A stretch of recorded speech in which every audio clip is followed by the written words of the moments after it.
Hello. I am excited to get back into this damn game. I've missed it, and I kind of just want to, get into the tea about some of these affairs. So I think I'm just gonna zero locked in. I gotta lock in. But we're just gonna jump right back into it. We are not gonna waste any time, love. We are not going to waste any time. I have to get my groove back with this game. It's been almost 2 weeks, I think, since I last played. I have to get back into the mindset. Right. So here's where we kind of left off. We have a little bit of information here.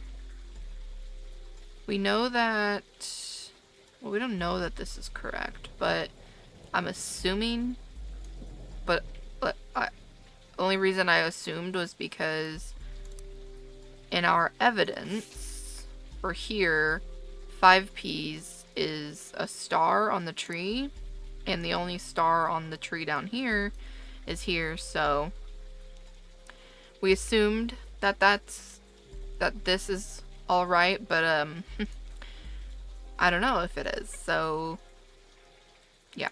Anyways, we have to, I don't remember like what I've searched up and what I haven't. Can I search up like anonymom? Anonymom?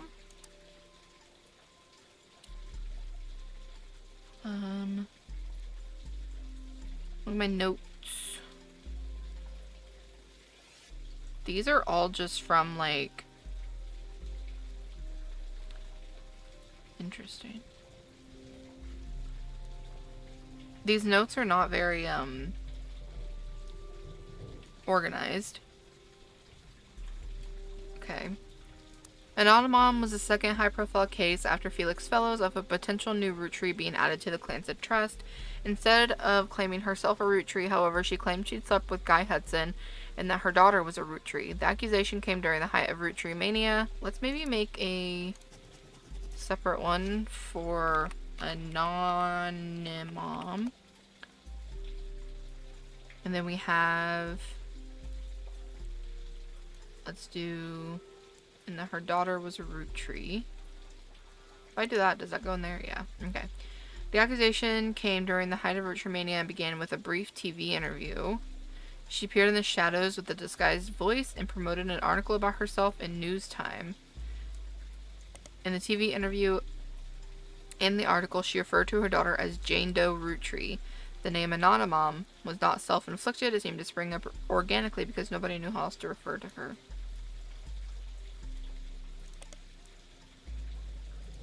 I probably should have just made all of this like one thing, but whatever.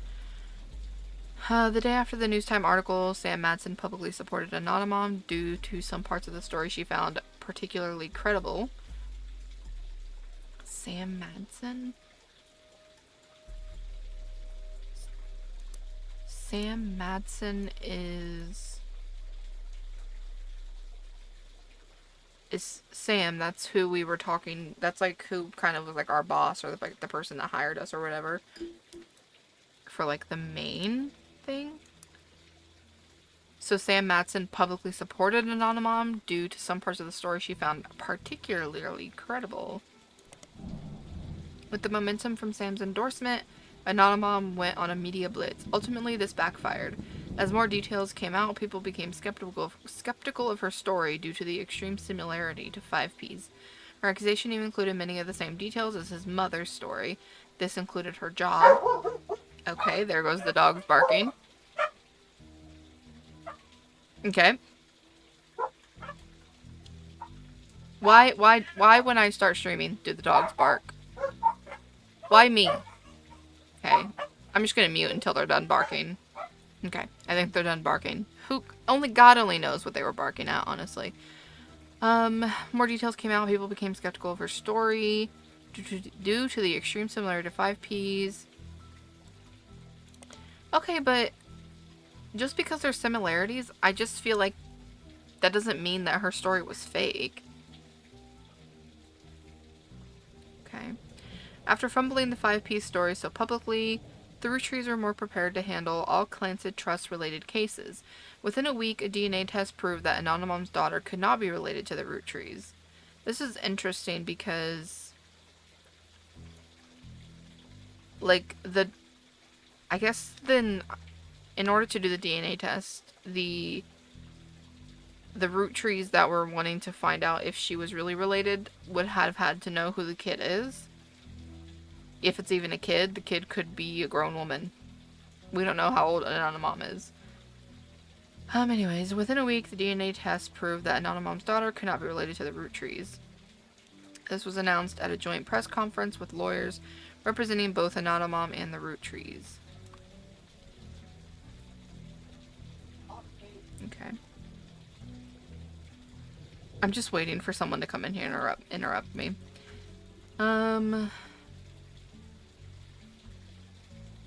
Okay. Each party ensured their respective clients provided accurate samples. Immediately after the negative results were released, many of those who had already been skeptical felt vindicated. Others who had built up hope that history could repeat itself after 5Ps felt duped. Many people suspected the whole affair had been a hoax to gain fame and money. Many demanded that Anonymom be held accountable, and some people even began to attempt to track down her true identity. That's interesting. Also, of course, the dogs are making noises again. It never fails. It really never fails. The Roottree Company felt pressure to put out a second statement to try to curb some of the backlash, even going so far as to say, though it was scientifically proven that Jane Doe Roottrie is not a Roottree, this doesn't mean that her mother and Guy Hudson were not involved in an affair. She had every right to make her claim, as it has been verified that her stories about Guy Hudson were not exaggerations. Please leave their family alone. Very interesting. Many people claim this high-profile anticlimax and public backlash was the beginning of the end for Roottree mania, since much of the fun was the shared fascination about secret Roottrees. Others think that, like any fad, it just ran its course naturally. Regardless, this was a final notable event related to the release of 6 pieces, and things soon went back to normal. Jane Doe Roottrie has already been eliminated as a potential new Roottree by the company's lawyers, who are the ones verifying your work. Anonymom's affair does not appear on your updated tree. Okay. I'm just gonna do that. Let's see. Have we searched up 6 pieces? I don't remember.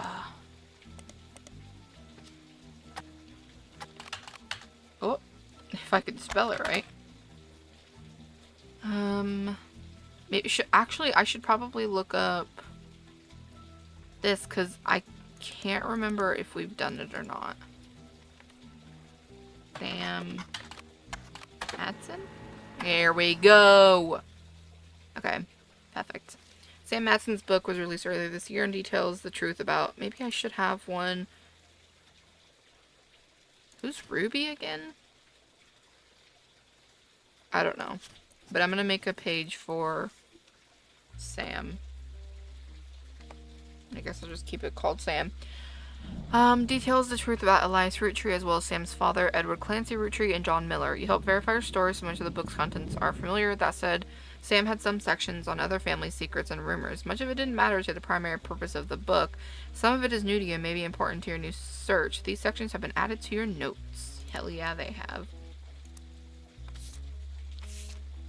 Here we fucking go! Sorry.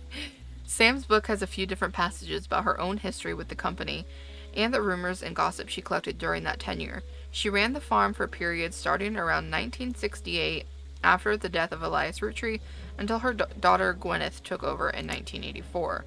Most of the relevant rumors coincide with the reign of Guy Hudson, who took over as president in 1978. I don't know if this is going to be important, but I'm just going to save it. Sam was very much not a fan of Guy. Interesting. And according to 6 pieces, it was an open secret within the family that Guy was very much not a fan of remaining faithful to his wife, Patricia. Many of their hires at the time were young, single women, and Guy often spent a lavish amount of money on private parties. Okay. This was 20 years ago, and Sam warns that most of it is hearsay. Still, you find the following information that may be relevant. Sorry. One of Sam's farm supervisors was named Elizabeth. Elizabeth had a daughter who Sam never met, but who worked as one of Guy's secretaries. According to Elizabeth, a caterer from a local restaurant called Antonellis met her daughter at one of Guy's parties, and they eloped quickly due to a pregnancy. Elizabeth wasn't aware that the party was for swingers. Rumor has it their daughter showed up with Guy and didn't seem comfortable switching partners. Okay. Guy's main positive contribution to the company involved expanding to markets previously untapped by Roottrees. However, when he went on trips overseas, they were often for weeks at a time, and Guy was known for spending more... Hold on to me. I think I'm just going to save it from here. Spending more time and money on an unofficial business and meetings with distributors and manufacturers. It was said that he bribed at least one politician to open a factory in Brazil. There's also a section where Sam speculates that Elias may have also cheated on Gwyneth. Very, very interesting. Gwyneth was always much kinder to Sam than Elias was. Yeah, because wasn't it Gwyneth's idea to even, like... if I remember correctly, it was Gwyneth's idea to kind of, like, welcome Sam, like, as an official part of the family, and I think... Elias just went with it because, I don't know, maybe just shut his wife up, as he probably would say. I was always much kinder to Sam than Elias was, and was the first to invite Sam to family events. Yeah, that's what I meant.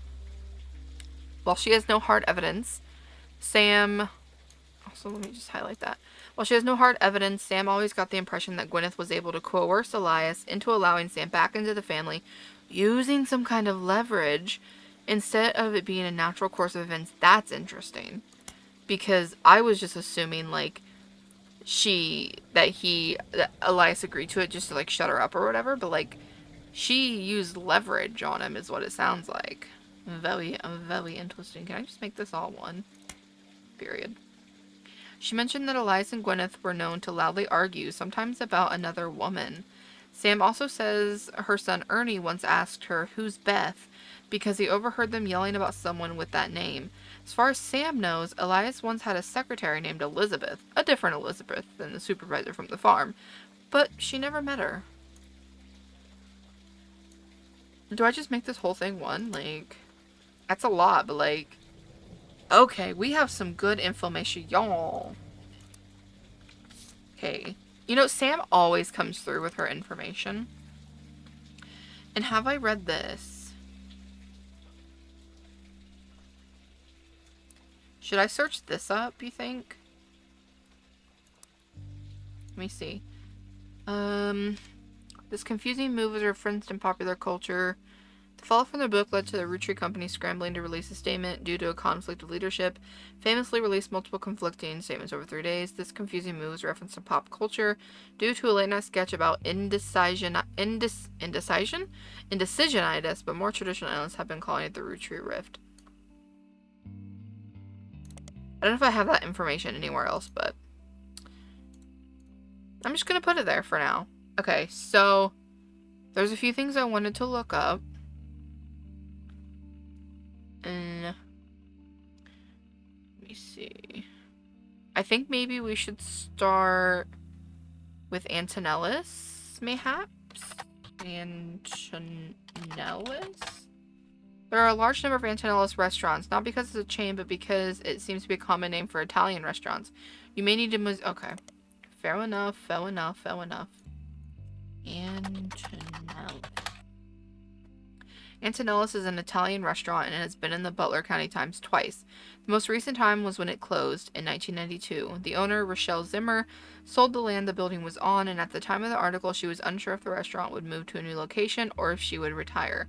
Many years before that, there's a puff piece from Valentine's Day, 1978, that asked recently married residents in Butler County how they met. Christine Garland responded, she and her husband Steve, who was a chef at Antonellis, met years ago when she delivered produce from her mother's farm. Christine Garland. Steve used to work extra hours just to be there during her deliveries. Although they grew apart when the restaurant switched suppliers, they reconnected by chance and eloped at the end of last year. And now she has a bun in the oven, and they're both working as much as they can. She's a secretary, but went back to delivering produce on the weekends, trying to save up money to move to Boston and open their own restaurant.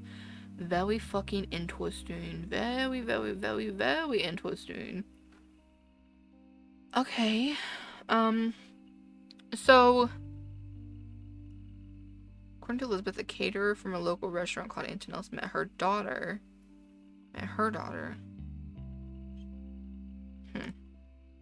So we should probably search up, like, Christine Garland? We can try.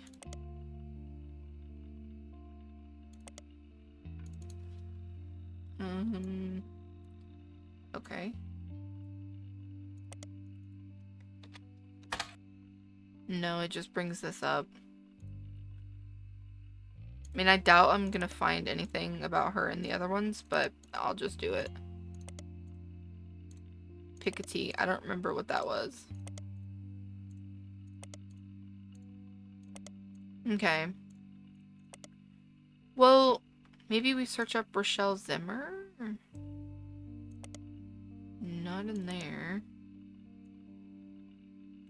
Oh my god, I hate, like, sometimes when I do this, it doesn't bring this up. It just closes itself out. Rochelle and her husband, Mark Zimmer, have a few mentions in the Butler County Times. Both were local business owners.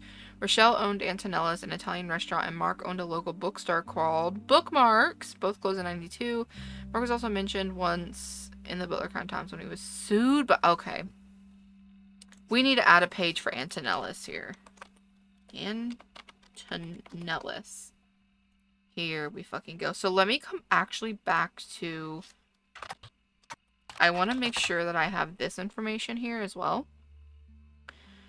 The owner sold the building land was on. At the time of the article, she was unsure if the restaurant... Can I edit this? No. I was gonna, like, say, like, in 92 she sold it, but... I'll just add that first time up there. Many years before that, there was a puppy for Valentine's Day. Christine responded. She and her husband, Steve, who was a chef, met years ago. I'm just gonna probably add all of this. I probably don't need to, but, like, I just don't know, like, if I'm gonna need it or not. What did I search up before? Was it in here? Okay, yeah. Rochelle have a few mentions. Both are local business owners. Maybe I should do like Antonellis / Bookmarks because the owners of them were married. So I just do this. Put that in there. Mark was also mentioned once because he was sued. Okay, so let's take off Rochelle. Add in Mark. Maybe I should search up Steve then.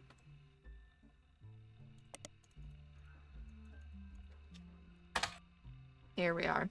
Steve Garland is mentioned in a couple of articles. The first was an article about how he met his wife Christine. The second is from months later in September of 78, a listing for his weekend cooking classes, Gourmet for the Groovy. The blurb mentions that he's been giving lessons from his... Wait. I guess they could have met before then. I was like, the restaurant closed in 92, but I just have the timeline confused because didn't... Like, I thought the restaurant, like, opened again and then... Hold on. Nope, not there. I need to go here. Oh, many years before that. So I guess before the restaurant closed. Okay, never mind. Gourmet for the Groovy. Burr mentions that he's been giving lessons from his home kitchen so that he can keep an eye on his son. The third was from 91, is titled Local Author Sued by Former Butler County Resident. Seems that a local author by the name of Mark Zimmer was sued by Garland after Garland saw Zimmer promoting his book Kitchen Tales on television. His recipe book was partially plagiarized from the recipes that Steve Garland would give his students during his cooking lessons. The article mentions that although recipes are hard to copyright, Garland accompanied each recipe with a short fiction about how he learned it. These usually doubled as a way to remember certain ingredients. Garland's bean salad, for example, involved making a trade with a gnome for some magic beans. Apparently, these stories were found word for word in Zimmer's cookbook in addition to additional stories. That followed the same format. I don't know if this is going to be relevant, but I'll put it in there anyway. Okay, so right off the bat, I'm thinking we search up gourmet for the groovy. Don't know if we should search for it in here. Or... Nope, not there. Or spider search? No.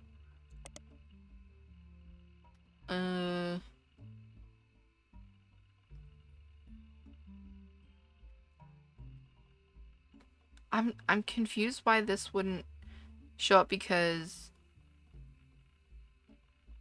Like, why the listing wouldn't show up.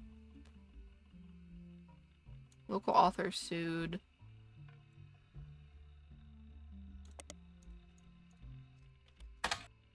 No. What? Kitchen Tales? Oh, his book. Okay. Book. Kitchen Tales by Mark Zimmer? Or was it... No copies available. Re-released as Garnishing the Truth. Oops. Okay. First of all, rude. Mark Zimmer's Kitchen Tales out of print. Re-released as Garnishing the Truth. Should I search... Garnishing the Truth is cookbook credited to Garland and Zimmer. Let me put this... Okay, never mind. It was actually quite successful after the duo appeared to promote it on a daytime talk show. There have been multiple printings since. According to a book review, the recipes are accompanied by stories that help the reader remember the ingredients. The reviewer says that it seems perfect for learning to cook with the entire family.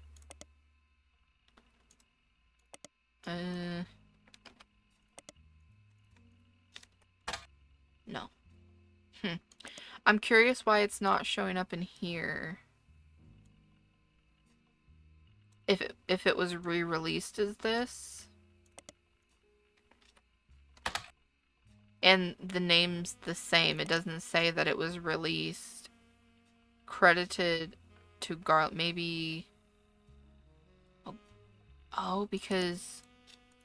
Mark Zimmer, Steve Garland? Okay. The introduction of this book is a series of acknowledgements from Steve. The first is, Christine, thank you for everything. Your support means the world to me. You're the apple of my eye. Of my pie, rather. The second is to James and Robert. You're becoming amazing men and incredible chefs. I guess I'm a good teacher. The final is to Mark Zimmer. You proved my storytelling approach to recipes could be popular. Without you, this book couldn't exist. There's also a foreword from Mark Zimmer. I first met Steve in 1978 when he taught a cooking class. The next time I saw him was over a decade later when he was suing me for stealing his recipes. Yes, really. So you might wonder what I'm doing in this introduction. Well, it turns out that Steve and I had more in common than we thought. Instead of settling in court, we settled it at McCarran's Brewhouse over a game of darts. They said they'd give us the first drink of the night free for an entire year for mentioning them. Love the honesty there. Just add that in there, I guess. By the end of the game, he and I agreed we'd both rather make a ton of money together than spend a ton of money on lawyers. It's pretty rare to meet your best friend so late in life, but when I decided to retire, I moved to Boston just so we could hang out. Are they lovers? Thoughts? So if you're browsing this book in a bookstore, please buy our book. We need more money for when the free beer runs out, and the bookstore could probably use a sale. Okay. So should I search up McCarran's Brewhouse then? It's a pub in Boston. They have a website. Apparently the bar's been around. So if they're in Boston, then they wouldn't be in the Butler Times, whatever. On the site, there's a list of famous people who have had a drink there, including former presidents of the United States, not of the Roottrees Company, Kennedy. Oh, including former President Kennedy. There's also a few listings of television shows and books that have mentioned McCarran's, as well as how they came up. One of them is Garnishing the Truth, which the site has this to say about.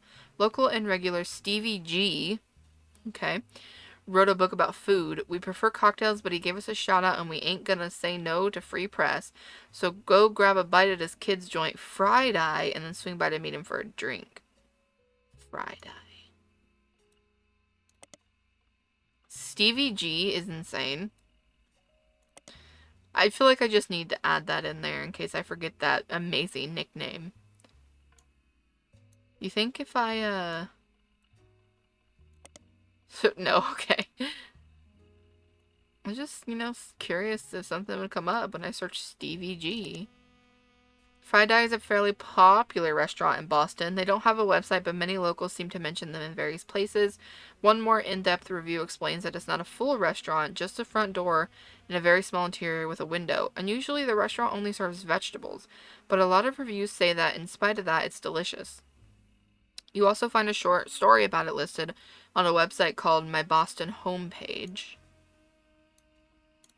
Whoever runs the page seems to just link to random sites related to Boston, tell personal anecdotes related to Boston, and give their relatively short opinions on things in Boston. It's very unorganized. Sounds like my YouTube channel. It has this to say about Fried Eye. Wicked overrated. I saw it in chef's signature, so I went in there as it was a huge line, and they didn't have a single meat dish. What's even the point? Chef's signature? Most of these things I'm putting in here so I don't forget to look them up. My Boston homepage. Run by someone with eclectic tastes, they claim to rate things on a scale from wicked awful to wicked wicked. Right. What did they say? Wicked overrated. Okay. The most recent thing to receive a wicked awful was an antique store called Bee's Things. Apparently the owner, Beatrice, is not very friendly. Bee's Things. The most recent establishment to receive a wicked wicked is a comic book store in Cambridge, called The Million Year Picnic. As far as you can tell, nothing besides Fried Eye seems to be connected to your search. Okay, well, I'm still going to search these things up, okay? Bee's Things is an antique store located in Boston. The owner's name is Beatrice, and the store's name appears to be a somewhat awkward attempt at a bee stings pun. Bee's Things. Okay, that's kind of clever. This is supported by what can only be described as a swarm of bee-related imagery and puns on their website. Their logo has a pastel yellow and black striped theme with clip art insects all over it. It mentioned that all of Boston is buzzing for bees. There's even a listing for a vintage armoire that mentioned it has plenty of room for all your yellow jackets in it. Okay, yellow jackets mentioned. At the bottom it says, "Fly on down, honey, and make a deal with Beale." Nothing here appears to be relevant to your search. Love that. Okay, well, I tried. What about the Million Year Picnic? Okay, I forgot the T. Million Year Picnic is a comic book store in Cambridge, Massachusetts, one of the oldest comic book stores in the United States, and named after a short story by Ray Bradbury. Bradbury?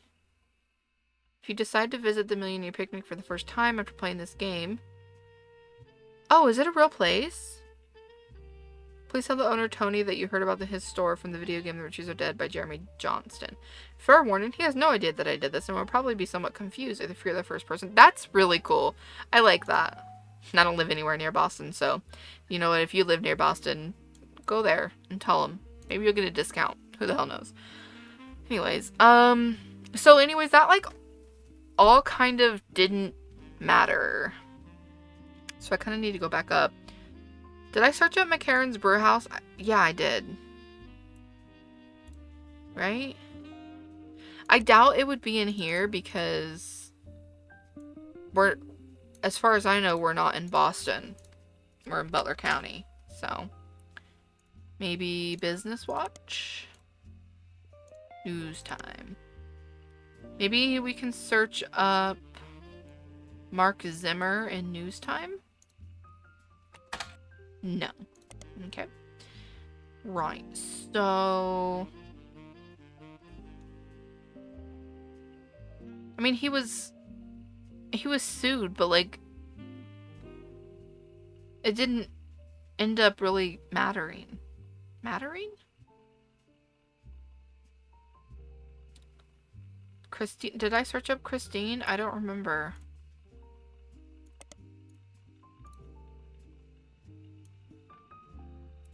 Copy. Okay. Let me come back to Sam. Oh, my elbow.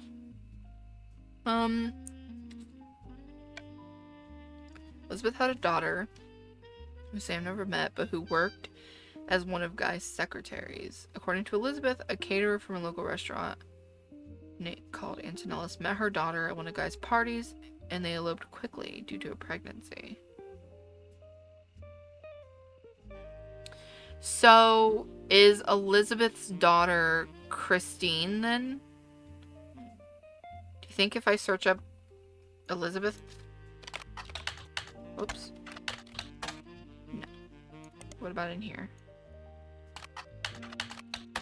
No. Okay. Well, you know what? We tried. A caterer and her daughter, and they eloped quickly due to a pregnancy. Elizabeth wasn't aware. Party was for swingers. Rumor has it their daughter showed up with Guy. Didn't seem comfortable switching partners. I'm not gonna lie, I'm a little bit confused. Just a little bit. So... this person is on the original family tree. So is this person and this person.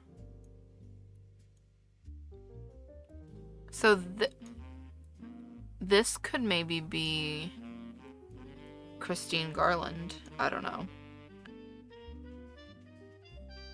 I just feel like we got nothing.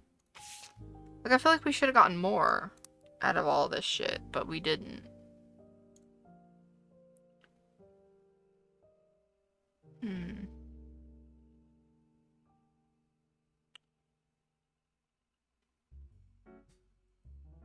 Because...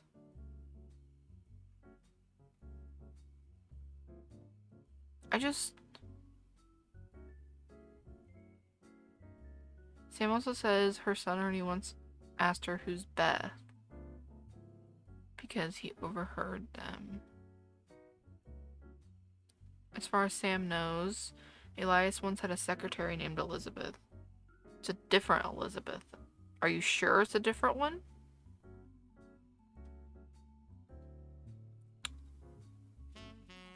So, you know what? I saw this right here. What if this is Elias? No, it can't. Wait. Wait. I'm a little bit confused here because Family Tree update in 1998. I definitely think Elias and Gwyneth would have been... I don't know. But what I'm confused about is this kid... If this is Elias and Gwyneth, this kid would have been part of the 5 pieces. So it doesn't make any sense. And then, even if this, like, say this was Elias, if this wasn't Gwyneth and it was that Elizabeth woman, it wouldn't say that she was also on the original family tree. That wouldn't make any sense.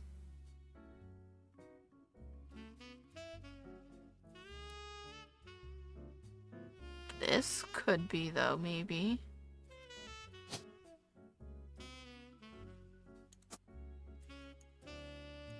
But I don't have their pictures.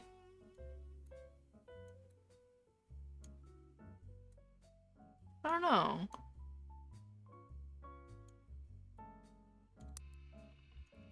I feel like if I search up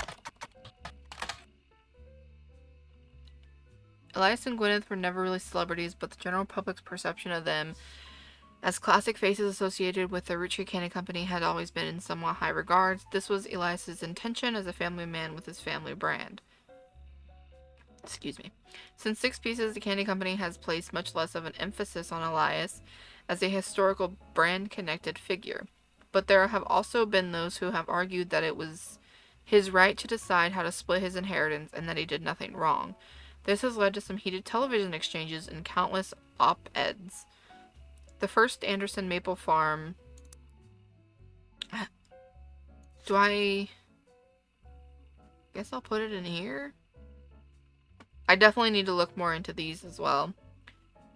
The first Anderson Maple Farm only used to be a popular tourist attraction during the summer months when it had special tours. However, it has since seen an explosion of off-season business as some religious and political groups decided to visit to show support for Elias and Gwyneth's traditional values and financial rights.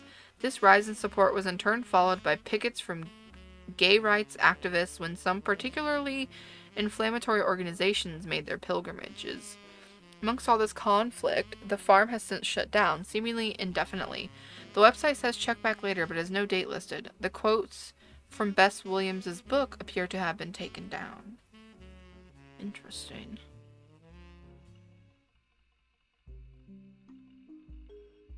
Okay.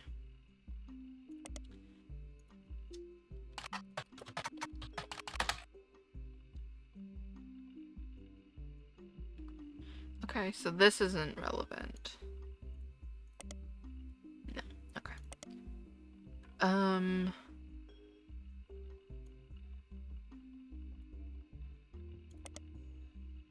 Okay, that just comes up here. What about... Okay. Copy.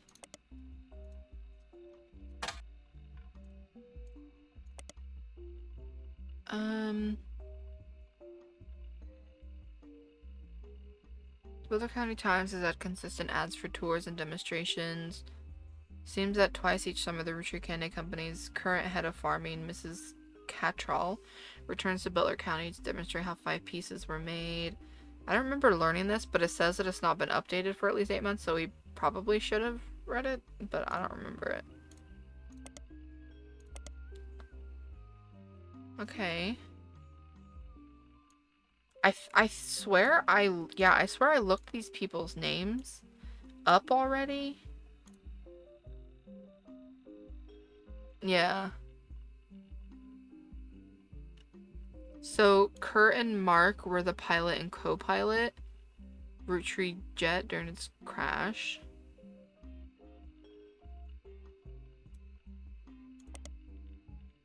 This really shouldn't be family info.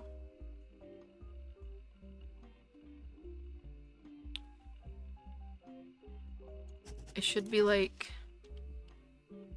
But I don't really want to make like a whole new one for it, so I'm just gonna put it in here anyway. Trish was one of the cabin crews. And Elizabeth, who went by Eliza, lived in a house with her family. So she wasn't on the plane, but she died because of the plane, I guess. She had a heart attack. Her family was unable to reach them. Her son-in-law managed to flag down an officer. Okay. I don't think I searched up Roottrees jet. Many articles... Yeah, but this doesn't say anything about Roottrees jet, so why is it coming up when I search that? Roottrees jet. No. Okay.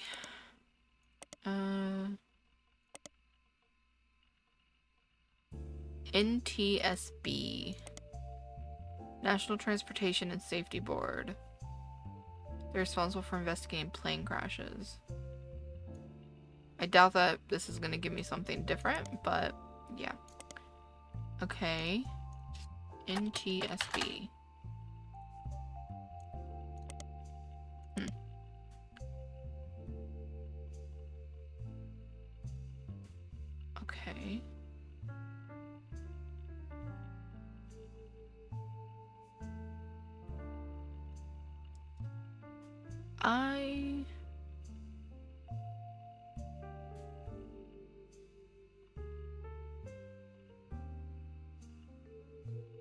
hairline sculptures were not useful.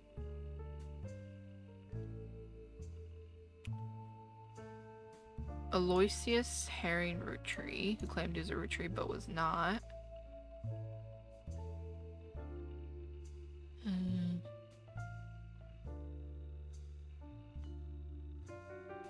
This, I remember, this was kind of just stuff that caught us up on what happened before. Did I search this up? Yeah.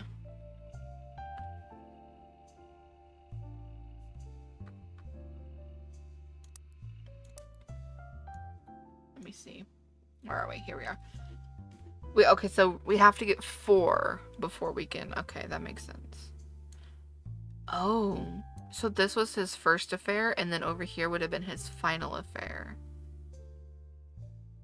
Assumably, this would be 2nd, 3rd, 4th. Okay.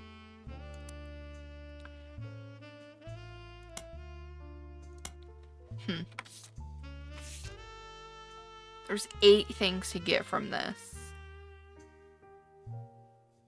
Reveals Roottrees. That's what, I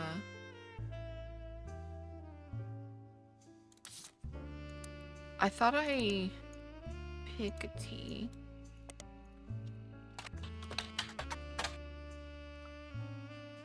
Okay, nothing. Piketty had an article about a canceled book by Cicely Sanchez. The book's subject was Guy, and the issue was said to contain pictures that Cicely did not have the rights to publish.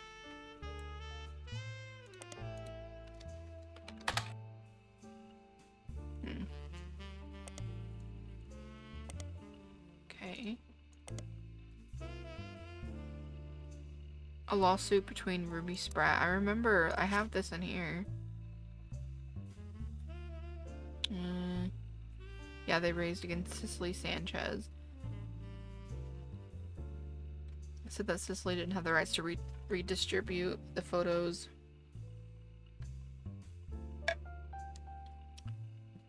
Ruby Legal Enterprises. This caused the issue to sell faster than any other magazine's history, though only for a day. Even people that would never have normally purchased it, especially caught the eye of conspiracy theorists.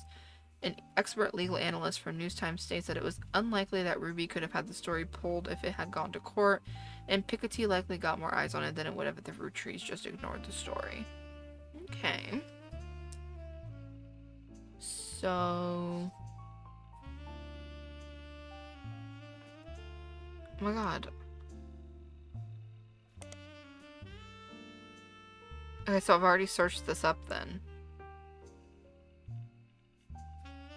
Did I search up Mideastern? I don't know if that's really gonna... Yeah, I did. It's managed by... I have that in here somewhere anyway. So I don't need it down there.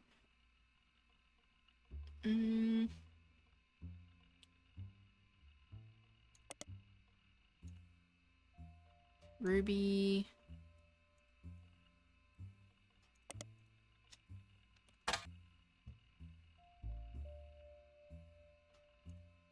What about in here? Clark Rafferty LaRue, as well as Ruby and her company, were featured in Business Watch after the company took over as the keepers of the Clansid Trust. There's an article about that process that interviews both Clark and Ruby. It seems that Ruby actually approached the Roottrees sometime in late March, after the Roottree rift, but well before Roottree Mania.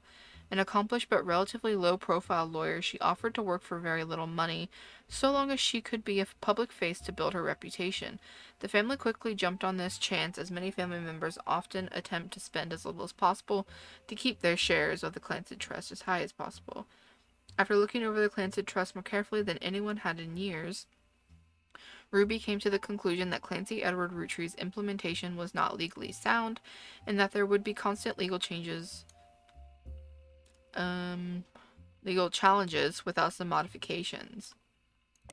The family decided to put her in charge of the trust, both legally and as a public face, to prevent further issues. Ruby Legal Enterprises has been described as a mix between a law firm and a PR firm. Her first move as a sort of trial run before she was even hired permanently was to help them draft a public statement accepting Sam into the family and declaring that they'd begin to address the Clancy Trust. This went quite well and they officially hired her in early April. Ruby Legal is now in charge of many financial aspects of the company, including verifying any claims to the trust and organizing the various charitable causes such as scholarships that have been set up in the name of the deceased. Okay.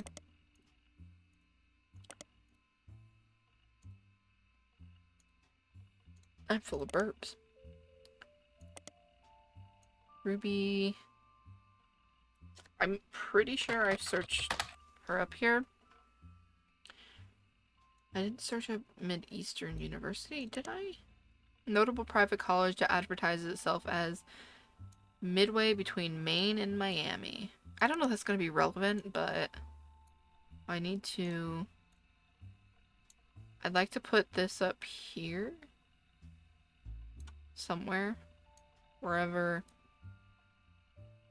Yeah, I'll put that there. Their mascot is the Spectres. Olive? Though they are not known for their sports programs as much as their education, their legal and language departments are their pride and joy, though they also have fairly extensive computer science and robotics programs. Along with other prestigious schools that haven't quite reached the notoriety of Ivy League schools, some refer to it as a Little Ivy. The college has embraced this, calling their newspaper the Herald, which is a combination of hetera, the scientific name for ivy, and herald. Okay. The website boasts that they have a historical technology museum on campus, including a still functioning computer from the 60s that takes up a full room. They also have a printing press that they use to print one special year-end issue of the Herald each year. Okay. What did that do for me, you know? I don't know if that's going to be useful, but I'm just going to put it in here anyway. Whatever. I didn't know I could just scroll. Cool. I don't think that did anything for me.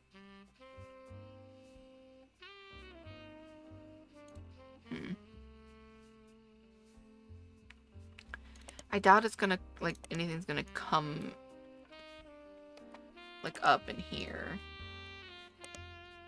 Business Watch, Butler County Times. I don't know why it would be in the music one, but I'm literally just searching everything.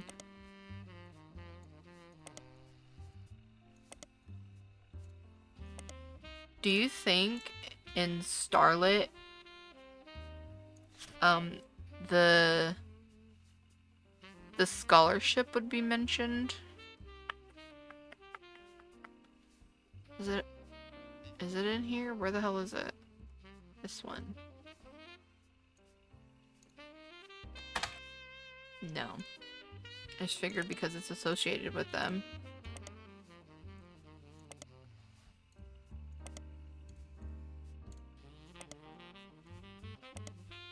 Damn, nothing. I mean, it should definitely be... I mean, I know I've already looked at this, though.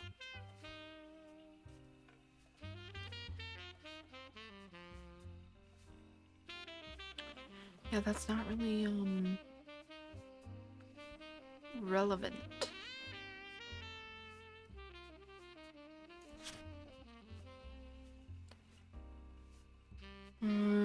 Butler County Police? Do you think they have, like, a website or something?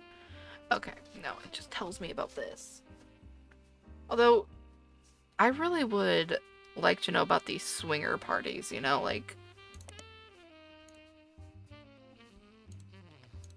Butler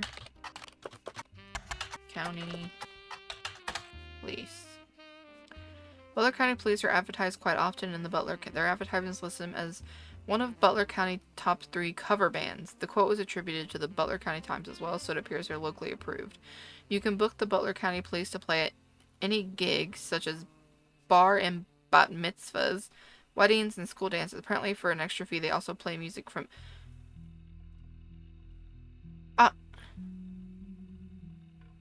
Oh, so they're not the police department. Thanks for the lurk.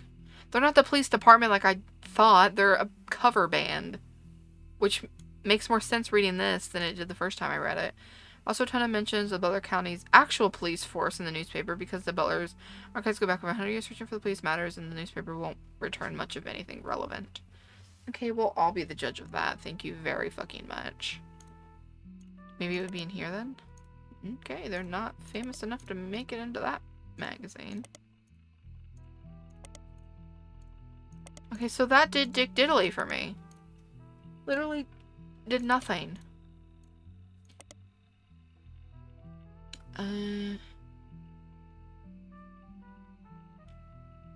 Searching for police matters in the newspaper won't return much. Okay, you don't know that though. Okay, so Dick Diddley again.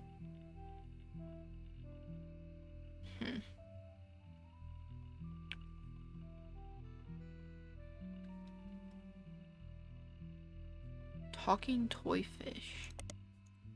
Toy fish. Okay. I'm a little bit at a loss.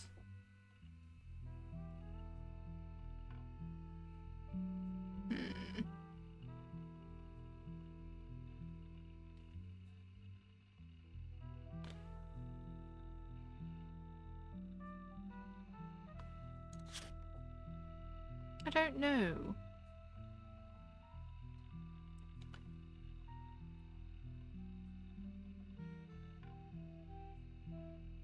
There are a few high-profile corporate-involved cases she was a part of.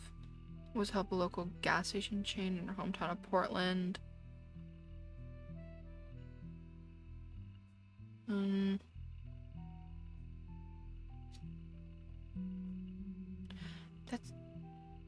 That literally is the same thing.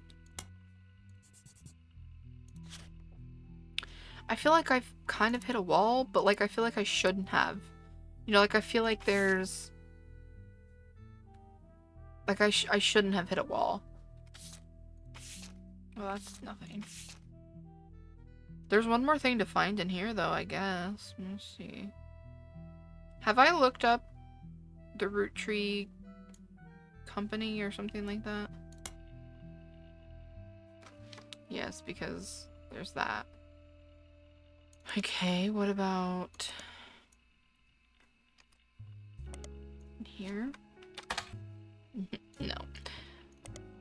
Surely it would have been in Business Watch. It's a business.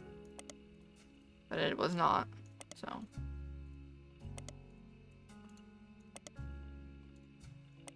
Okay, what about... Can't forget the period. Okay.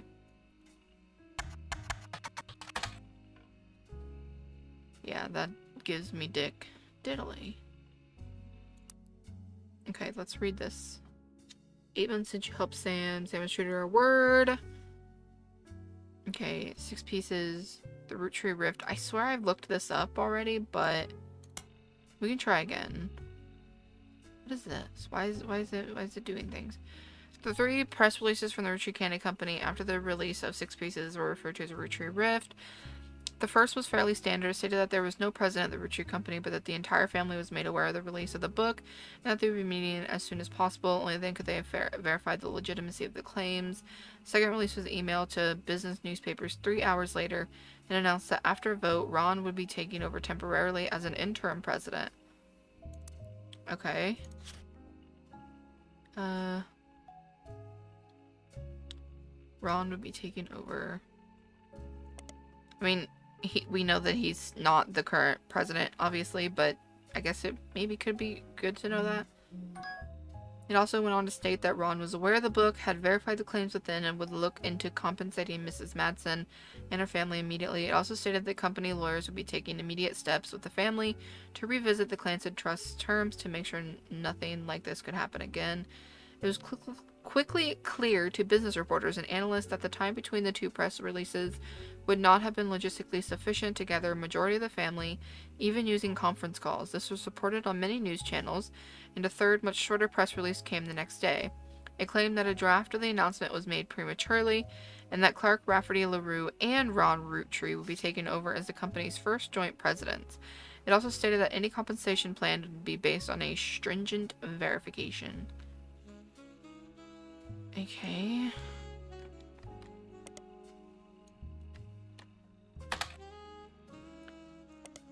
Oh. Business Watch ran an article about 2 months after the Roottrees rift about what really happened with Roottrees. The article mentions that nobody from Roottrees that they reached out to was willing to go on the record.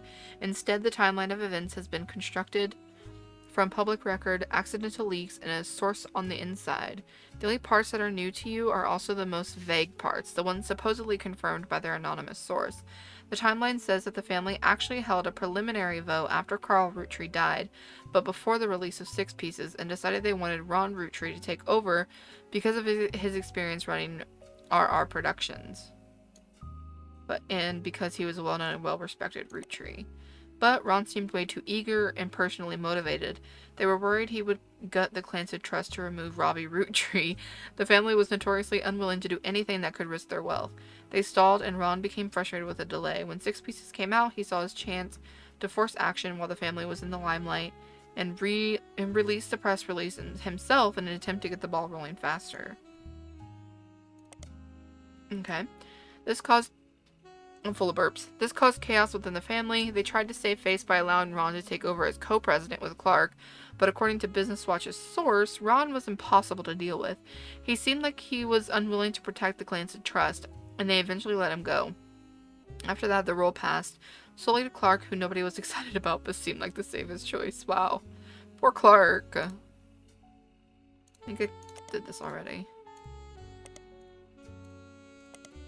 Okay.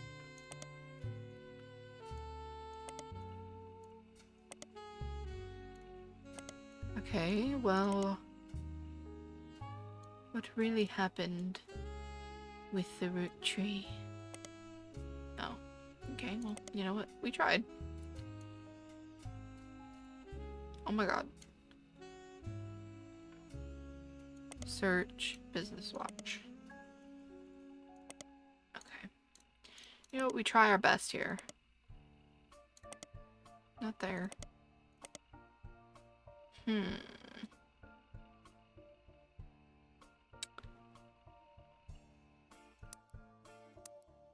Okay. I had to have searched him up again. I think so.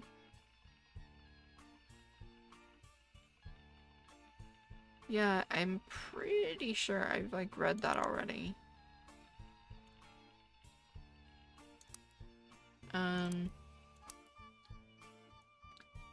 But oh my god, why does this game hate me?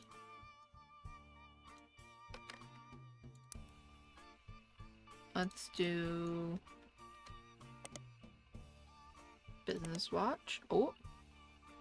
Clark Rafferty LaRue, as well as Ruby Spratt and her company, Ruby Legal Enterprises, were featured in Business Watch after the company took over as keepers of the Clancy Trust. There's an article about that process that interviews both Clark. I read this already.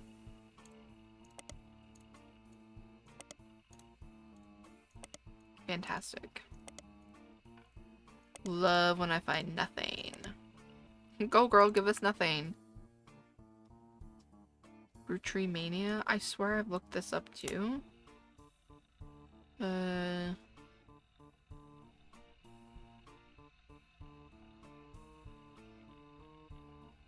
Maybe I didn't.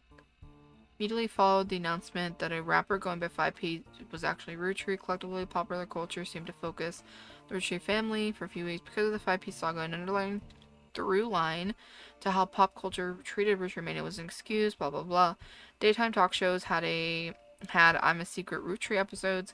Late night hosts and guests made jokes about other lost members of the family, and there was a widely shared website where you could fill in your own name to find out if you were a secret Roottrees. When you submitted your name, it simply said no, with an image of Clark Rafferty LaRue giving you the finger. Okay. Roottrees Mania lasted only a few weeks, just long enough for Six Pieces to re-enter the charts and to trigger new printings of other Roottrees-related media. This included Lauren's diaries, VHS releases of Gwen's old movies, as well as countless other unauthorized biographies, which mostly seemed to attempt to capitalize on the Roottrees sisters, Carl and Brenda. These re-releases were too late to successfully capitalize on or extend the craze. As a result, most of them were failures, and countless novelty My baby. My dog just came in. As a result, most of them were failures, and countless novel t-shirts that had variations of "I'm a secret Roottrie" became immediately unfashionable, though some people still wear them, ironically. Okay. No. Did the rain in this game get louder? Like, hello? I swear the rain just got louder. Am I bald?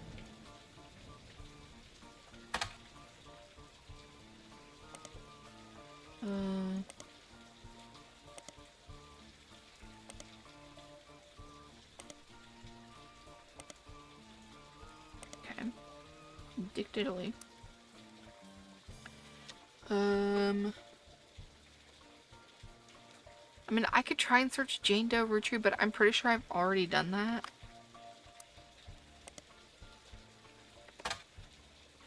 Yeah, that just brings this. Business Watch. News Time. Oh! An anonymous woman appeared on the cover of News Time holding a picture of her daughter, Jane Doe Roottrie. The first and only mention of the phrase "Anonymom" in News Time came the week after, when they issued an apology for featuring her in the first place. Summary of the initial has been added to your evidence. And you know what? It's something new. Here we go again. Another claim to the famous name. It was determined through a DNA test that Anonymom's daughter was not a Roottrie. This article, which did refer to her daughter as Jane Doe Roottrie, but did not coin the phrase Anonymom. Yeah, we knew that she didn't claim that. Like, she didn't come up with it. Right around the time of first heard, this is a summary. Anonymous woman appeared on the cover of News Time shortly after 5Ps was confirmed to be a member of the Roottrie family. In an homage to the previous cover, she holds a photo of her daughter. Unlike 5Ps, she wished to remain anonymous, and both photos were obscured. The anonymous woman claimed to have had an affair with Guy Hudson while she was working as his secretary. She and another woman were hired at the same time during a transition period, while many of the secretaries that had worked under Zach Morton were already gone.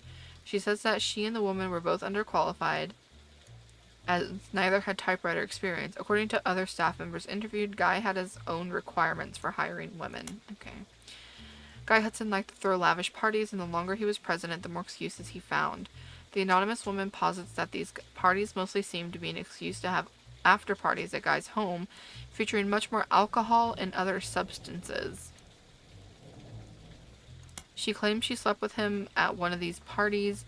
She confronted Guy when she found out she was pregnant. He didn't seem fazed, and they came to an arrangement.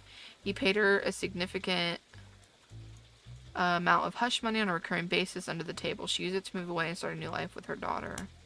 When Guy died, the money stopped coming, and she assumed things had run their course. She went back to work at the department store and hoped that nobody would ever look too closely at how she paid for her house. She told everyone that her daughter's father walked out one day and never came back. She claimed that after seeing the fantastic article in News Time, she realized that she wasn't the only one this happened to. While she never worked at the Roottrie Company at the same time as 5P's mother, Joanna, their stories seemed eerily similar, and she knew Felix was telling the truth right away. The article presented no tangible evidence of the anonymous woman's time at Roottrie, and all the payments were allegedly made in cash. However, using details that she provided to News Time, the reporters were able to reach out to the other women hired at the same time, who also remained anonymous. They successfully fact-checked the timeline of both women and confirmed the existence of the infamous after-parties. 5P's case was strengthened, and this news story was subsequently published. Okay.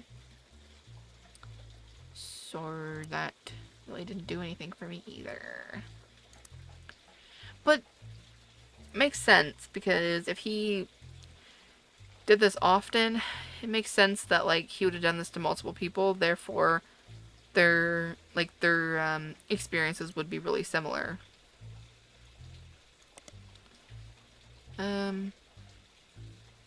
Ooh.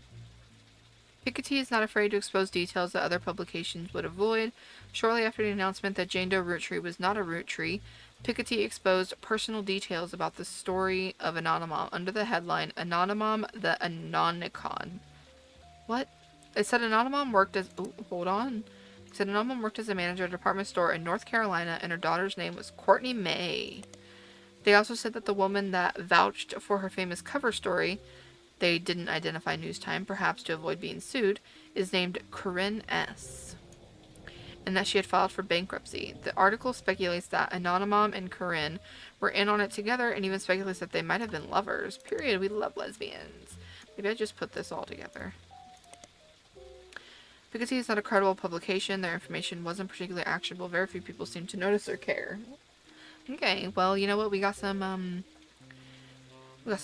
things. Without a last name, though, I don't really know. I don't really know how... I don't really know how relevant it's going to be. Whoops. North Carolina. Can you imagine? Corinne. No? Corinne S? Corinne S? Corinne? No? Okay. I'm not going to find anything in the Butler County Times because North Carolina is not in Butler County as far as I know. And I can try searching up Courtney May, but like, am I really going to find anything? Yeah, I didn't think so.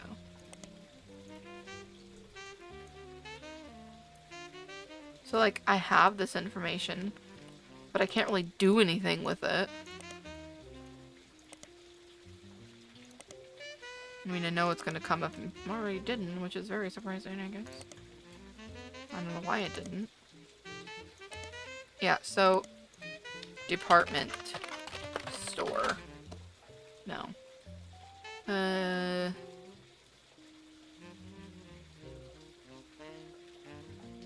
So that didn't really do anything for me either.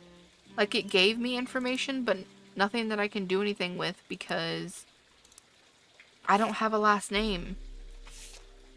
Oh, okay, not what I meant to do.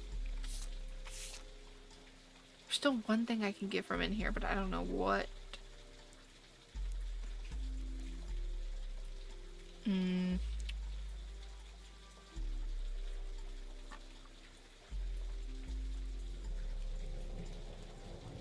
Okay, I'm doing a hint. The results page for Root of All Evil mentioned a song. Did it? It did, but let's look into it. I'm pretty sure I looked into all this shit. Apparently not. This track is the only new song on the album. The subject matter of the song is the hypocrisy of those that claim money is evil. He points out that the only people who think money is evil are those that have it, those that can't afford not to be greedy. In the song, Five Piece triumphantly talks about taking the Roottrees' wealth due to it being his birthright and giving it to those who need it most. Okay. There's so much stuff in here. Subject matter, he points out 5 points. Okay, let's just put that in there, I guess. Okay. Oh, we can play it?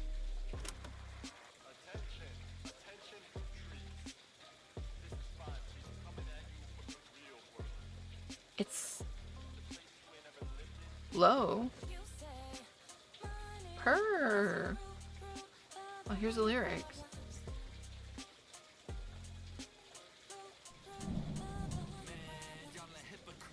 Yeah.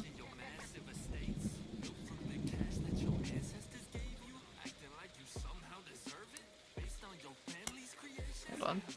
Looky here, Sonny, don't you come for our money, or you might burn bright in hellfire someday, like that Madsen chick and her two dads. My pappy's cleansing trust should keep you away.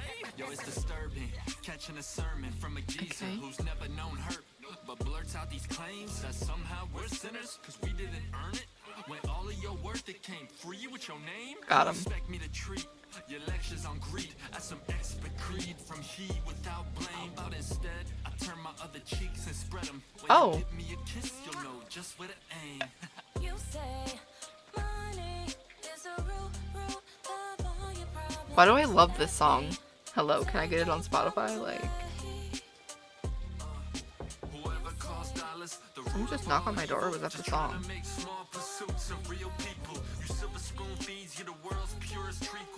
Treacle?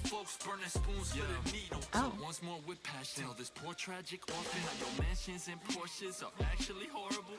Better off penniless. Grasping for morsels. I love this. That's actually Candy ass name. Synonymous with sweets. Oh, you wanna call me classless? I'm gangster from Portland, but I play that game. I came up on the streets. The only streets you reppin' are Park Place and Park Place and Boardwalk. Monopoly is toppling. When I knock, have G's. Top off my pockets, please. Cause the same God that got to steal my mom from me is what he wants, right? For you to live in poverty. And if you're suddenly not eager to unhand that fortune, that's unfortunate. I guess I'm gonna have to take my portion, and I'll do it all legally. Class action, courtroom, decorum. I'm way past your fancy ass dormant. Her. I love this. He said eat the rich, and I agree.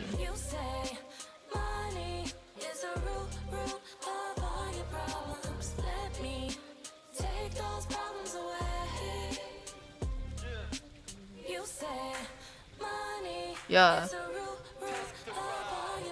Yeah.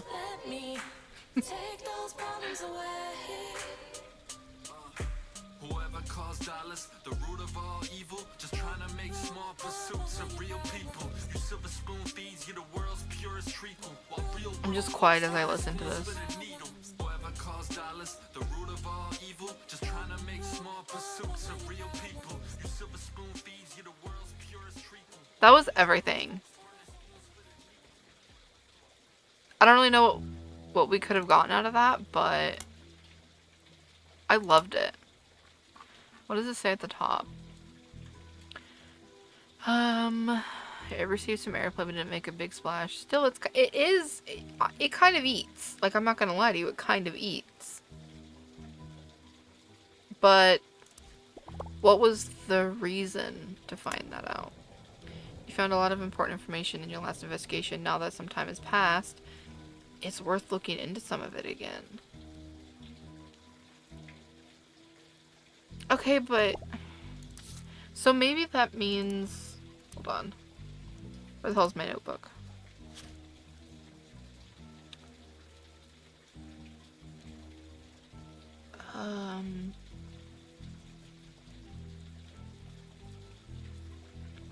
Have I searched up Miracle Root Tree, by the way?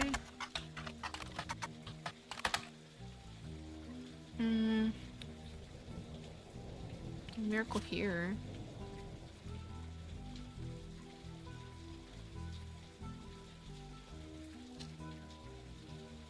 See, I have stuff in here, but it's from news time. It seems Miracle, Senior, is going on a new tour of the United States. 3 generations of miracles. Do I have that in here? I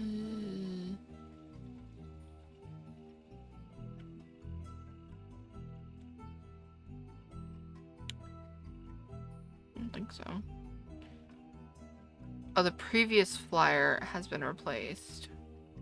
Oh, okay. So this was the tour that they went on before? I'm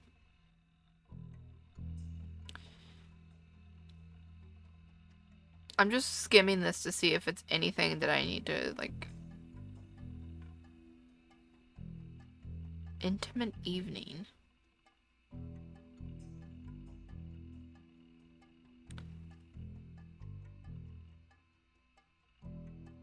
New appearances. Yeah, nothing really seems important. Miracle.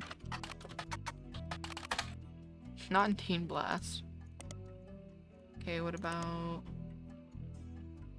Okay, this one says that it's most likely irrelevant. Miracle Junior. It does do the Miracle Network. Yeah, that just gives us this. Okay.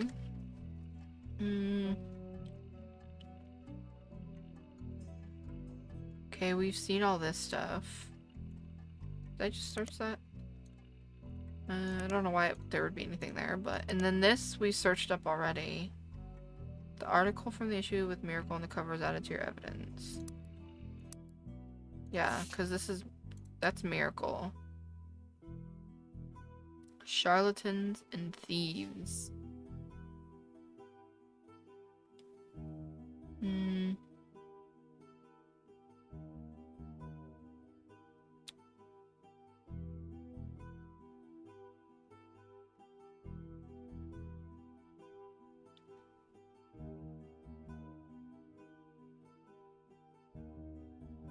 Huh.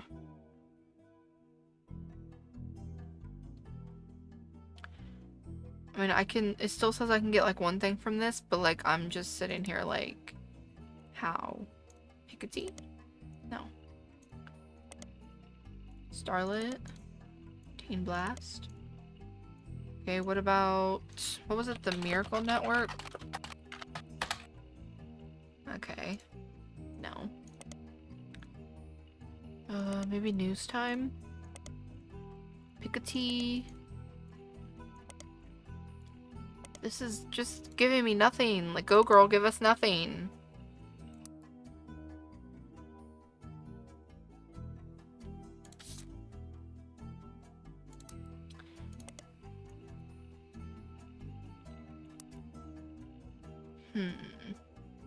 It said...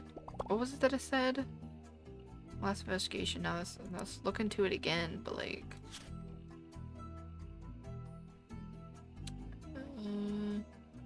Jim? Should I try and search up Lauren? I just don't understand how that's going to be relevant.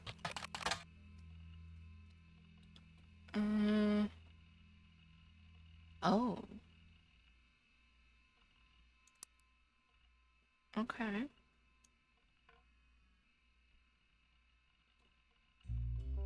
See, I'm just like... I have a thing for Miracle. I have one for Guy. I have one for Sam. Should I... I'm gonna put this under Clark's name because I feel like he's more relevant right now because he's the current president than his mom. So I'm gonna call this one Clark, but I'm gonna put this. In the wake of Six Pieces' release, Lauren was tracked down by a reporter as being in one of the most upscale memory care facilities in Pittsburgh. She was relocated back to Pennsylvania when she began suffering from Alzheimer's.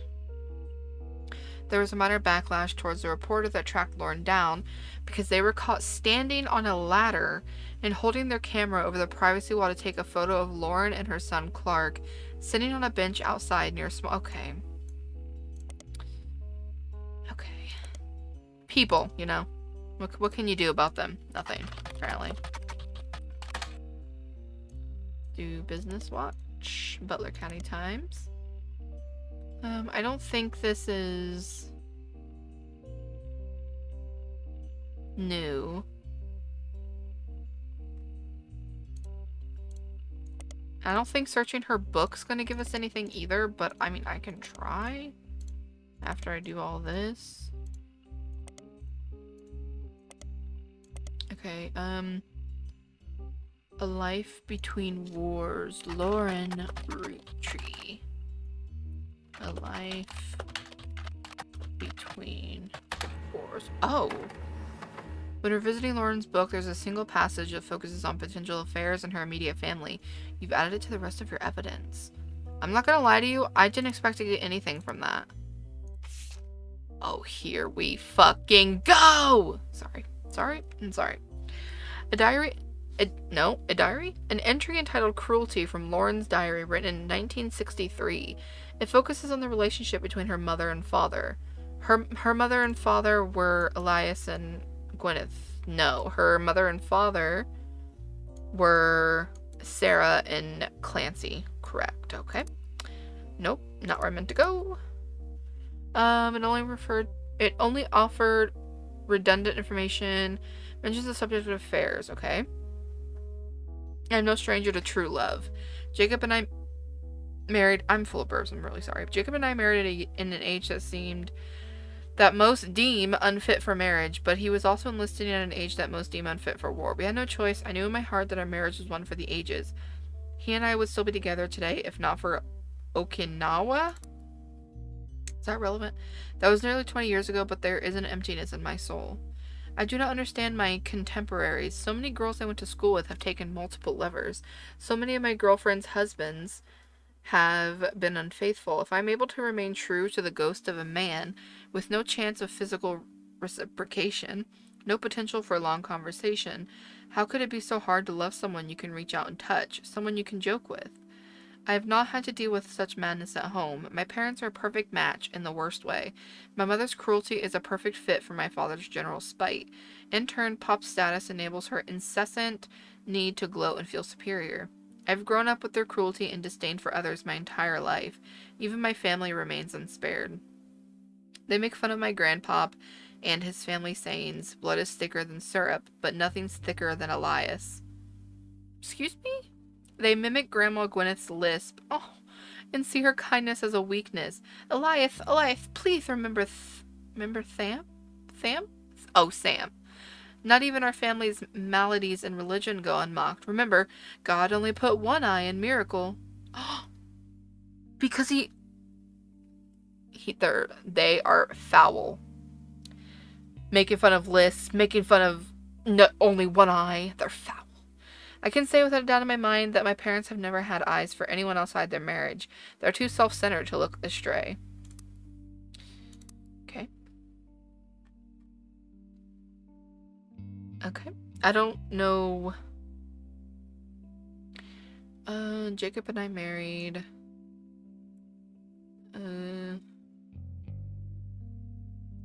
He and I still will be together today.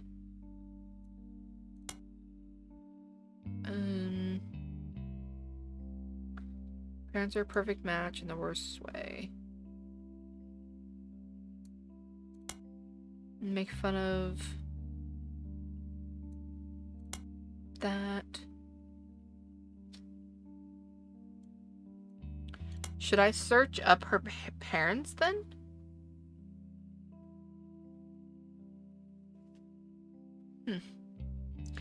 This says I can get one thing of evidence out of this, but I'm just like, where? Okay, well, let's try and search up. I was not expecting to get anything from that, so I'm happy. Clancy?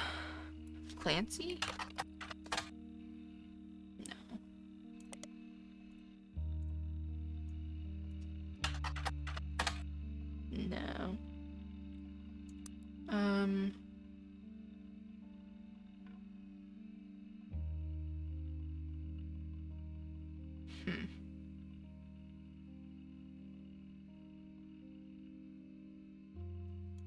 I mean, I doubt searching Okinawa is gonna give me anything.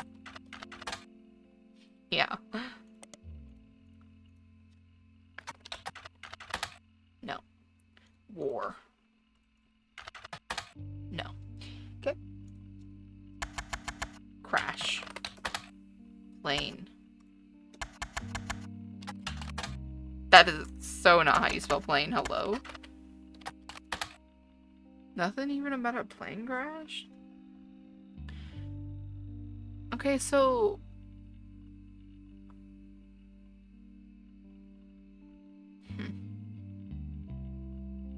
Memory care facility?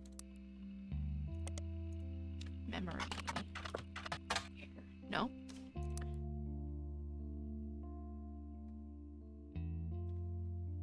So they were calling Elias fat?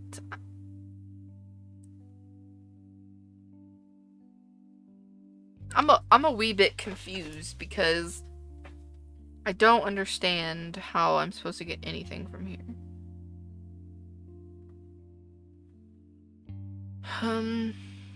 Offered only redundant information. Mention the subject of affairs. It may be more useful this time around. Sure, but I tried searching up her parents. Well, I tried searching up her dad. I doubt that her mother's gonna find anything. But he was a lawyer, so Clancy Edward. Maybe I should search his whole name. Clancy Edward Roottrees. Okay, I don't think this is anything new, but we'll see. Clancy Trust is the Roottrees Company's unusual legal arrangement and the motivation for most of their major financial decisions. This means that nearly every Roottries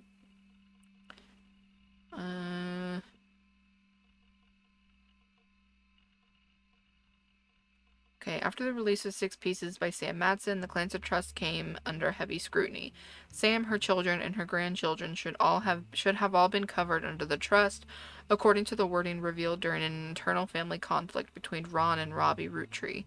It seems that those who wrote the trust, Clancy Edward Roottree, at the direction of Elias Roottree, purposely deceived the rest of the family about the exact details of how it worked, in an attempt to keep Sam and her father, Edward Clancy, his own twin brother, in comparative poverty. Because the rest of the family made money hand over fist, they had very little motivation to question their understanding.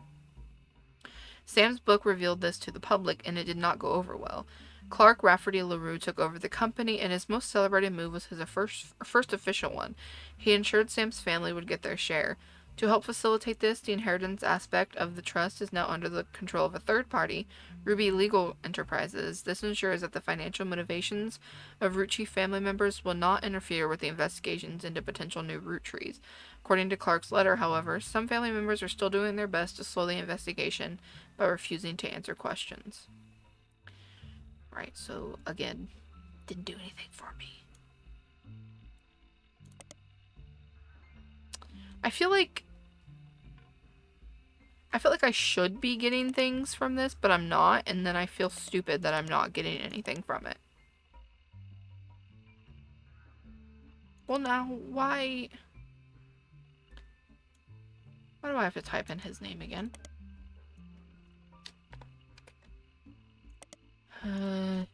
Whoops.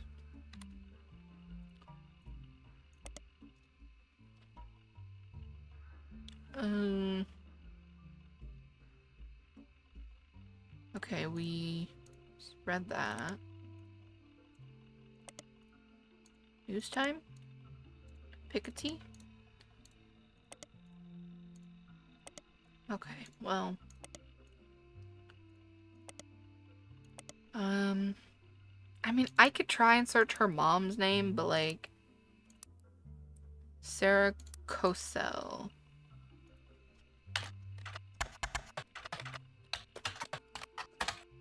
No, didn't think so. I can search it in the periodicals, but I think it's just going to be a waste of time. However, I'll do it anyway.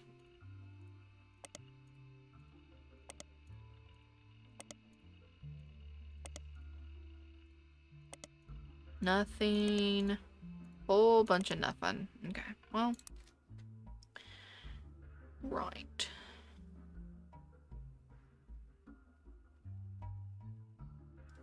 Blood is thicker than syrup, but nothing's thicker than Elias. Gwyneth, should I search?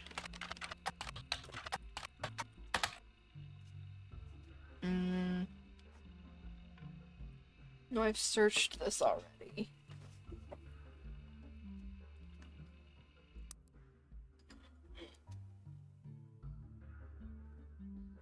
God only put one eye in Miracle. Foul. Does he... I guess he's got glasses in this one.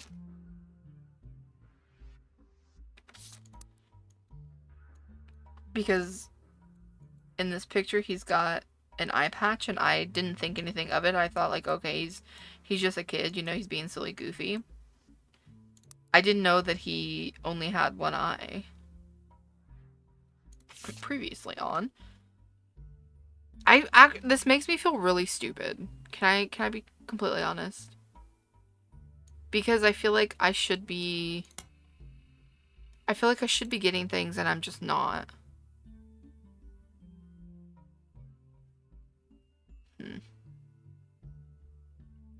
Can try searching Jim, I guess. Jim and Diamond apparently sent out some mail to Diamond's Dazzlers that mentioned that they didn't spend a lot of time near or around the candy company anymore. Thank you. So they couldn't really comment on any recent news. A best of album did get released to CD during Roottrees Mania, and while neither of them have performed recently, the couple did do a few signings at local record stores near their estate. During question and answer sessions, Jim has stated he hasn't been inspired to write any new lyrics. As far as you can tell, Jim and Diamond's marriage is still doing just fine, and there have never been any rumors of infidelity about either of them. And I love that for them. Truly. Whoops. I don't think he would be in Teen Blast or Starlet. If anything, he would be in the music one, but I'm still gonna look at all of them. Okay, this hasn't been... So I think we've seen that one already.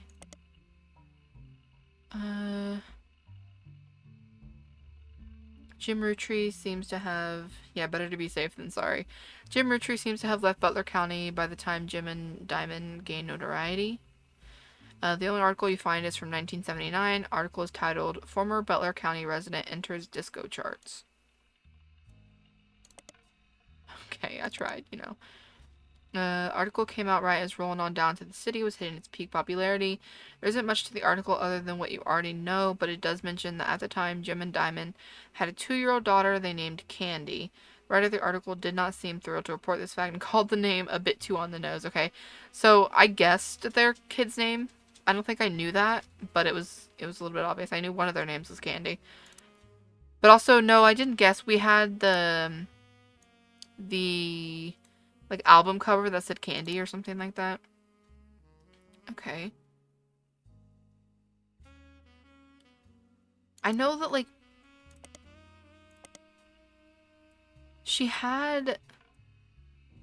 Lauren had like 2 books. It even says it in here. Her 2 diaries, but I don't remember what the other diary was called.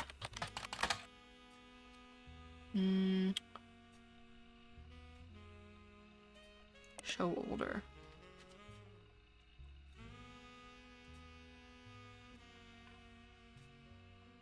Have I read this?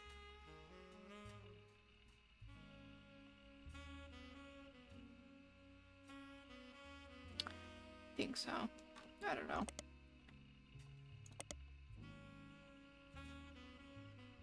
Life Between... Oh, it was revisited, right? I have no idea. What if I just type in revisited? No? Okay. What was it? A Life Between Wars? It's probably just gonna bring this back up. Yeah.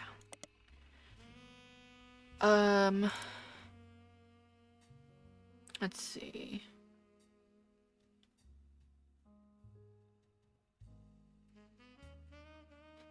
I've searched up Guy, right? He's like at the center of all of this. I think I've read this. He and his wife had no children, but he had children. Let me tell you, did he have children? Look at this man. He had at least 1, 2, 3, 4, 5, 6, 7 that we know of. This man got around. Okay, anyways. Yeah, I've read this. Okay, let's search him up in other things. No, I've read that one. I need to know more about these. Okay, I've done that one already. I need to know more about these parties that he throws. Swingers parties or whatever. Should I search up, like, Guy Hudson parties? No? Okay. I tried. Party. Nope. Okay.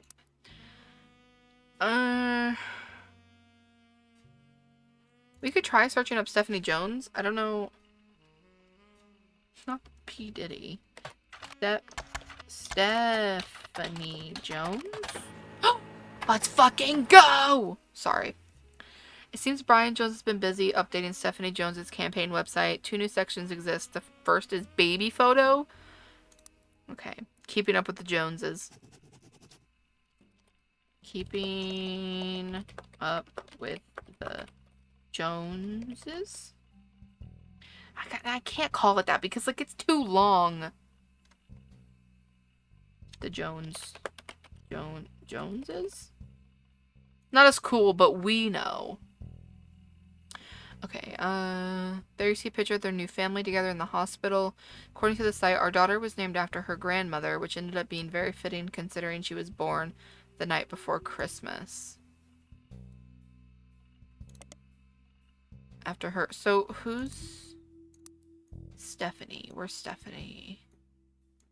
Here she is. So, she was named after her grandma, Caroline, which is, she was born the night before Christmas, like caroling, I guess. The second is what's next. There's not much of substance there right now, but it lists some small accomplishments and finishes with the recent rise in popularity and controversy surrounding my extended family, there has been some extra attention on me. Stay tuned for announcements in the coming months about how I plan to use this publicity to accomplish bigger and better things. Period. We love it. We love it for you, Stephanie. We do. Stephanie. I'm going to search her husband in a second. But I want to search her up in these ones as well. She won her election? No, I think we might have known that, because this says it hasn't been updated for 8 months. Stephanie Landon. Do you think I should search up, No? Okay. You know what? We tried. Okay, yeah, we've seen that one already. Let's see. Don't think she would be in any of these, but while I already have her last name, I'll just search up Brian. Not in Teen Blast or Starlet. I just search all of them, even if I don't think that they would even be in it. I know he has a business, I think. Okay, this one we've most likely read already because it's an older one. I haven't even looked at the picture yet. Business Watch is a magazine typically about large corporations. You can find it. Okay, yeah, so I'll search him here.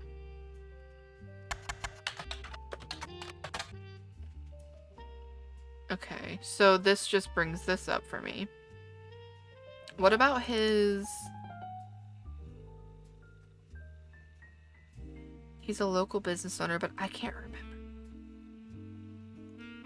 I can't remember what his business was. Does it tell me in, No.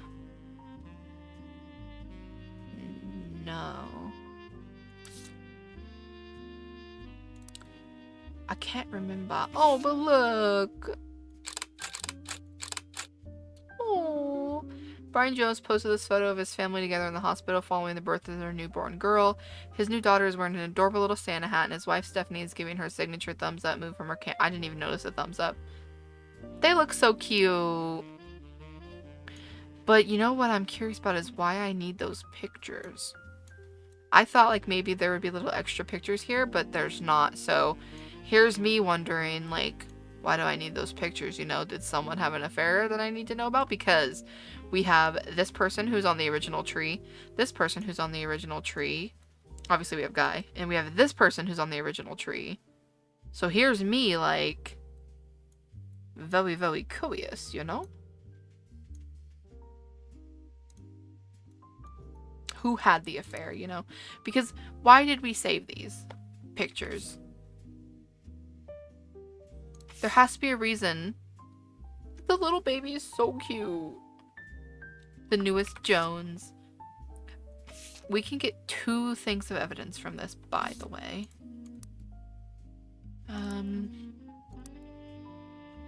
What was I? Oh, I was trying to figure out what the hell his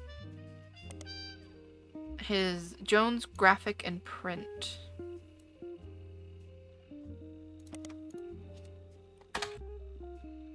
Okay.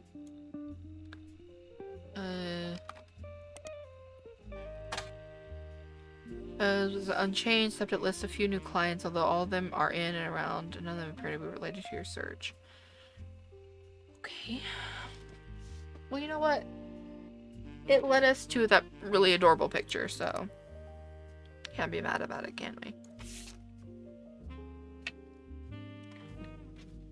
Maybe we should search up Caroline Morden. I'm so fucking smart. After the release of Six Pieces, Caroline Morton did a television interview. Someone had uploaded a partial transcript of that interview on the television section of a messaging community. The transcript is only her answers and is missing the questions.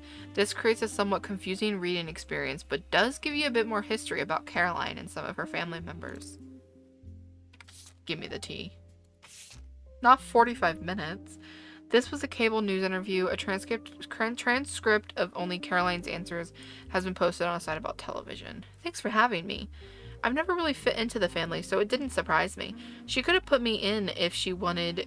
She could have put me in if she wanted to talk about my time during my activism days when I almost got arrested for stealing the spark plugs out of all of her tractors, but I don't really think it fit her narrative. Yes and no. They never tried to kick me out or send me to live on a farm, if that's what you mean. But I was already pretty unpopular, and once everyone learned why I divorced my husband, few people paid me any attention. She's my wife. Not legally, but we've been together for half our lives. Call it what it is. I was 20 and had just had my daughter. I hate to look back on that time because I was a terrible mother the first few years. I left my daughter with my ex-husband and followed Guy on a private jet to Europe. He lost a tooth and a client. I found love and a better understanding of who I was. Still, in our family's eyes, his trip was somehow more acceptable. Explain that. No, I couldn't stand him. Our family wrote off his behavior like he was some huge fan of romance or women, but he didn't like the entire woman. It was doubly awkward for me because he was more supportive than most. I slowly figured out it was because he assumed I would be as shallow as he was. He was a workaholic. He seemed nice enough and did a good job. I didn't know him well. That was one of Sam's problems with our family. None of us did, except Carl. Honestly, I get why she's pissed. I'd rather not speak ill of the dead, not unless you want more stories about Guy. With Carl, though, all I can say is we used to be friends before they sent him to private school. He came back a lot judgier. It made sense when they made him president. He was a lot like my father after they disciplined the fun out of him. After I started protesting the farms, he stopped returning my calls. Oh, well, he's harder to label. When I was a teenager, he was basically drunk or high or both all the time. He actually used to sell me pot. His problems with women were different than Guy's, but he never really judged me. I guess he knew it would be pretty hypocritical to judge anyone for anything. Back then, he was destructively unreliable in every way, but nowadays, he's just kind of boring and old. I prefer that to how he used to be, and to Guy and Carl, but it's still a cautionary tale. I hope I'm never that boring and old. Okay, Caroline. It doesn't really help me, but, we learned a bit more that Guy is kind of a POS and he really just likes women because they can make him feel good, basically. So we don't like him here, but that's fine. You know, you have people you like, you have people you don't like. I don't know what I'm saying. I'm going crazy. Let's see. So we got some new information. But Caroline Morgan. Yeah, we've seen that already.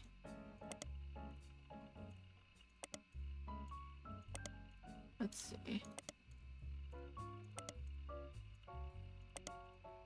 Okay, well.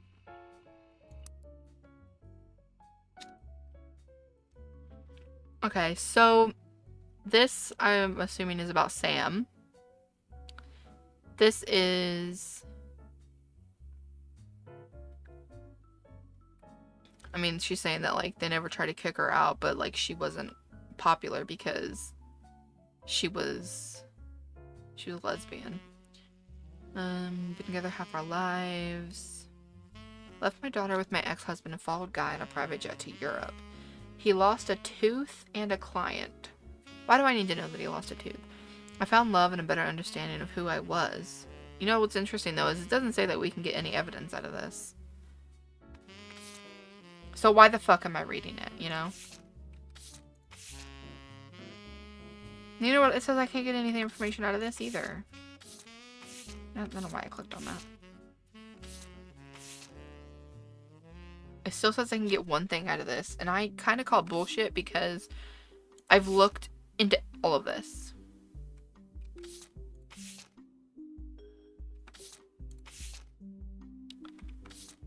I'm just missing it. And then the fact that I can get 2 pieces of evidence out of this picture.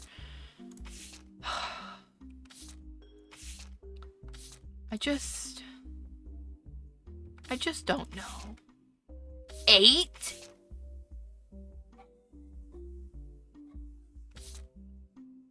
Okay. What does this say? Yeah, I get a hint again. Reminders in your evidence goes over the most important people and events from the last. Yeah, I know. Okay.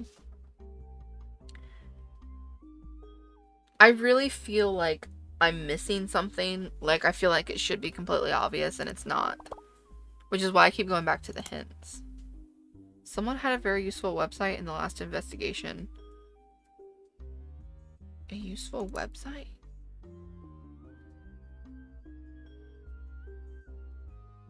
Miracle didn't. Useful website? Maybe Stephanie? But I don't...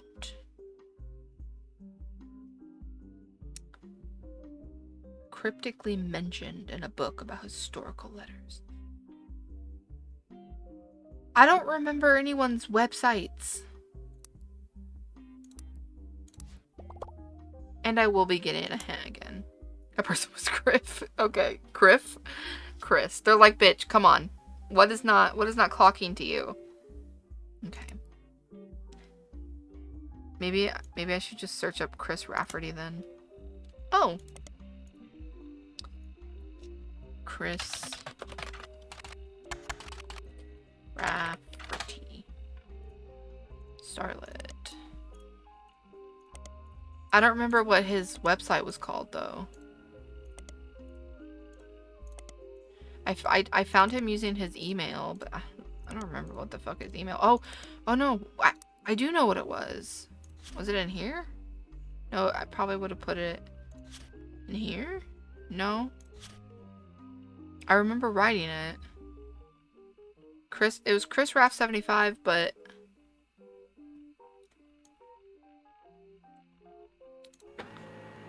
Okay. Chris Rafferty's Prodigy site seemed to have been discovered by the masses. Gone are the art pictures of his cousins. Instead, it's a list of questions that people kept emailing him. The most relevant ones are the following. Are you the son of Clark Rafferty? Yes, but I didn't grow up with him.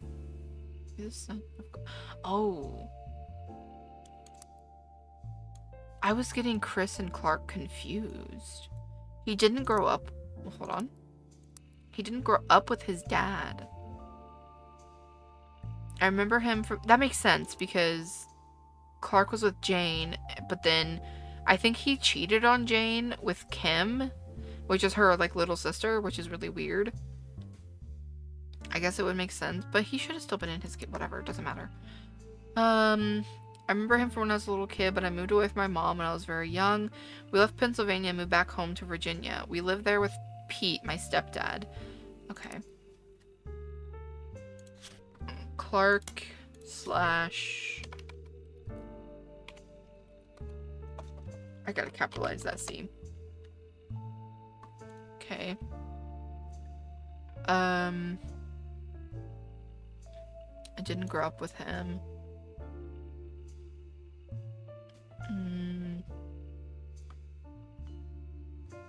Where was I? We left Pennsylvania, moved back to home to Virginia. We lived there with Pete, my stepdad. My dad and I spoke a few times when I found his phone number on a check he sent us in the mail when I was 15. He was happy to hear from me, and now he calls me once a month and came to visit me at college. He tells me about things I don't remember and people like Guy Hudson and Ernie Madsen. My dad and I get along, but obviously we aren't very close. Do you ever meet the Roottrees? Used to know the Roottrees, but never the sisters. I was in the office sometimes when I was a kid, and I definitely met Guy Hudson before he died, but I don't remember. My memory is weird. It's hard to know what I actually remember and what I only think I do because I have pictures. No, I feel that because sometimes it's like, do I actually have that memory? Or am I only remembering when I was told about it? Or like this says, from a picture. For example, I have a photo from when I was 5 and in the office with my dad and Guy was there. I made myself sick by eating chocolate, and some woman who I don't know cleaned my face.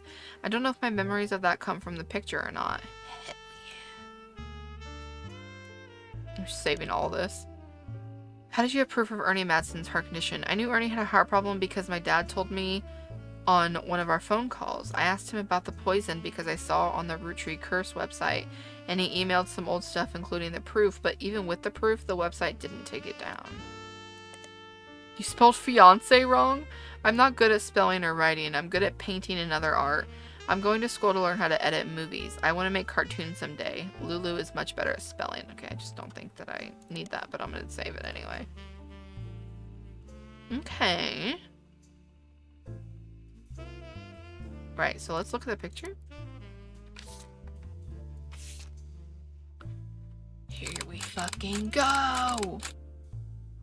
Look at his little bowl cut. This photo was on Chris's website. According to Chris, it's a photo of him, his father, and Guy. While they were distracted, he snuck into the supply of chocolate they kept for visitors and tours. Chris Rafferty did not know who the woman in the photo was. That's probably Elizabeth, mayhaps? But we got another photo of you, Chris. And another photo of Clark. And Guy. I can't add an it there because technically he's not locked in yet. He needs to lock in.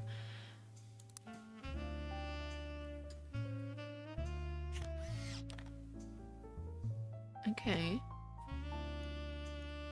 Help. How do we get out of it? Okay, never mind. I figured it out. Right. So what does this do for me?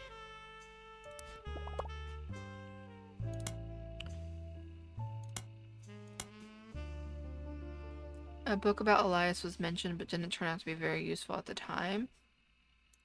Was it? I know I'm using those hints a lot, but I can't, you know? Like, I feel stupid. Elias Roottrees? A book? A book? A book? Don't remember a book written about him. Maybe...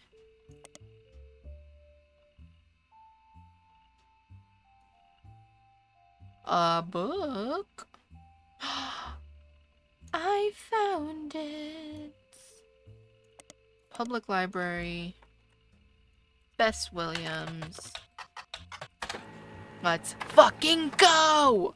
Reprinting of an old book about lies is blatant corporate propaganda. Oh my god, look at him. We can add that. Just kidding, we can't. We can't add it up here, but like we got a picture of him, so that makes me think that he's down here somewhere and he had a fucking affair. Anyways. The dictionary defines propaganda as information, especially of a biased or misleading nature, used to promote or publicize a particular political cause or point of view. But if they were to replace that definition with a picture, it would be a picture of this book. Hot damn! The book tells you nothing new about Elias, and from what you know of his true feelings towards some of his extended family, you're not sure it tells you anything true about Elias either. The reissue of this book was so lazy that they reused the famous photo of Elias from Business Watch, whose copyright had expired. The best thing it has going for it, it's only 85 pages long. Wait, is that the same Sam picture? Same picture? It is the same picture. So why could I save it?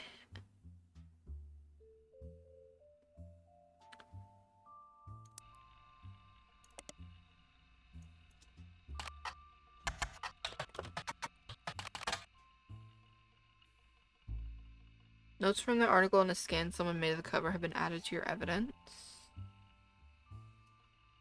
Watchman of the Year.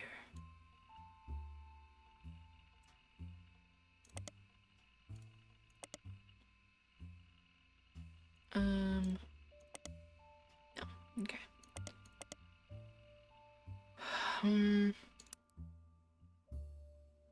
The way that I can get two pieces of evidence from this picture and this is crazy. It's mad. Maybe if I search this in here. A few copies, published in 1920. Okay, they wish to capitalize on Roottrees mania, but it didn't work.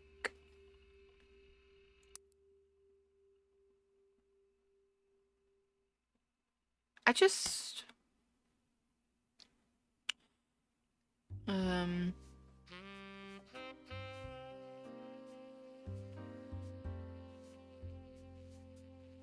See, I just... Family Man, the Roottrees legacy. Do you think... No. You know what? I thought I ate with that. I remember it mentioning the book by them that they, like... It was... Like, they basically said that, like, it was, like, not useful anymore because it was propaganda.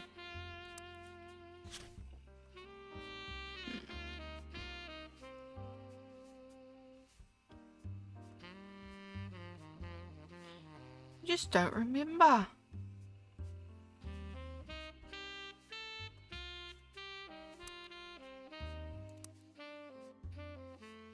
I'm telling you, one of these, I'm gonna go out on a limb here, and I'm gonna say this is Elias. He was the first president. Okay, it's already not right. Okay, well. And this is a Gwyneth. I don't have a picture of her. Okay, so that's wrong.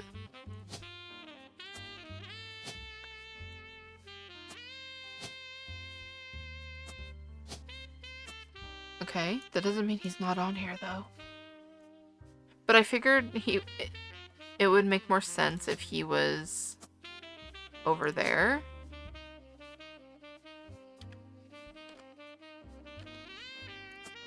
I'm just sus of him, you know? Like, I feel like he's on here somewhere.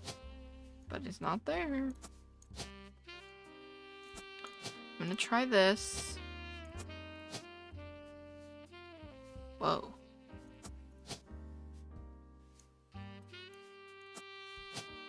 Why is this like this, but it wasn't like that for over here? Oh, because...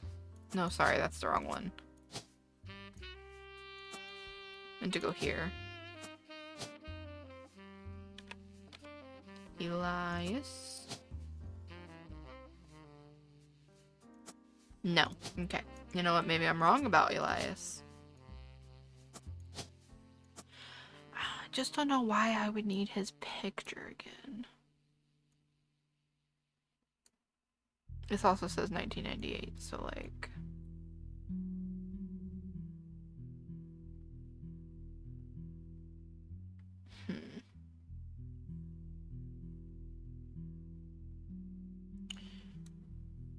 I don't know, but I feel like if he was here, it would be this one.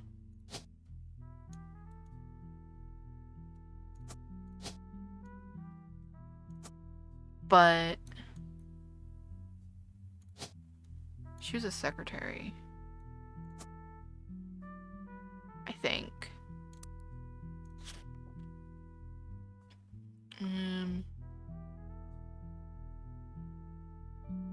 Pretty sure she was a secretary.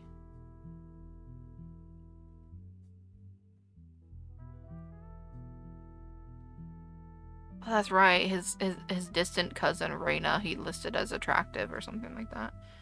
Can't remember if that was before he knew that they were related or not. Yeah, Joanna was Zach's secretary when he retired, and then Guy's secretary. But he grew up with her until he was 16. But one day his mother neighbor came home from the movie rental store where she worked the register. That's why I put her down as a cashier, but...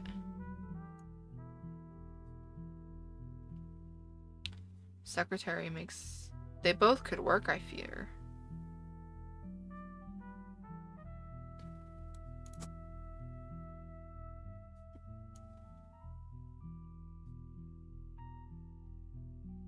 Interesting.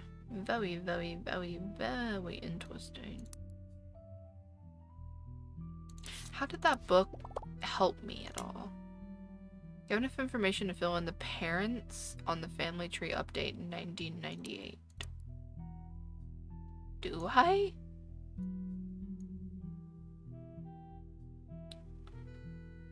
Family tree update 1998? Do I? You have enough information to fill in the parents. You can copy Stephanie's. Oh. But why is she here? What does she have to do with anything? I have no idea. Was she a politician? She's not a politician? Oh, politics. Sorry, it scared me. We haven't seen a well done in a long time. This one, it's probably just me, but this one... We got Elias! I knew the dirty dog had an affair. I knew it! Oh, who's knocking? Oh, it's Clark. Wasn't it Clark? Oh no, it's Sam. Has Clark reached out to you? He Well, has. let me give you a short history lesson about the last few months of my life. Alright, you tell me. 3 different people contacted me, claiming that somewhere in their history, they might be Roottrees. Mm-hmm. First, that young man, the rapper. I ignored that one. He seemed dubious. What does dubious mean? Then I saw the news. Ooh, the news. I felt terrible. Oh. So I began helping the others.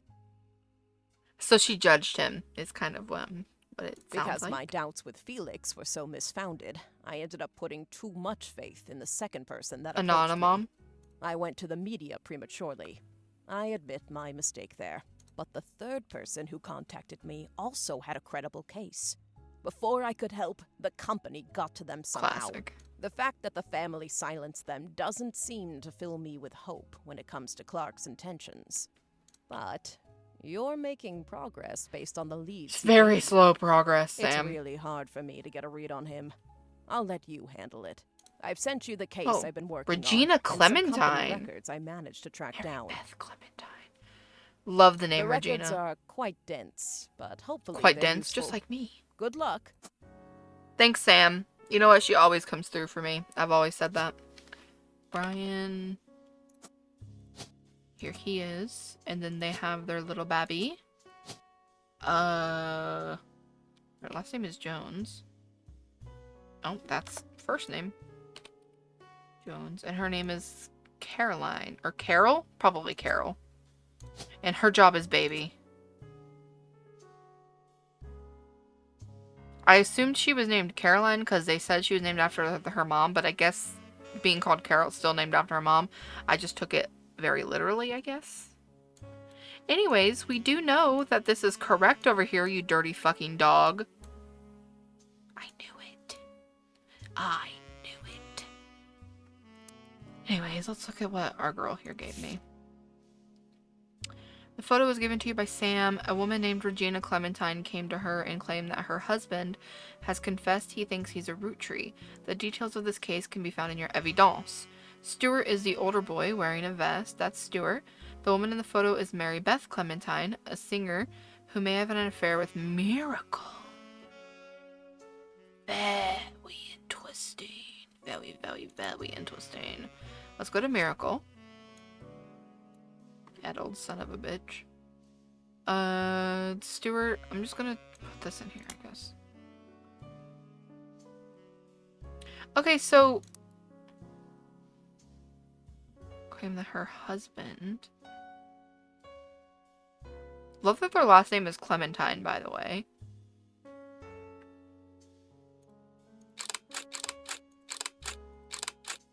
This man is handsome. You think that's Miracle? No, because he has 2 eyes. And I know that sounds terrible, but we know that Miracle only has 1, so. Confidential. You were given some partial staff records to cross-reference by Sam. These records are based on old tax mailing information and only detail the employees that work directly for Roottree or in their corporate office. The many laborers on their farms and in their factories are not listed. You're not sure how helpful it would be, except for cross-referencing Guy's secretaries and visits overseas. Spider-searching people just because they are listed in these books will likely be very time-consuming and a waste of your time. Leadership. President Zach Morden. Special management Ernest Madsen Jr. Okay. I didn't mean to click the duck. Didn't mean to click the duck yet. Okay. What do I do? Where do I put this? Do I even... Oh my god, I stopped clicking the damn duck. Leadership, special management, Ernie Jr., office staff, Edward Roottree, Lloyd Carpenter, Carl Monroe, Elizabeth Cravensworth. I guess I'll add... What was this? Company tax info. I don't know. Of course the dogs are starting to bark again. Okay. I wish I could just like copy. I guess I could do that. Office staff. Product management. Secretaries. Farm and manufacturing. Major expenses, none. I guess I'll put that in there too. Okay.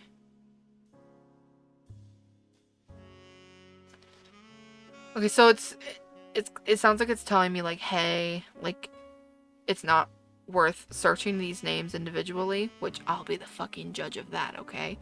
But it's mostly used for cross-referencing, like it says there. Okay, so we have that. Ooh, we have other pages.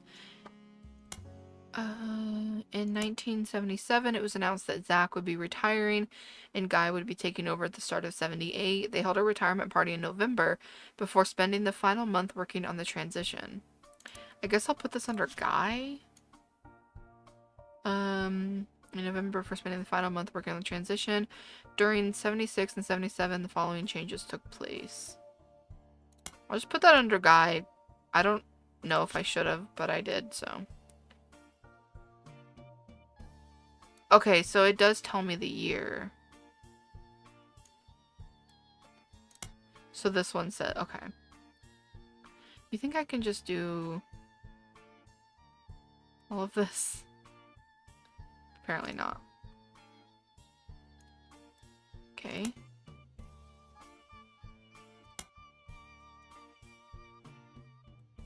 Could be a waste of time doing all of this, but especially because I can just come back to it, but I'm doing it anyway.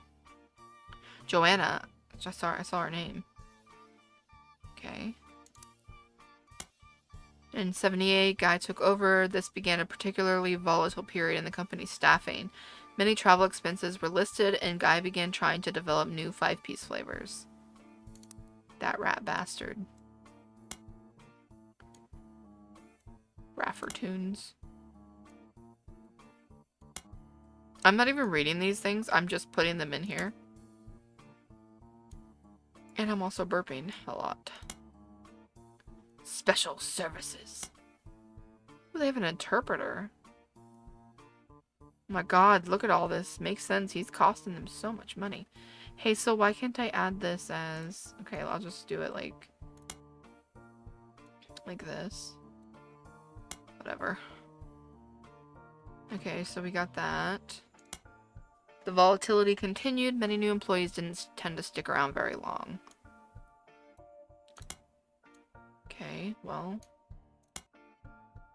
This is what happens. Corinne! Corinne! Okay, we gotta come back to that because we know a Corinne, and now we know her last name. But we'll have to come back to that.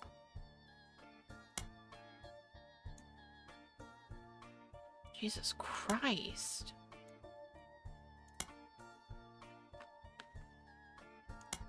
Guy Hudson died in May of 82. So the first few months of that year continued along the same pattern as they had been. Things quickly changed when Ernie took over.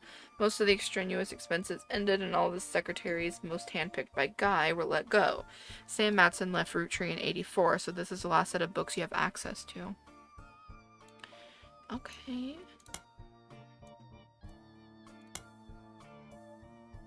So they didn't have any office staff then? Or I guess, I don't know.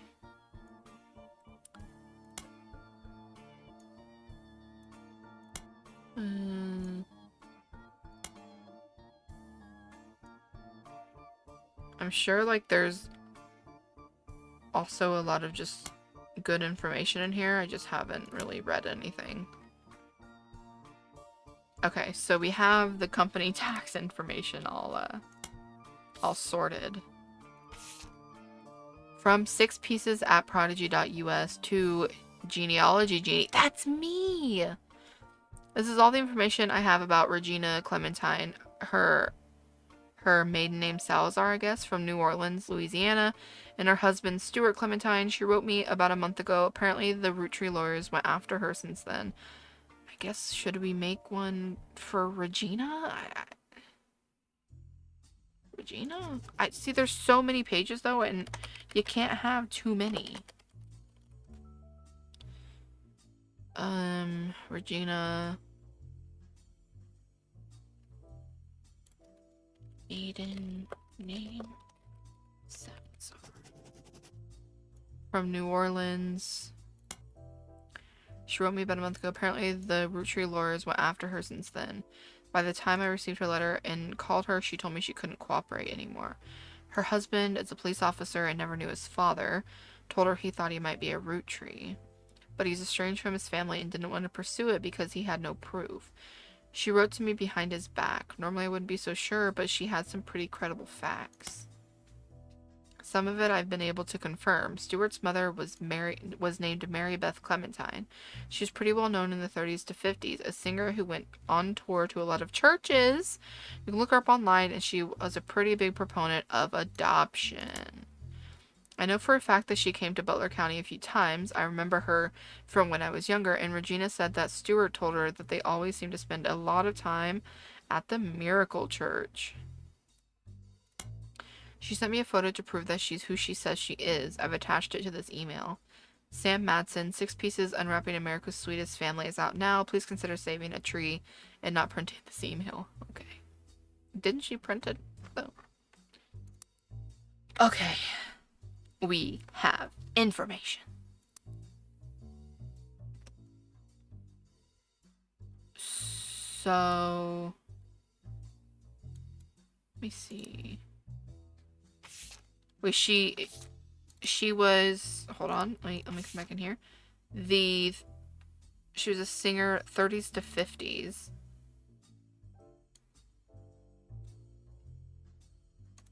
I'm thinking this is Miracle. What's his job? Preacher? Preacher.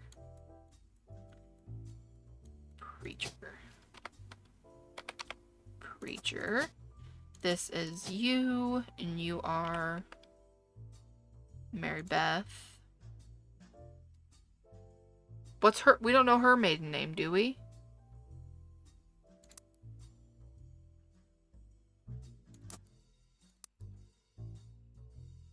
Named Mary Beth Clementine. Well, I guess maybe that's her maiden name then. I don't know. I don't know what you want from me, game. Clementine. Occupation. Is singer an option, or should I just make her an artist or musician? Let's not talk about that. Musician. Or is singer an option? No, okay, I'll just make her a musician then. And her spouse was Stuart's mother. I guess maybe we don't know, because then, but she was big on adoption, so that's why I was thinking this was her, but this is Elias.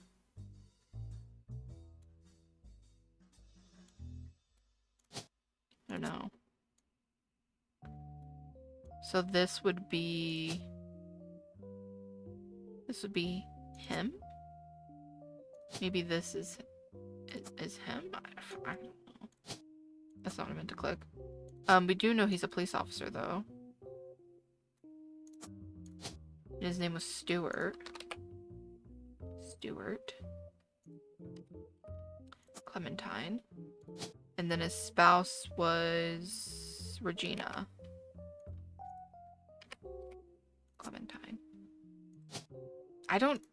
I'm assuming this person's last name is Clementine, but I don't know their first name. This is all speculative. I don't actually know if that's true.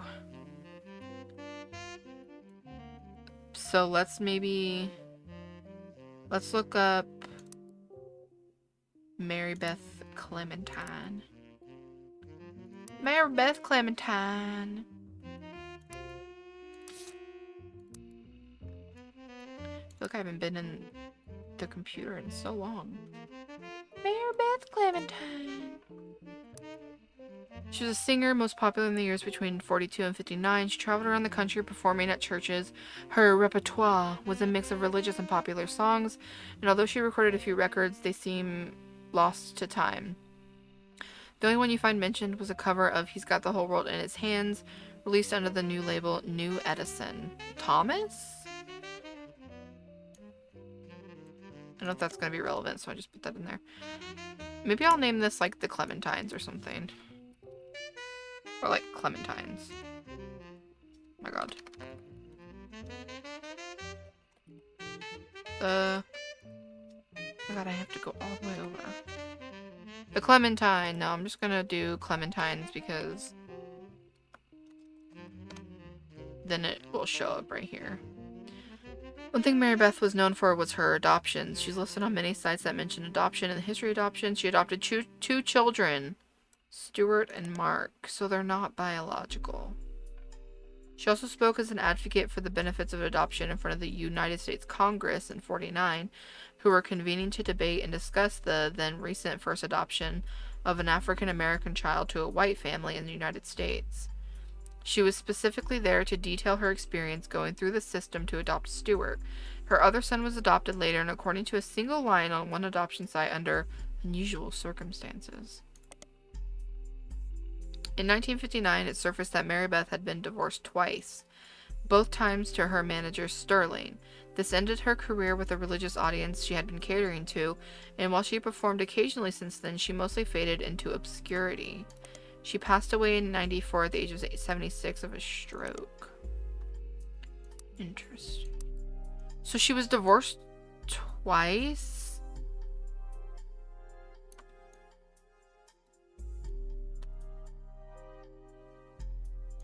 But I'm not seeing like... I'm not seeing like a person who's been divorced twice. That's what I was trying to get out, but it was hard. I don't know if Sterling, like, I don't know if Clementine is like her last name and maybe her husband. We know his first name is Sterling apparently, but we don't know his last name, I guess. Had been twice divorced, both times to her manager Sterling. I guess because she was divorced to the same person, it wouldn't show up in the family tree twice then. But she'd married to her manager Sterling, but it doesn't say that Sterling's last name is Clementine or not, so we don't know. But maybe we can search up Mary Beth Clementine in here somewhere. Butler County Times. Played religious hymns at the Miracle Congregation's church. She's mentioned 2 times, though the first visit from '49 was significantly more substantial. Miracle Congregation welcomes Mary Beth Clementine with open arms. The article mentions that the church's leader was moved when he heard Mary Beth's recordings of one of his favorite hymns, His Eye is on the Sparrow, and reached out to her personally. His Eye is on the Sparrow holds a very special meaning to me. As you know, I've had a very difficult upbringing, and it's no secret that my own eyes have always been a source of struggle. The song is about overcoming sadness and hardship through Jesus. If God can find a way to watch over every sparrow, he can certainly watch over those made in his image. My family's fortune does me no good as a man of the Lord. It's much better spent spreading his word, and I felt a kinship with Mary Beth ever since I heard her voice. When I learned her personal story, I knew I had to help her in whatever way I could. The Bible is full of adoptions, from Moses to Esther. Spending your life taking care of those helpless to help themselves is incredibly noble. She and her son are welcome to stay in our guest home. Sure she is. Second visit was a few years later in 53. The article mentions that her first visit was a massive success, and at the insistence of Miracle's congregation, she's returned for an encore performance. It also mentions that the unusual circumstances of her second son's adoption have returned from touring recently, but doesn't clarify. Very, very interesting. Put that there. Okay.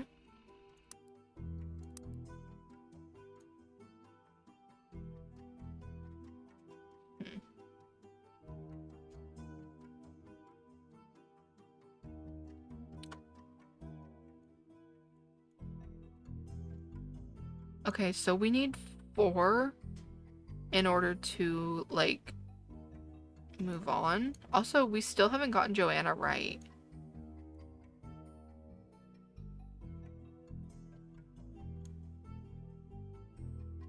Oh, I need her maiden name, don't I? What, I think it's said before, like, you need... Oh, hold on. No, it wouldn't be in there. Okay, I'm feeling flustered. Let's see.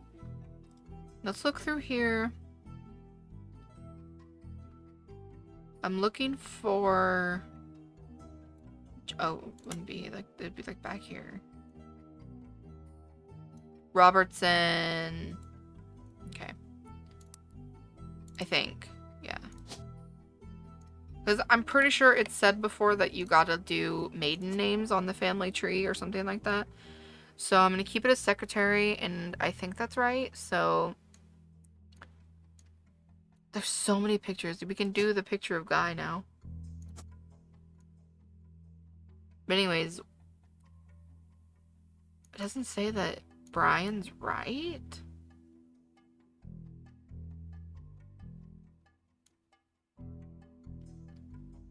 That's weird. Did I just do those? I don't remember. Anyways, I need 4. So let's say this one's right. I'm pretty sure this one's right. And I think this one's right. So I think it only counts these as, like, 1. Like, you need these big ones to carry on. But I also have Miracle, and I thought that was right too. So if we're saying that these are our 4, then one of them's wrong.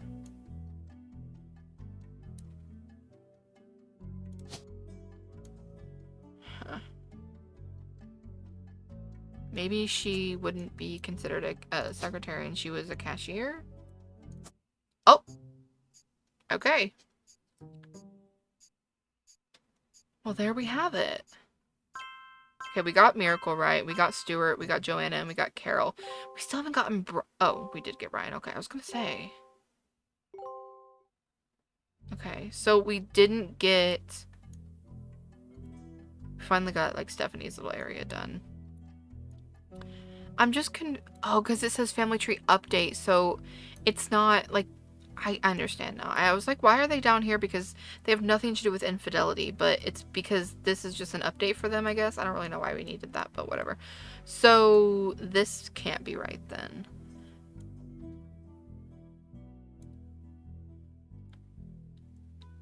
So maybe her maiden name is not Clementine.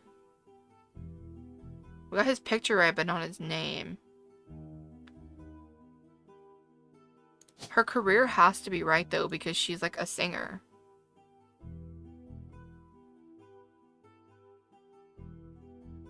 Artist doesn't make sense.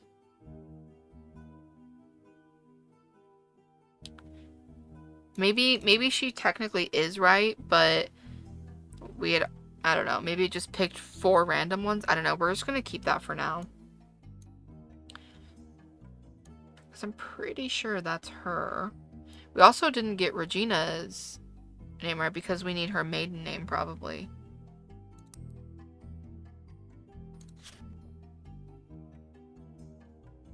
Maiden name Salazar. Or no, that's Regina's maiden name, I think. Let me see. Regina, yeah, maiden name Salazar. Salazar, there we go. That one should be right now.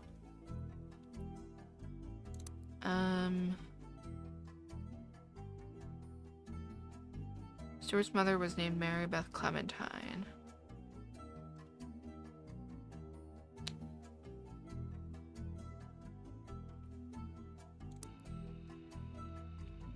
Okay.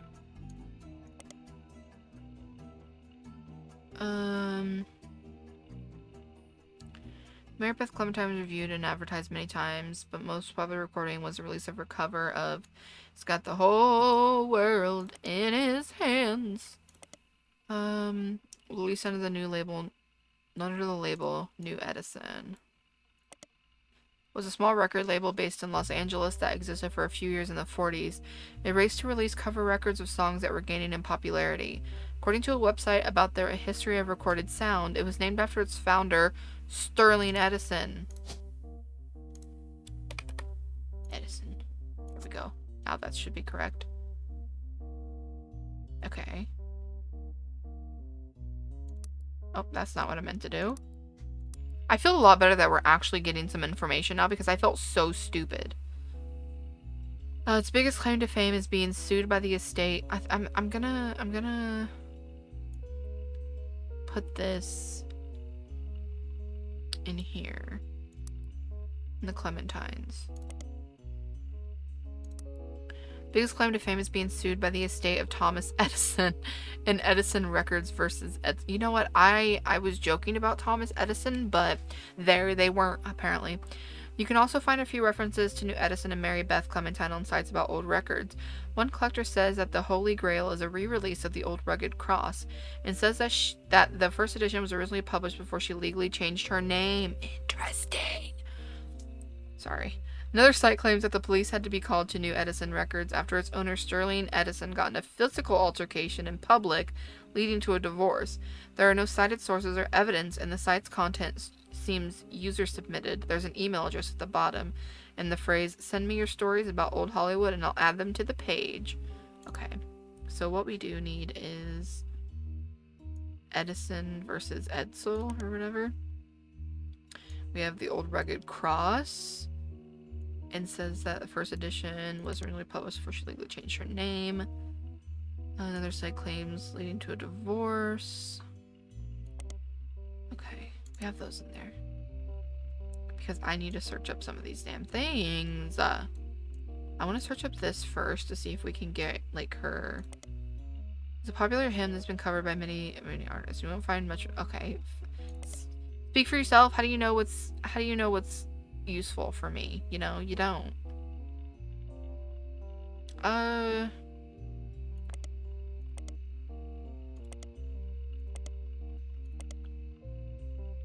Edison Records. Okay. Edison Records is one of the first record labels named after Thomas Edison.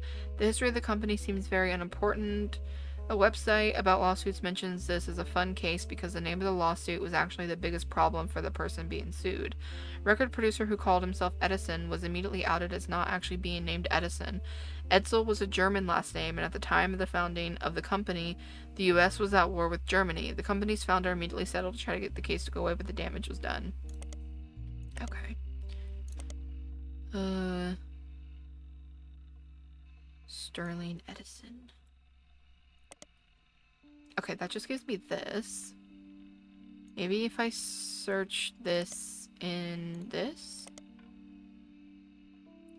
There it is. Last name Quaker. Quaker Oats. Sorry. Oops. Open this. Open this. Mary Beth Quaker. Okay, that's what I want. I wanted to find her maiden name. I guess I can try and search this. don't know why it would be in here, but...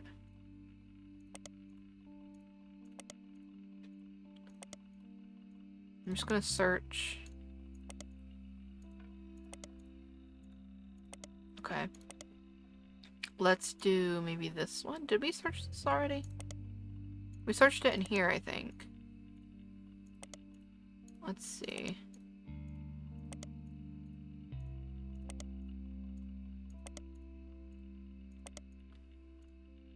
Okay, let's try Sterling.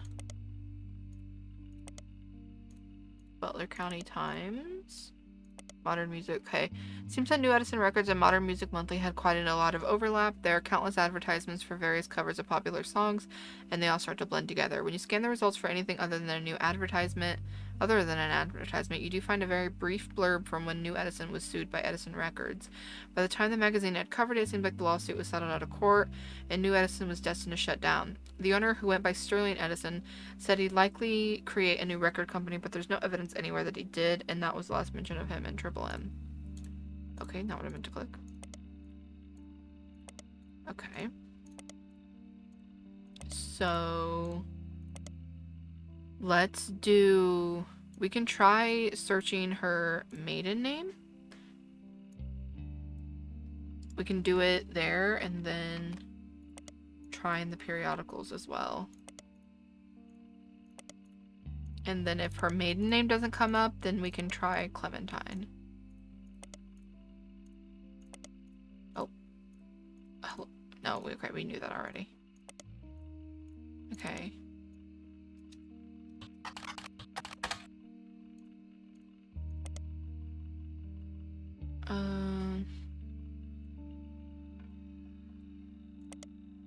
Religious hymn has been covered. The premise that the singer realizes that they should not feel discouraged or disparaged by their troubles. God can watch. Okay. I don't. Okay, whatever.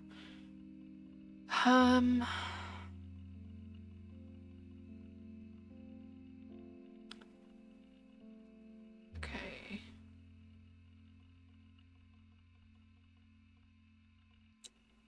Miracles Congregation? Miracle Congregation. No? Okay. Miracle Congregation.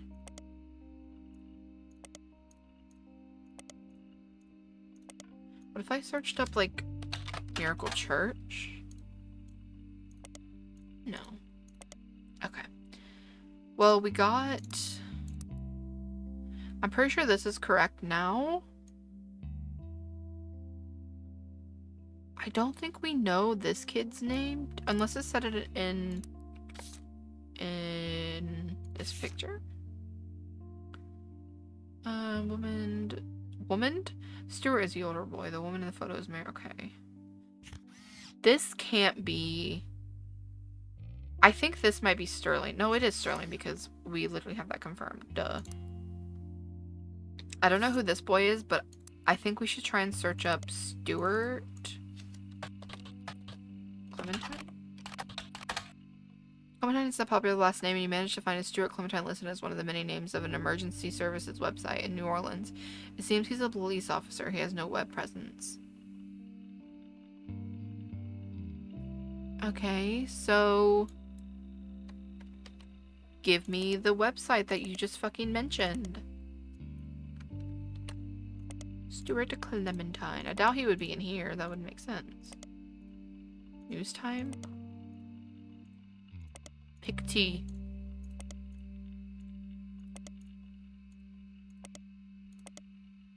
The popular last name, you managed to find a Stuart Clementine listed as one of the many names on an emergency services website in New Orleans. So it just... that's all it's giving me about Stuart Clementine. Okay. I need to know about this child. Especially because, like, his adoption has been called... where the hell is it? Unusual circumstances has been used to describe his adoption.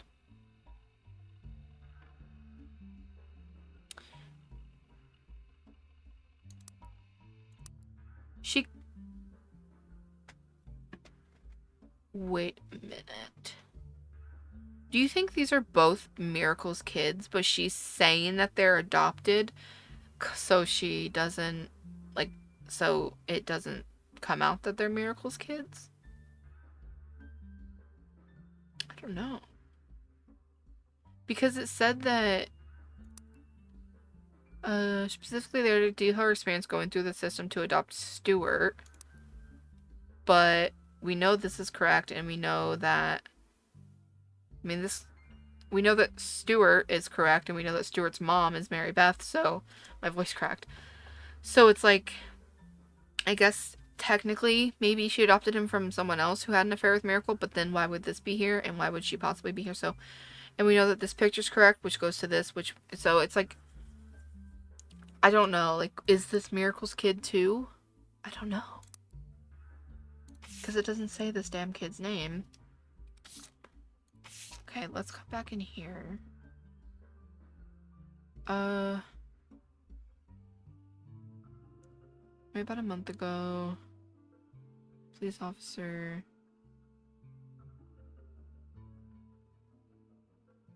Mary Beth Clementine.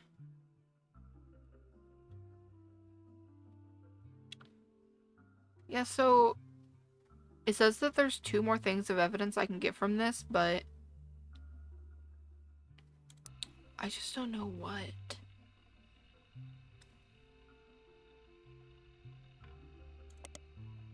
And I guess I'm technically not. Maybe Sterling? I don't think he would go by Sterling, but not Sterling, Edison.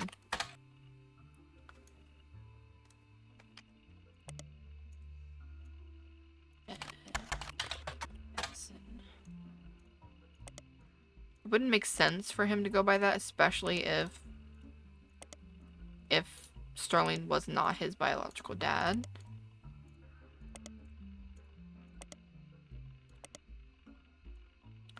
Stuart Clementine. I just searched up New Orleans. No, okay. You know what, I tried. Emergency services website. Okay. And then we have this. Are these all like... Okay, they all each have their own little thing here. So, you know, we do need... Wait. There's Elizabeth. I do remember another Elizabeth being mentioned. Was it in here?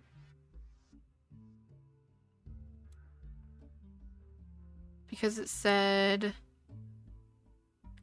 Yeah, as far as Sam knows, Elias once had a secretary named Elizabeth, and it was a different Elizabeth.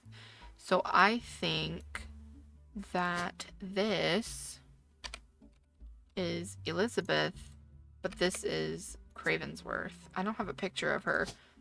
And I think she would be a secretary. Let's see. It just says office staff, but I think she was.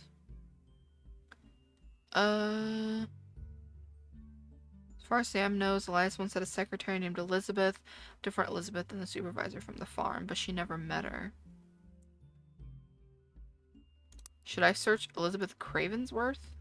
Thoughts? Okay, that gave me Dick Diddley. What about... No. Okay. I don't think I... That... Could that be her? What was this picture? I don't think so, because Guy is here. I don't know if he would have even been born when she would have been around, so I don't think that's that Elizabeth. It's like probably one of these other ones around here, so I don't think that's her, but I think that's her name, and I think that's her correct job. I just don't have a picture of her.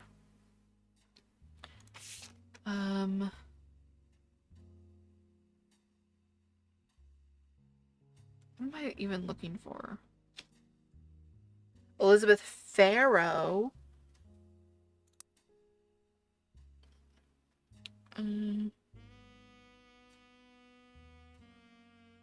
My god, I'm full of burps. Nothing. What a last name.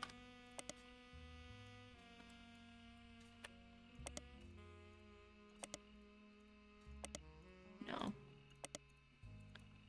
Do do do do. I may as well search the others. So Elizabeth was... Sam's friend was named Elizabeth. She had a daughter. Elizabeth is the mother of the people from Antonellis. Christine Garland. Judy Garland.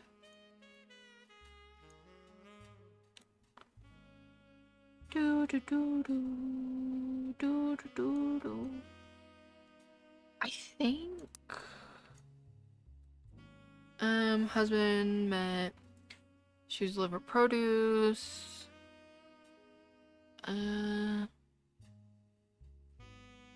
She's a secretary.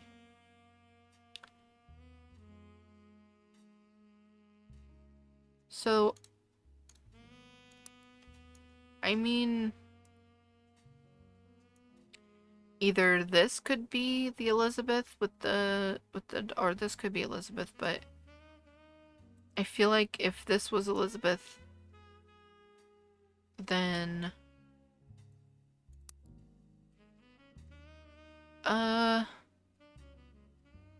met years ago.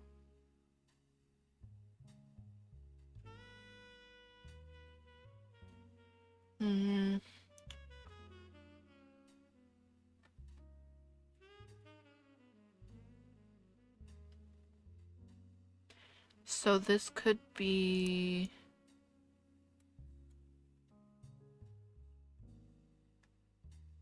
Could be around in here. Elizabeth Farrow. Stuart Todd.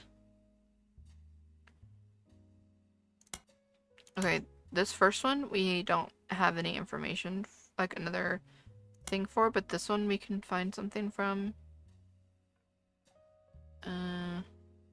Christine Farrow. Oh my god. That's her maiden name. We know that her married name is Garland.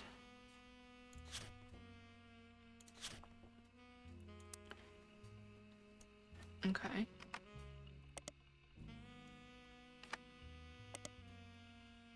Business Watch. Butler County Times. No. Okay. But we know that she changed her name. So we know that she's married. So, which obviously, but like, knowing that she's married just makes me a little bit confused because I'm like, well, like surely they would be here. Like surely it would say her husband. I don't know.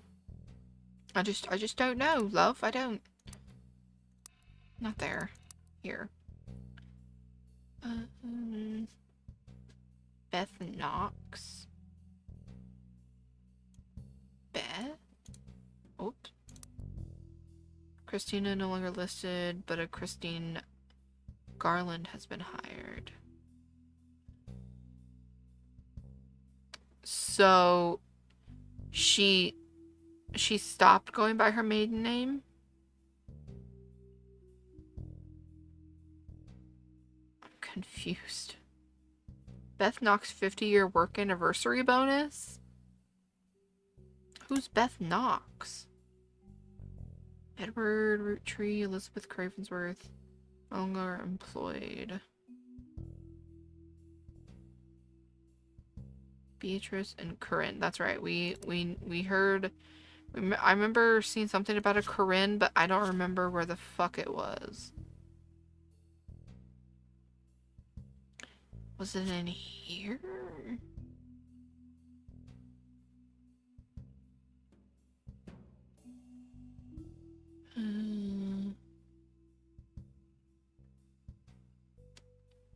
I remember.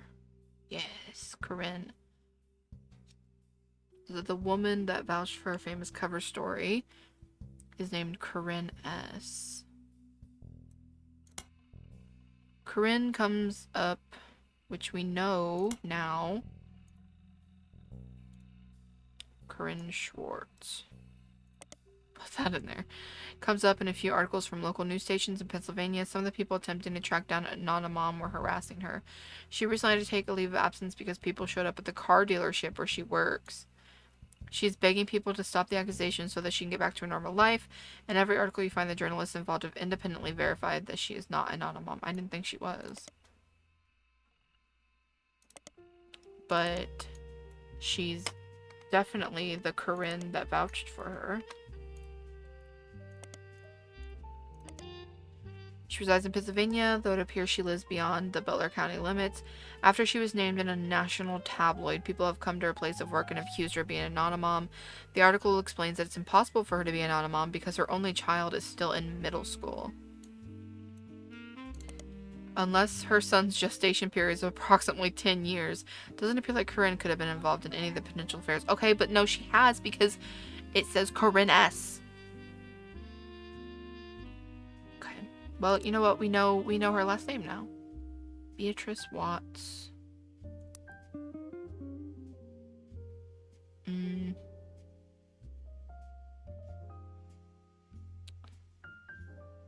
Robert Logan. Wait. Maybe.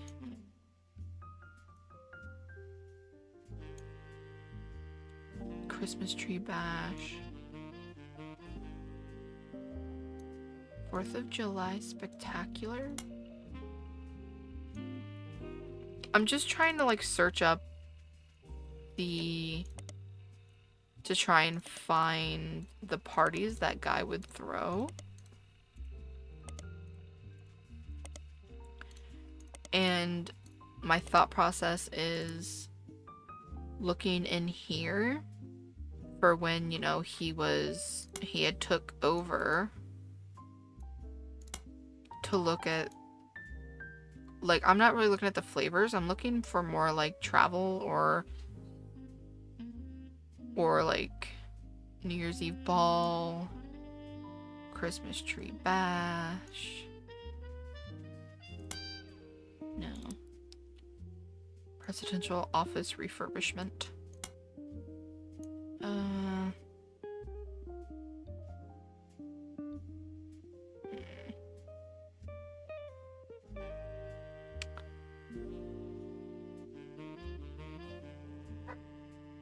Ignore the dogs. Grandorf Dove donation.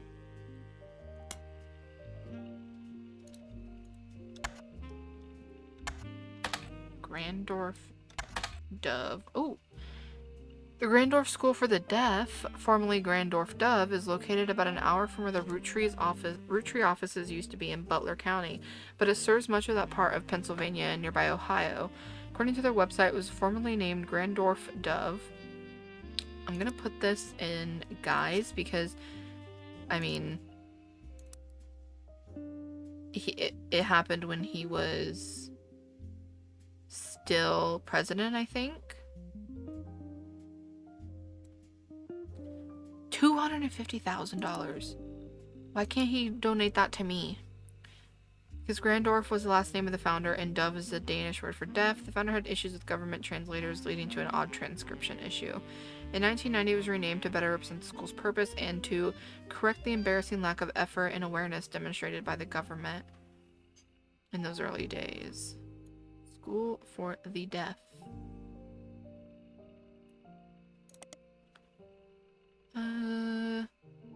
The staff is listed on the website. You can scan through all the biographies Oh, you scan through all and find that the principal, Miss Ford, is fluent in 5 languages, including ASL, American Sign Language.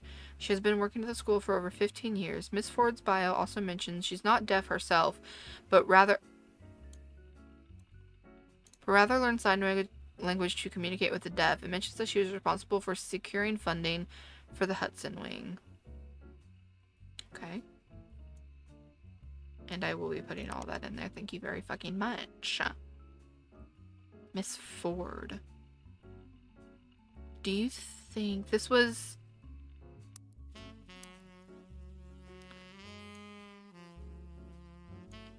to 1982?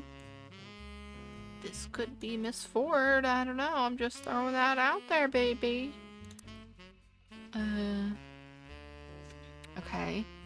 Miss Ford. I swear in this I saw someone with the last name Ford.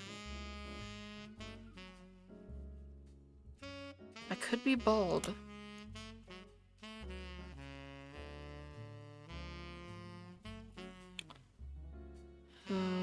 Maybe. Oh, Susan.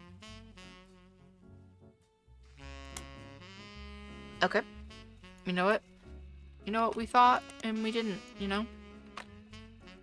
Business Watch. Butler County Times. You know, I thought I ate with that and I didn't, apparently. Okay. You know what? That's fine. That's fine.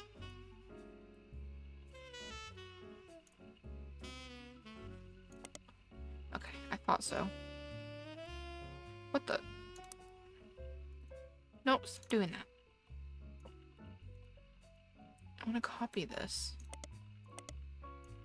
And search in here? Or in here? Here we fucking go! Grandorf School for the Deaf has made a few odd appearances here and there in the Butler County Times since 1990. It's not too many that you can't look at all of them, and so after scrolling through a few pages, you manage to find something incredibly useful in an article that isn't even focused on the school itself. Local students provide key evidence in scientific study. The article from March of this year, 1999, mentions that the Ford sisters, who attend public school in Butler County, are one of only a handful of identical twins in the world who suffer from 2 different genetic issues. One of them has asthma, and the other has a deadly allergy to peanuts. Their mother, a Miss Susie Ford, okay, hold on, I'm putting all this in guy because I just know that, like, you know, he's their father, you know, so. Identical twins. One has asthma.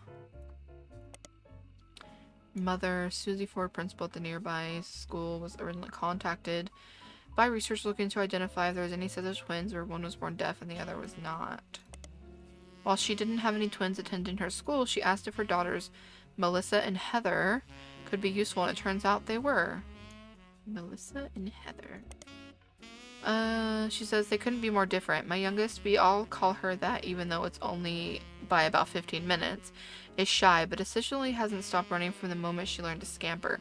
Asthma has kept her sister off the soccer field, but she's a definition of extrovert, and is even performing in a local production of Is There Life After High School later this year. Okay. I'm gonna put this, like, all in there. If they have red hair, we know who their dad is. Oh, well, we can't tell because it's in black and white. They're adorable, though. This photo accompanied an article about a scientific study. 4 twins were used as part of a nationwide study of how allergies and other diseases affect twins differently. The twin on the left is holding an inhaler, and the twin on the right is holding an EpiPen.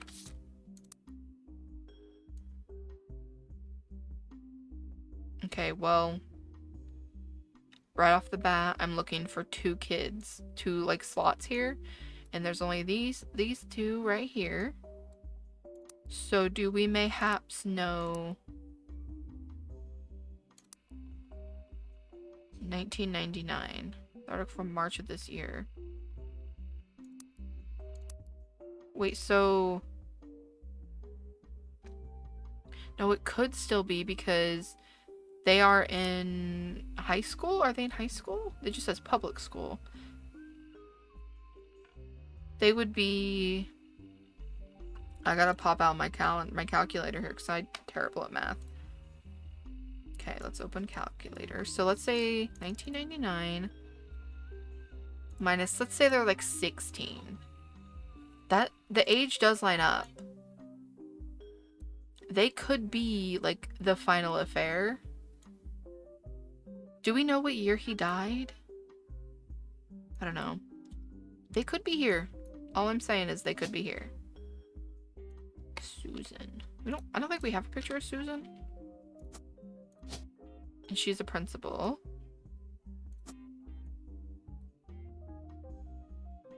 And then the older one, she said, was my youngest.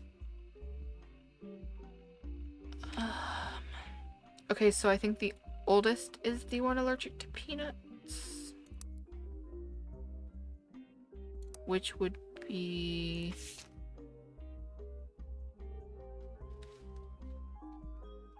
I have no idea. It doesn't say, like... I mean, it just says their names. It doesn't say... The youngest one... Youngest... is shy, but essentially hasn't stopped running from the moment she learned to scamper. Asthma has kept her sister off the soccer field, but she's the definition. Okay.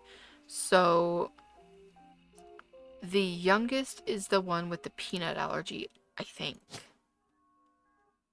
So this would be the oldest, and this would be the youngest, mayhaps. And I'm assuming their last name could be Ford, but it also could be their... whoever...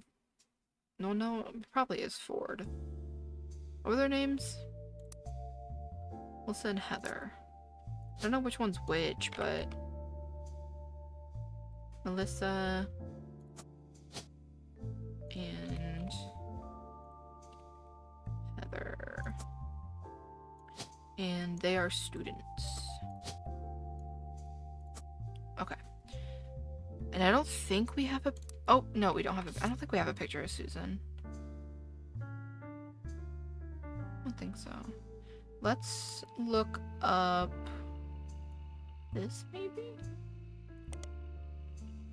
It's quite obscure, only appearing on Broadway. Nowadays it's mostly performed by smaller theater troupes, including high school drama clubs. If you couldn't tell by now, a game designer by the name of Jeremy Johnson was in musical theater all 4 years of high school. There's one song from it that has somewhat surpassed the popularity of the rest of the musical, called The Kid Inside. If you'd like to listen to it, I recommend Barry Manilow's version. Entire musical deals... Anyways, the keyword in that Butler County Times article was local. The entire musical deals with... what? I'm confused. Okay, let me... take this. Okay, cast meant some... Heather. Heather is the... Heather is the... Heather's the one with the allergy? So I got that right then. I think. I have no idea. Let's say those two are right. That's 1, 2. This one I know I don't have. And this would be 3 if I have that one right. So I would just need one more. And I don't have a picture of Susan. I don't think. Okay. Susan Ford. I think, have I done this? I can't remember.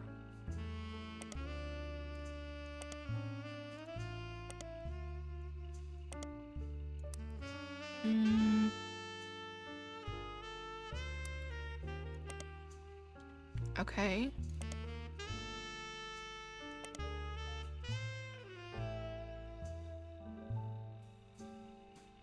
Local students.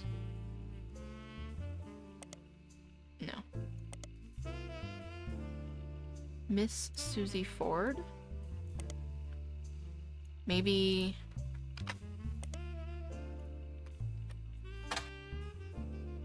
okay, no, because that just leads me here.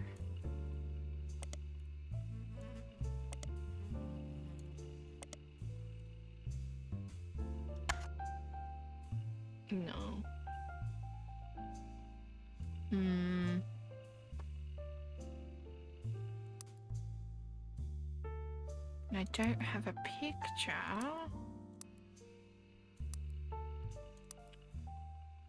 Let me...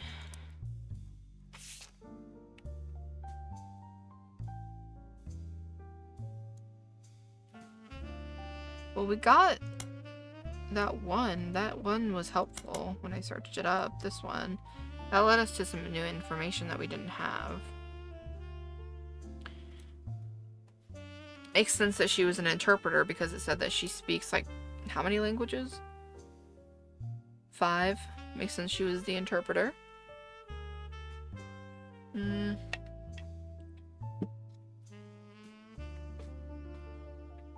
don't know. I don't really know how we would get her picture. I tried looking.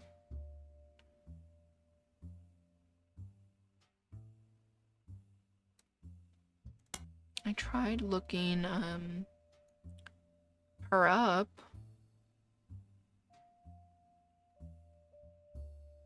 I didn't find it though.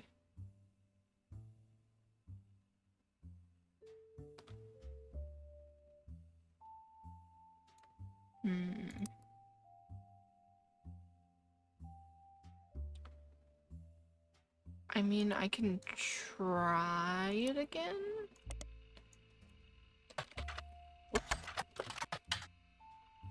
See, that doesn't give me anything.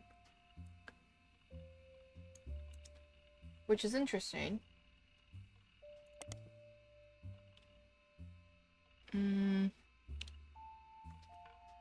I just need a picture.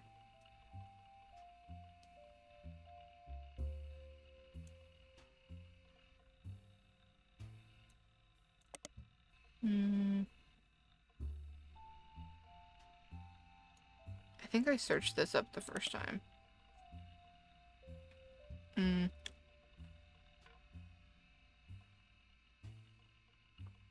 The Hudson Wing.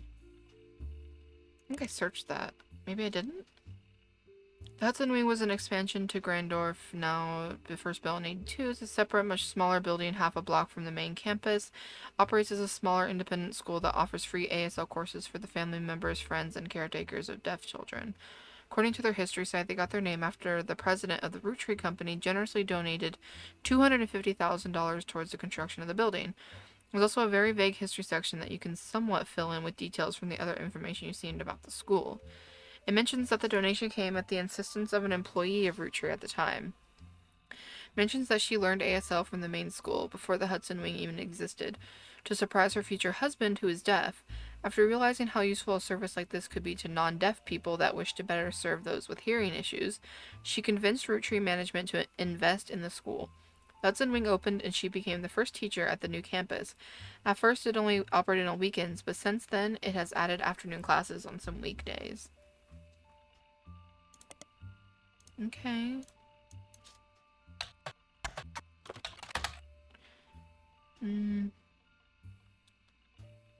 School for the Deaf. Deaf. Butler County Archives includes what seems like an endless list of snow cancellations, extracurricular activities, and weekend events that began over 70 years ago and stretched until the last mention in 1990. Amongst the avalanche of useless information, you almost miraculously discover one useful article. Grandorf Dove was at the center of a crime article from 1982. It seems that someone defaced the school and vehicles outside of the brand new Hudson Wing of the school. There were multiple broken windows, and one of the teacher's cars was painted with profanities and accusations of infidelity. Interesting. Very interesting. Don't know how I would find out about that. Maybe if I look... No. I thought maybe if I looked it up in Piketty, because they like to spill the tea, you know? I'll just put this in guide. That's where I have the other things about it. Oh, wait. Wait, I scrolled. What? I swear I couldn't scroll. Okay, whatever. A few weeks later, a follow-up article provides more details. There was one arrest, Thomas Hughes, who is coincidentally a former student at the school.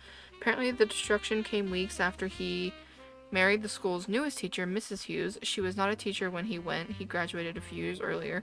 According to the reporter's investigation into the police reports, trials, and restraining orders, Mr. Hughes was convinced that he was not the father of Mrs. Hughes's current pregnancy. He was released on bail, and the school has agreed not to press criminal charges after an agreement was made to pay for the damages and for the couple to begin the divorce proceedings. It seems Thomas Hughes, Mrs. Hughes, and the Hudson Wing have all avoided further appearances in the Butler County Times. Okay, one arrest. Thomas Hughes. Married school's newest teacher. Mrs. Hughes. I love that this is all going in Guy, but like, I don't know where else to put it. Mrs. Hughes was convinced. He was released on bail. Okay. I mean, I can try searching up Thomas Hughes. No. Do we think that Susan's maiden name is Hughes? Because she only shows up in here as Ford.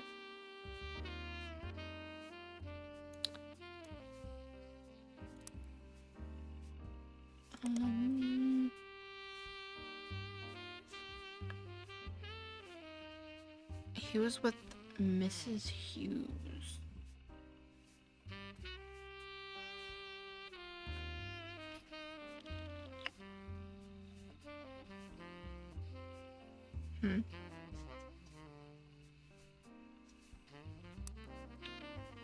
Has there been a Hughes in here? Like, when was, what? That's not what I meant to do. When was 1982?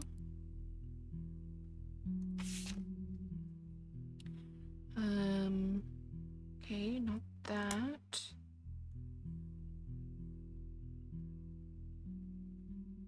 Hughes. I swear I remember seeing someone with the last name Hughes.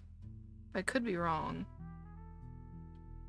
Wouldn't be the first time I was wrong about anything ever.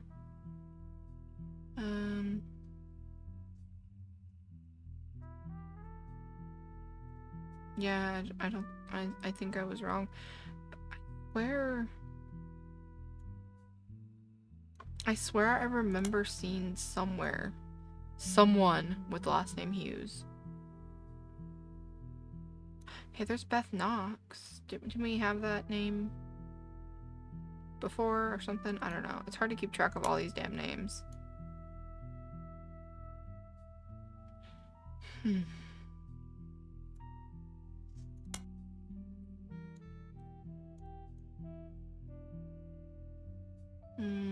I don't see a Hughes. Yeah, I don't think so.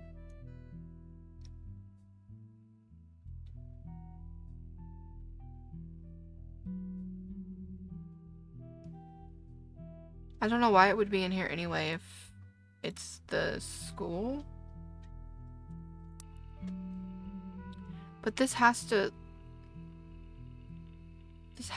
like mean something. Oh.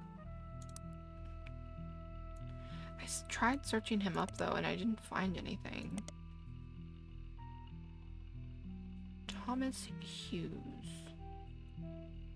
Okay. Butler County Times, Business Watch. No. Did I just do that one? Yeah, okay. Mrs. Hughes is not gonna get me anything. No, okay. I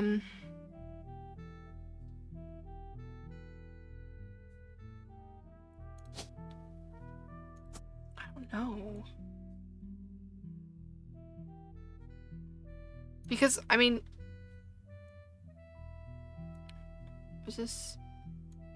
Realistically, Susan could also be over here, I guess. I can try moving them. I just don't know. I don't know if she is even Mrs. Hughes. I don't know. Like, it could just be... I was going with this because I felt like the timelines added up better. Because this is to 1982, so I felt like the timeline for the girls, them being here, added up more than them being over here, which would be maybe around like 1978 or so, you know? I just felt like the timelines made more sense with them being over here, but I don't know. I don't have Susan's picture. I don't have her husband's name. Okay. Let's see.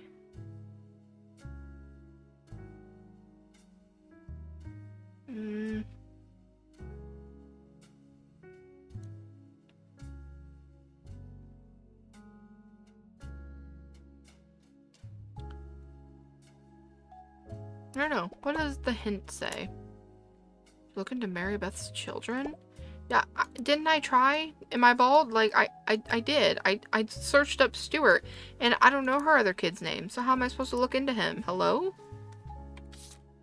You should look into the kids. Yeah, I would love to. Would love to. Really would, but I don't know the second kid's name. Christ. Clementines.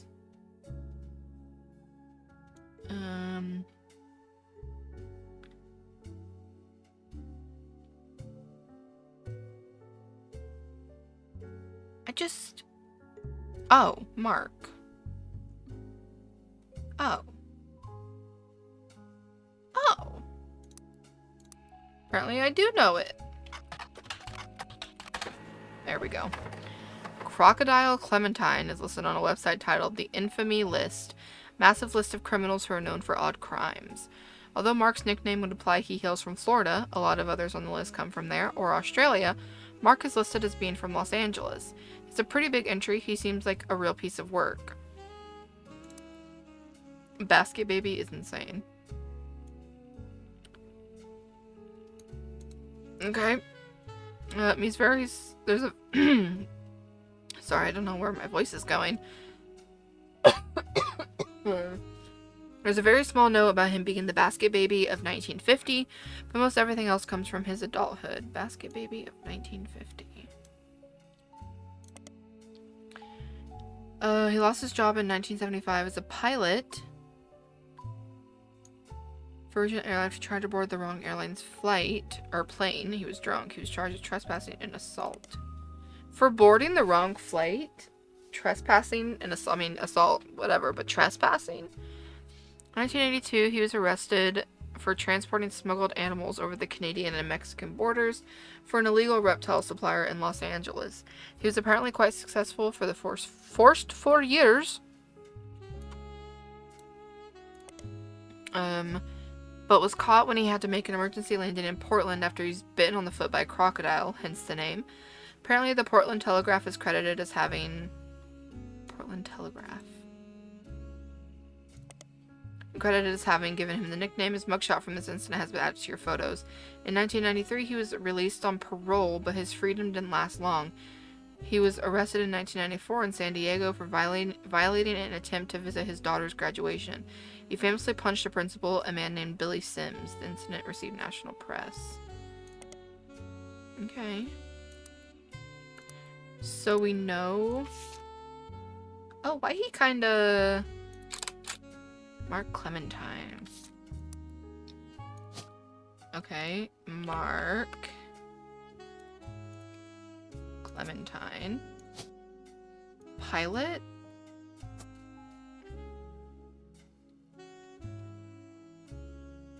I don't know if... I'm assuming pilot would be the job. Because he lost his job as a pilot, so... But then he smuggled animals, so I don't know if that's a... Like, is animal smuggler in here? Criminal? No, I'm assuming it's pilot. So if we're assuming this is correct... We're assuming this is correct. That's 1, 2, 3, 4. So something's wrong. Because that's 4 potential ones. Maybe I have their pictures backwards.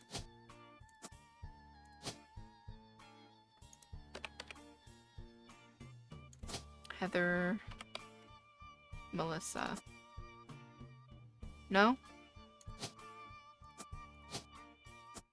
Oh! Okay. I did it somehow. I'll take it. Okay, Mark. We got Mark Clementine, we got Mary Beth finally, and Heather and Melissa. And I also did Regina.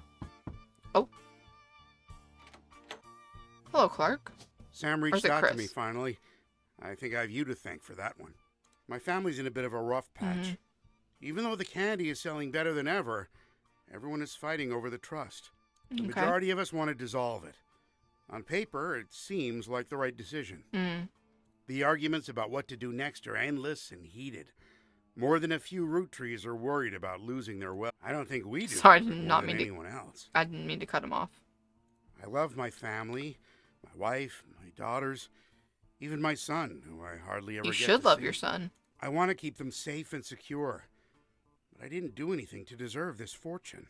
Hell, I probably deserve it less than most. It took me way too long to get my life together. Yeah, well... Okay, enough about me. Here's the deal. I can't stop the majority from voting one way or another. If you keep passing along potential Roottrees, I'll keep adding them to the list. On the other hand, there's been some leaps forward in genetics. It may sound like science fiction, but we can actually determine who's in the family just by testing their DNA.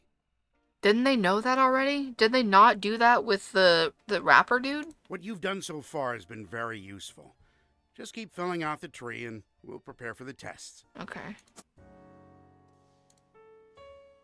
Okay, so we got the girls. We got those girls done. We got Mark done. We just... Also, how is Sterling's name not right? Is his name not Edison or... Oh, it was Edsel, right? I remember seeing that, but I didn't know that it was Sterling. I thought it was the other person that was talking, so I guess maybe that's correct now? I have no idea. Okay, so I wanted to look up Basket Baby of 1950, first of all. A few sites about true stories focused on and around religion mention that 1950 gospel singer Mary once found herself dealing with a real-life baby Moses situation. Apparently she was a rather prominent supporter of the concept of adoption, and someone decided to test how much. They left a baby on her doorstep in a basket. According to the site, she adopted him without question, raised him as her own son. Although it wasn't national news, in many circles he became known as the Basket Baby. Even went on with tour with her as he grew up. None of the websites state who the woman or baby were, likely to prevent people from looking into either of the people too closely. From context, you know that it's Mary Beth Clementine, who would later be shunned due to her personal life, and her son Mark, who would later be known as Crocodile Clementine. Okay. Crocodile Clementine. Right. Okay. Okay, so we searched that. I wanted to look up Portland Telegraph as well. Oh, period. Portland Telegraph is your run-of-the-mill newspaper. This is good because we have a lot of, well, I don't know about a lot of people, but we have some people that are either from that area or live in that area. I know at least one is the rapper, I think. Portland, Oregon, they have a website with a lot of dry statistics about how many subscribers they have, how many issues there have been, and awards they have won. The website doesn't appear to have any useful data per, okay. That's not where I meant to go. Hello? No, I need to go back. Billy Sims. Billy Sims, the principal of Sandstone Canyon High School, who had his 15 minutes of fame in '94 when he was punched by Crocodile Clementine at a graduation ceremony. Pretty much every news organization, from Trustworthy to tabloids, seemed to have their own take on the altercation. It wasn't the punch that captured the nation's attention, however. Instead, it was Billy Sims' matter-of-fact response to the threat and his comments afterwards, as heard in a now famous audio clip from someone who's recording the ceremony. Billy saw Mark hop onto the graduation stage and said, "Sir, you'll want to sit down or we'll have a problem." At that point, Crocodile reportedly sucker punched him in the face. Billy, apparently only slightly dazed, said, "Alright, sir, I guess we'll have a problem." Clementine tried to throw another punch, but Sims anticipated it and performed a maneuver that spectators described as a wrestling move mixed with a backwards somersault, which immediately brought both men to the floor, with Sims straddling Clementine, keeping him neutralized. As security arrived, the recording captured someone asking, "How did you do that?" And Sims' response was famously, "Trust me, I'm as surprised as anyone." Me when I do anything. Okay. Maybe I should search up Sandstone Canyon High School? In San Diego, not much information about those mentioned. Oh, okay. Well, you know what? I tried, so. What about... I don't know why they would be in the Butler County Times. Okay. I actually wasn't expecting him to show up in there. I'm just searching... Try to approach them from a different perspective. Their goal is to paint a picture of the two men involved from others who knew them best. Not only did they manage to interview Sims' wife, Carla. Okay, I don't know if this would be... Okay, I'm gonna put all of this in there.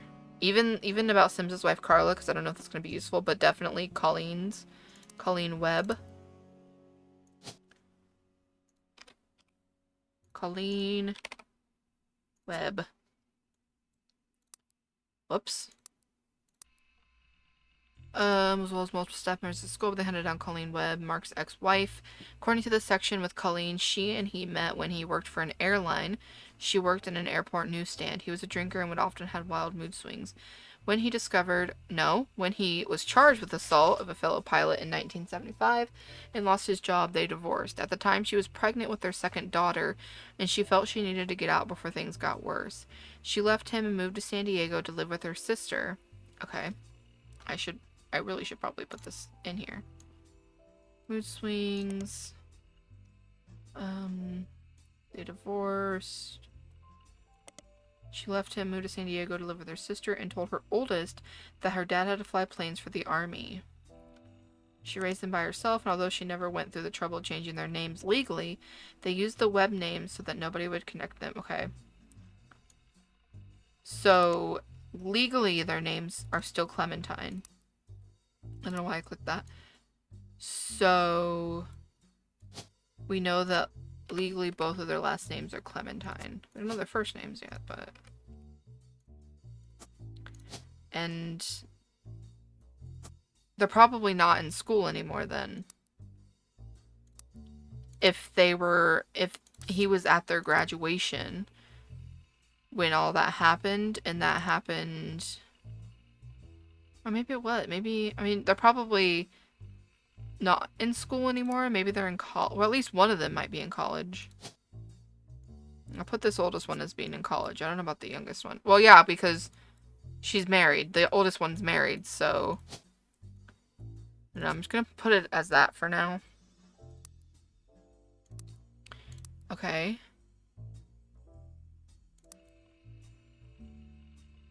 Okay, period. We got some information.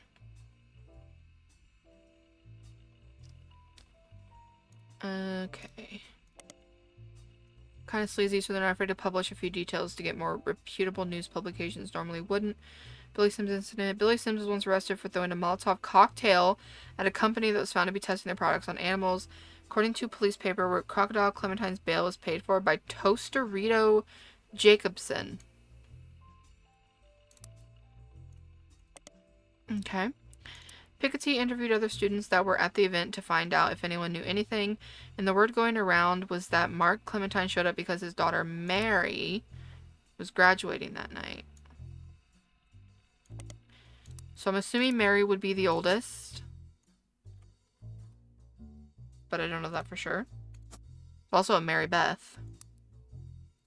I saw that in there, but that was her grandma.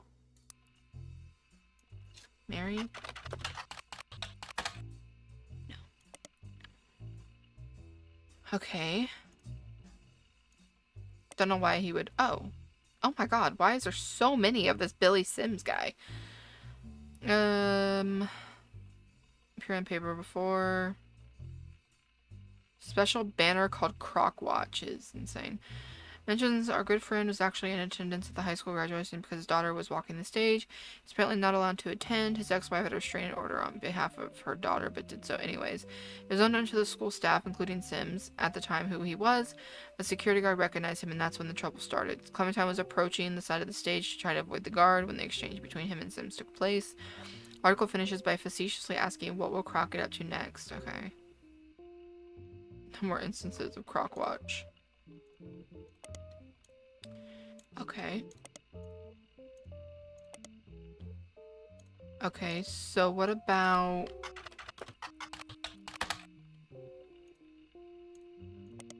No.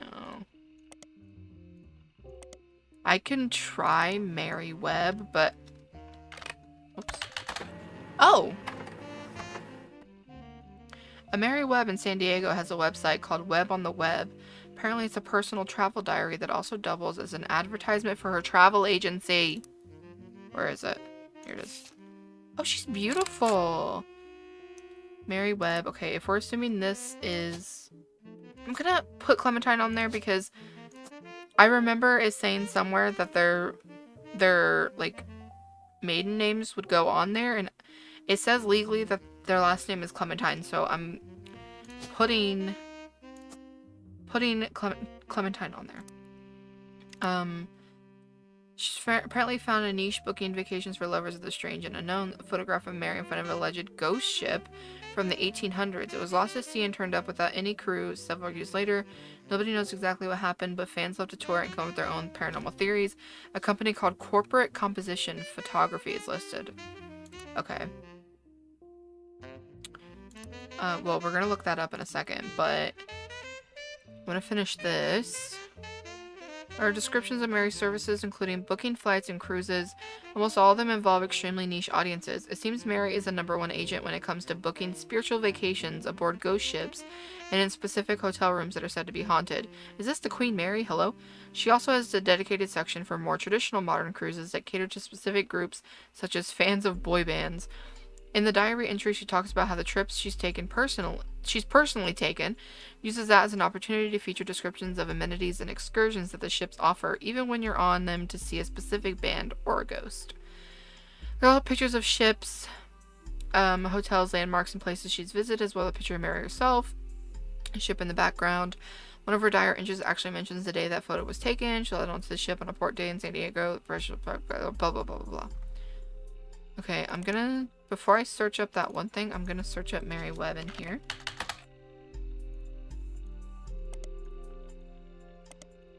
And we'll see if we get anything.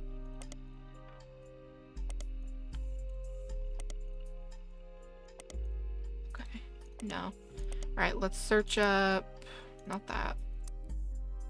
Corporate Composition Photography. A photography studio that was listed on different websites for businesses in San Diego. It seems to have been possible to hire them to take professional quality photos for businesses of all sorts. As far as you can tell, it appears to no longer exist. Companies also mentioned on a photography site with some IRC chat logs. Seems like the site is the personal page of a member of an IRC photography channel. They have archives of logs they've been saving since '93. One of them was from '96 when Val, the former head photographer from Corporate Composition Photography, did a Q&A with their users about taking pictures for promotional materials and print ads. Most of these questions and answers are pretty technical. They not only seem irrelevant, but generally go over your head. One of the questions, however, mentions that Val was on the cover of Telephoto and asks about Iraq. The question was quickly shut down by the person running the Q&A, who said, Val does not wish to answer any questions from his photojournalism days, nor does he wish to talk about LBP. Please keep this on the subject of commercial photography. Okay, I don't know where else to put this stuff, so I'm gonna put it in Clementine's because it's related to Mary, who is a Clementine. Val does not wish to answer photojournalism, nor to talk about LBP. Okay. LBP.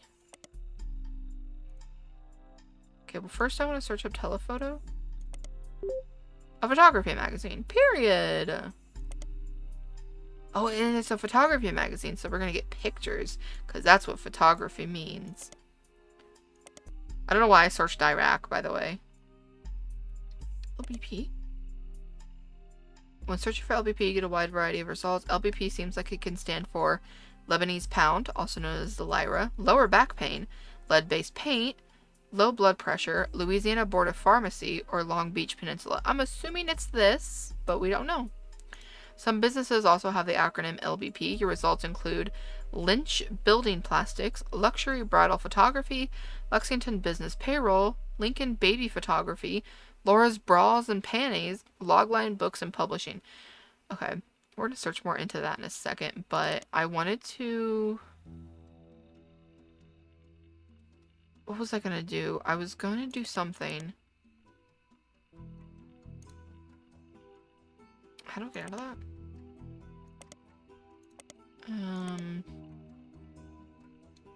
I think I wanted to search these guys up in the periodicals. Is that what I wanted to do? I don't know if there's going to be anything in here, but I wanted to just try. And we have the new one. Well, not Portland Tele. That is a relatively new one, but not what I was talking about. We have telephoto. Okay. We can go back to this now. Do you think I'll find anything searching for these? Okay, why do you... The Lyra. No? Okay, lower back pain, no. I'm gonna assume it's this. Okay. Or... Lynch Building Plastics. No. Luxury Bridal Photography. A photography business, which is a good start. Fortunately, seems like it's located in Ireland. Owner is named Nicholas. He goes by Nick Luxury, but you doubt that's his real name. Very unlikely this was related to it. Okay, you don't know that, though, so... Lexington Business Payroll, maybe. No. Lincoln Baby Photography. Oh! Lincoln Baby Photography seems like a solid lead that mentions a Val, an award-winning photographer, on the page. It's a business in Beacon, New York, and on the site it has a picture of a baby and a camera captioned with Cam Lincoln reaching for his namesake. I guess he takes after his father, Val. At the bottom, the website says copyright 1998 to 1999. The picture's been added to your evidence. My evidence! That baby looks like a grown man. I found this image on Lincoln Baby Lincoln Baby Photography website. Labeled as Cam Lincoln reaching for his namesake. Oh, because it's a camera. Okay. Do you think Val...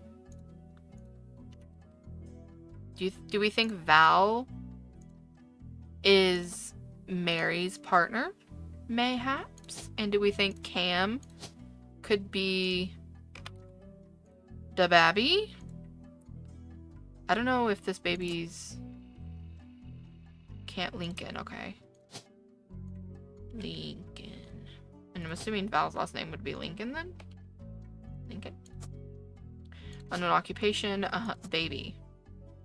Because it says it was 1999, or 1998 to 1999, so he would still be a baby. Okay, well we got that. These two I'm pretty sure are right. The name, the last name specifically, I'm assuming it would be Clementine and not Webb, but I'm going to keep it as Clementine for now. So I'm going to count these two as right, but we only have really those two because we have this, but and we have Lincoln, but he's not or Val, but he's not a main person. Okay, so we got that baby. Okay. So let's see if this is anything. Small publisher doesn't run another consumer literature. A big screen adaptation of the puzzle game Fog. I'm just gonna search all of these because why not? How do you think this would be related to your search? Okay, listen. I think I searched all of those. Long Beach Peninsula. Okay, these I'm not going to search because those are just so. Okay, well we got We got that. We still don't know. Let's try searching up in here. Crocodile Clement. No. Okay. What about Mark Clementine? Nope. Okay.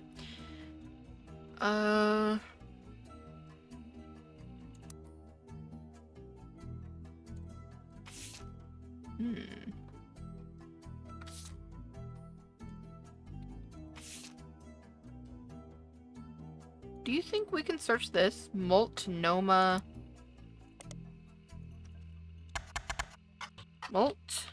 Multnomah. Whoops. County Corrections Division. Oh. County Corrections Division? No? Okay. Know what I tried. Multnomah is a county in Portland, Oregon.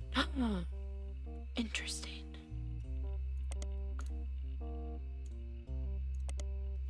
Was the one that provided the nickname. He's flying weekly between Los Angeles, Juarez, and Vancouver in a small plane. His flights were very low, literally under the radar. He was only caught because he was bit by a crocodile in the leg and had to call in a mayday because he was losing blood. He tried to tell them that he was a crop duster who somehow cut his leg on a loose piece of metal in the cockpit, but his story seemed very odd and controllers quickly alerted the police without informing him. When he landed, they were waiting. He was promptly arrested.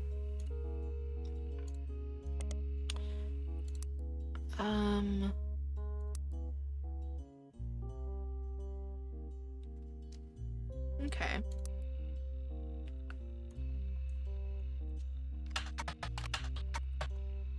County Corrections.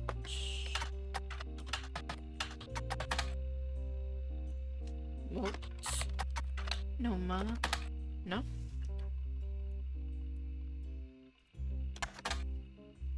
Okay. Well, I just want to find out this kid's name.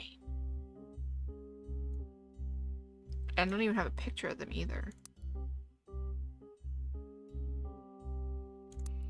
I mean, I guess I could try searching Colleen Webb, but I doubt I'll find anything. No.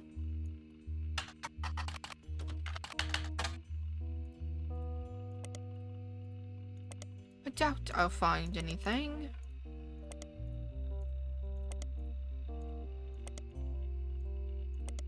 No, no, no. No.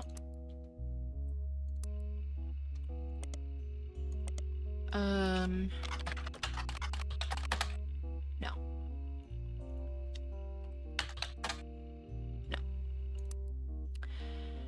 Okay.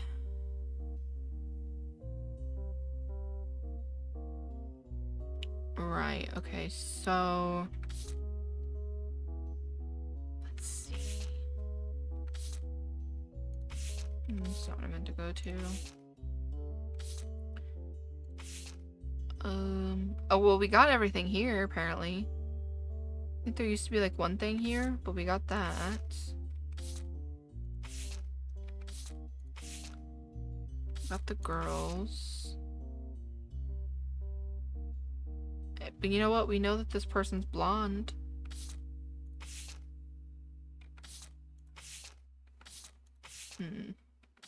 I'm just looking to see if there's any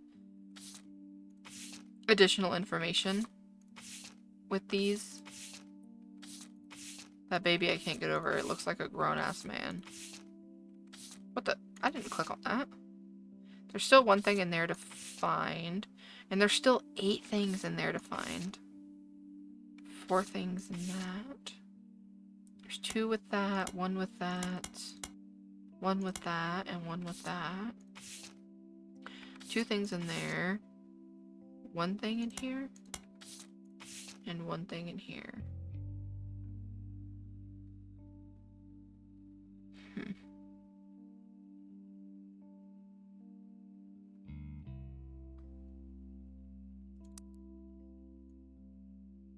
Okay.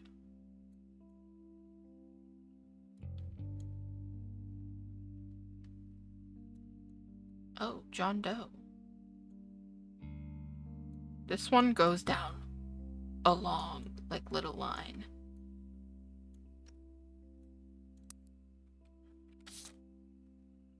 I don't know what, like, I don't have to search next. Because I did want to search this person. Fuego's Fiesta, a regional Mexican fast food chain, held a competition in '93 that offered free meals for anyone that legally changed their name to Tostarito. The Tostarito was a burrito with a cylindrical tostada shell inside the flour. Okay, according to a few different sources, Tostarito used to be named Lucinda. Lucinda.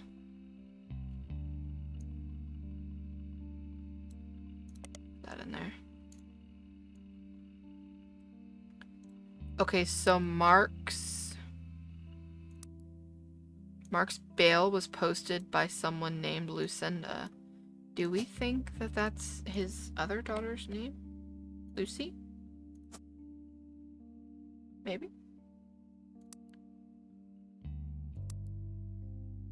I'm gonna search Tostarito Jacobson first in here.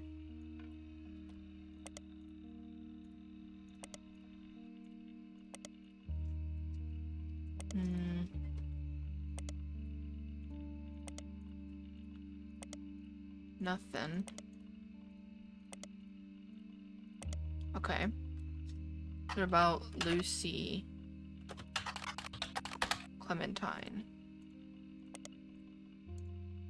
I'll try Lucy Webb as well. Could also be under Lucinda.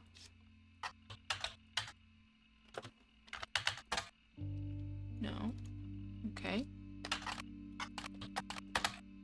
No. Oh, no. I was like, oh, we found it, but no. Let's try in here. Oh. There's a crime blotter article about Edith Jacobson that also mentions a Helen Roottrees and a Lucinda Jacobson. I recognize the name Helen, don't I? Because it was someone's wife, I think. Oh, Edith Jacobson. That was Miracle Jr.'s wife. There was a Helen, but I don't think that's the same one. When she was 18, Edith and her sister Lucinda were arrested for trespassing. Okay. Miracle. Helen that also mentions a Helen Roottrees. Okay, so this might be Miracle Sr.'s wife. 1971, she was 18. Edith and her sister Lucinda were arrested for trespassing. Miracle's Congregation Church. They were pretending to be church employees and attempt to get into the room where the church houses their weekly tithings. The church didn't press charges. They were caught by Helen Roottrees, who was there at the time while her husband Miracle was away preaching. Helen was quoted as saying, "Jesus forgives, and so do we. The Lord works in mysterious ways, and I am confident he has brought these young women to us for a greater purpose." Yeah, for your son to marry one of them. Okay.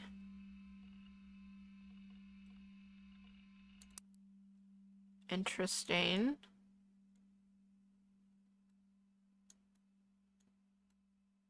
So...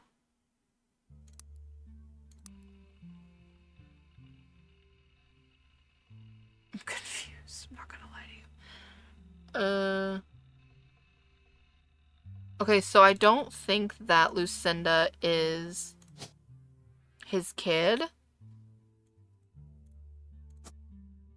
Because I thought the last name Jacobson was like part of... Where is it? I thought it was just part of the Tostarito. Like, I thought it was just that last name that went with it. And I thought that the Lucinda's last name was actually Clementine. but I don't think it is. I think it actually is Jacobson, and it's obviously Lucinda, which is this Lucinda. So I don't think it's don't think it is his daughter.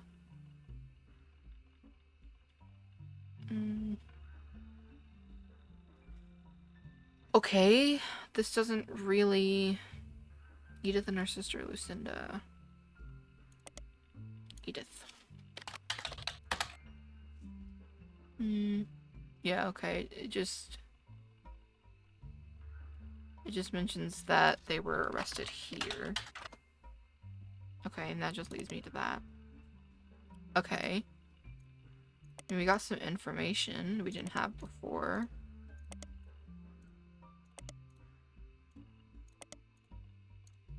Starlet, Teen Blast, telephoto. Let's try and search up Iraq.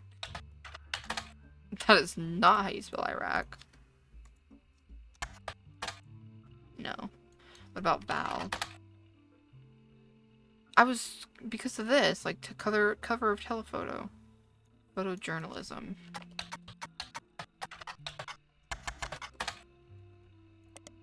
Val Lincoln? The only Val Lincoln with any kind of web presence is Valerie Lincoln, a realtor in Michigan. As far as you can tell, there's no connection. Valerie, is that name not familiar? Like, I swear I've seen at least the last name Lincoln somewhere. I swear I have.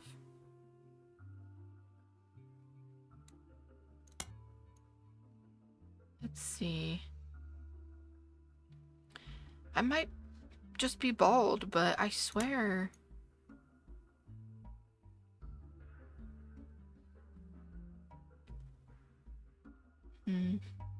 I guess I'm bald because I don't see a Lincoln around here. Yeah. I must have seen it somewhere else. I don't know.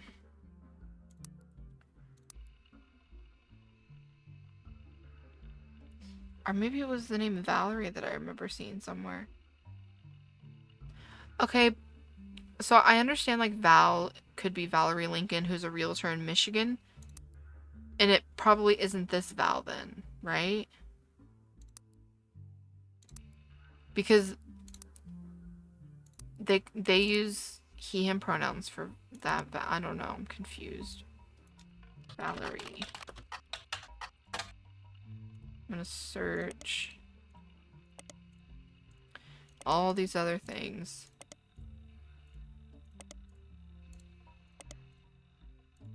Not seeing anything.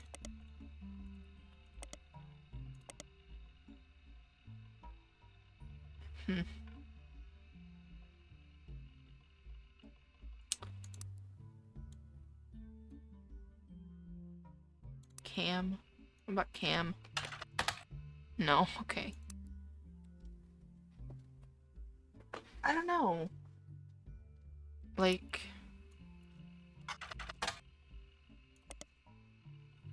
the reason I was, like, searching was because the reason we even, like, got telephoto was through the thing about Val.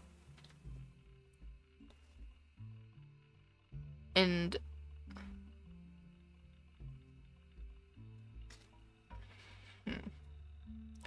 also don't know why sorry, I'm full of burps. I don't know why Lucinda would have paid for Mark's bail unless, like, they were friends? I have no idea. I guess maybe he could have been dating them. They just wouldn't show up on the family tree. I don't know.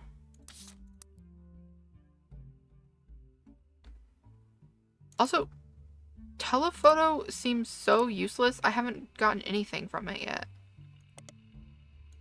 What did it say telephoto was? Photography magazine.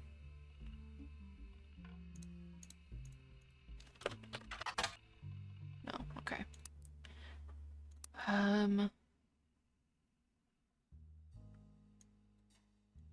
What happens if I search this? Okay, no, we've seen these already.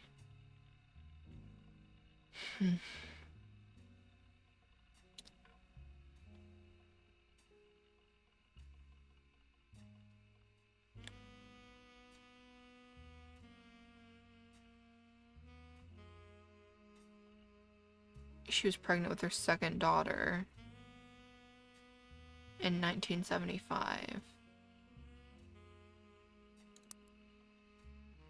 Pilot. Do do do do do do do do.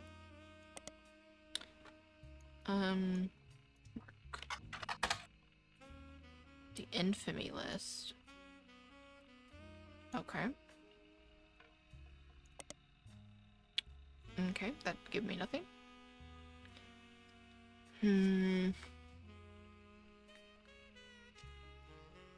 A regional airline. Did it say what the airline was called? I don't remember. I don't remember.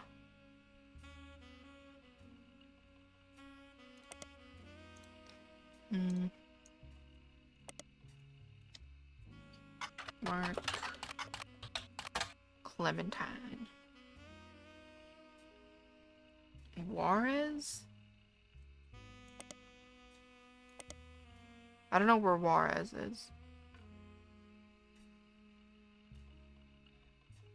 Yeah, it doesn't tell me anything.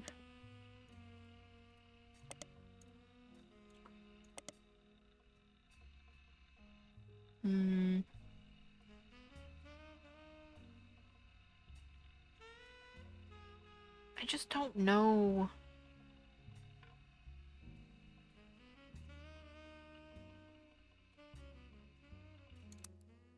I don't know their other kid's name. What does Hint have for me? Reference to a magazine on the Friday search results? Was there?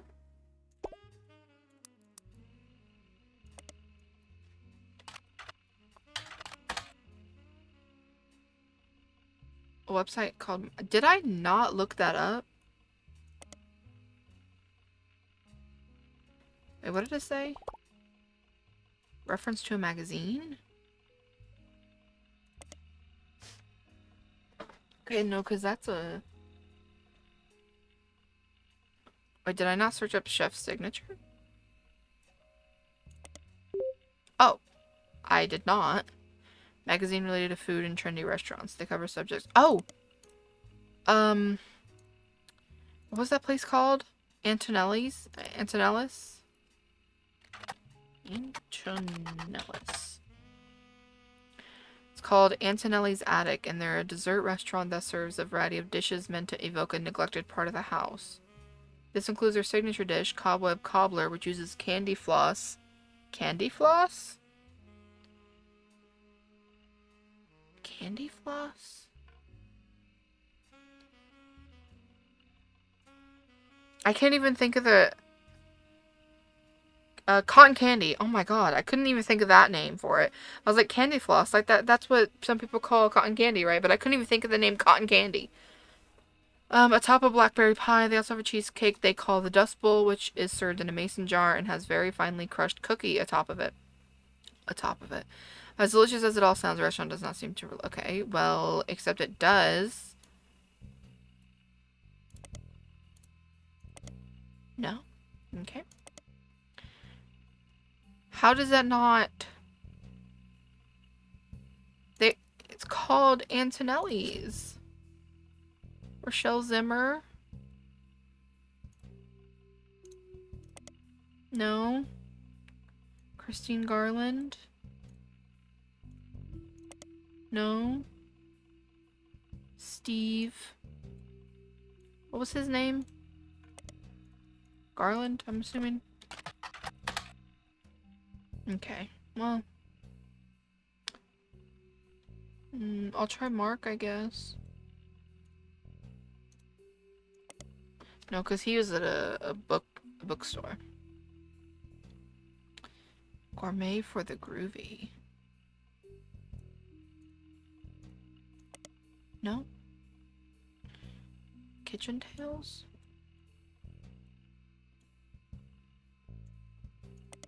No? Hmm.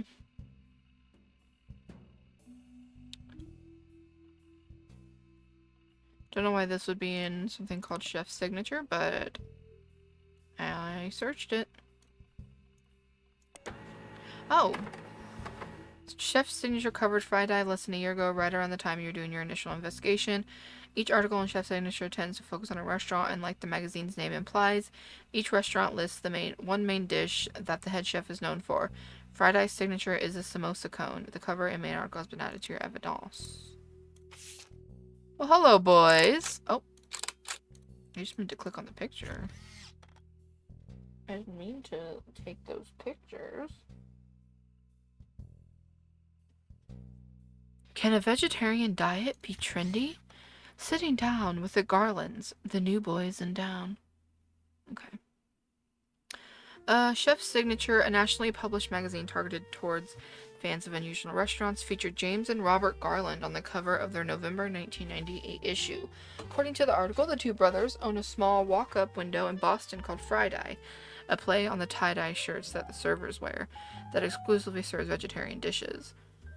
Most of the offerings are heavily inspired by the powerful spices found in Thai and Indian food. Their signature dish is the samosa cone, which from a distance somewhat resembles a traditional ice cream complete with waffle pattern. Instead, it contains fried potatoes, pureed peas, carrots, and a special ginger-based sauce. Robert, who is 3 years younger than James, jokes that although the age difference has left him delegated to wear the sous chef jacket his whole life, he doesn't mind. As a result, James answers most of the interview's questions. James credits his love for food and his culinary skills to their upbringing. Most kids hate vegetables growing up, but they don't have parents like we did. My father was a chef and my mother grew up on a farm that supplied his restaurant. Okay, so these are the Garland people, Christine and whatever. That's how they met. I don't have any memories from the farm or anything like that since we moved here before I could even talk. But they told me stories. My dad's a great storyteller. He even wrote a book that partially helped fund Fried Eye. When we moved, they were looking to open their own restaurant together. Unfortunately, they never got it off the ground. His line cook gig ended up being less temporary than he hoped, and she had to go back to work as a secretary, even after Robert was born. Before we were old enough to go to school, we spent our days with my aunt. In the diner where he worked, my dad had no room for experimenting, so he'd exercise his skills at home on his days off. We'd always go shopping and cook as a family on those days. Even though we were hyper kids running around and causing a ruckus, those are some of our family's favorite memories since we were all together. Mom always had the eye for the best vegetables for him to work with, and she did her best to pass that on to us. According to the article, their parents, who are now retired, visit Fried Eye often. They even have a signature dessert, the Sistine apple. I like that. Apple pie has always been my mom's favorite, and my dad always had this stupid line he used to make her laugh involving apple pie. Most people realize it's a Sistine Chapel pun and assume that that's all there is to it, but it's actually secretly named after them, sort of. That's cute. I love that. I love that for them. Okay, so since there's two kids, I'm gonna assume they go here, and I think that, but I actually don't know if, I don't know if they could be over here, maybe?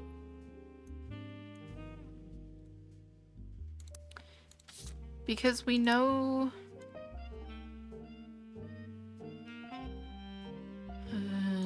okay, I guess I can put them in here. Where are they? Here they are. Okay, we have James and Robert Garland.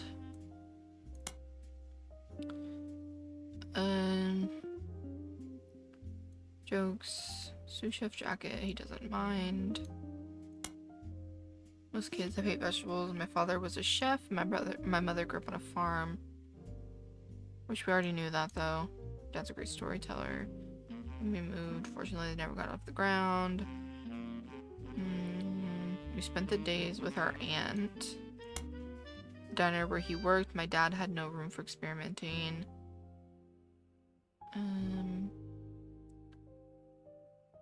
Signature dessert, the Sistine apple. Okay. But there was something else about...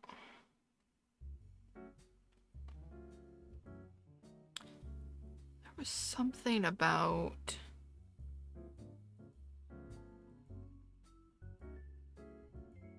It was... Oh, where was it? Was it in Sam's? Elizabeth had a daughter. Yeah, according to Elizabeth, a caterer from a local restaurant called Antonelli's met her daughter.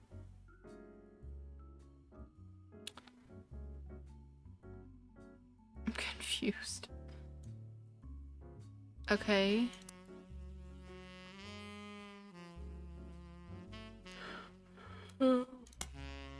Robert Garland.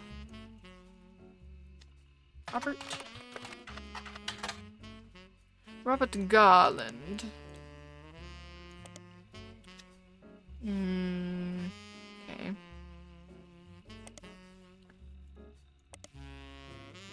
Pick a tea.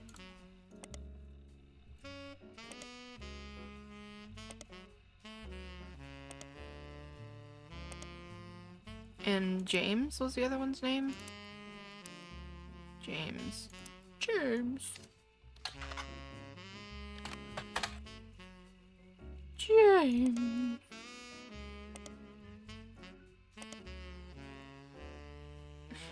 My dog's dreaming. I don't know if you can hear him.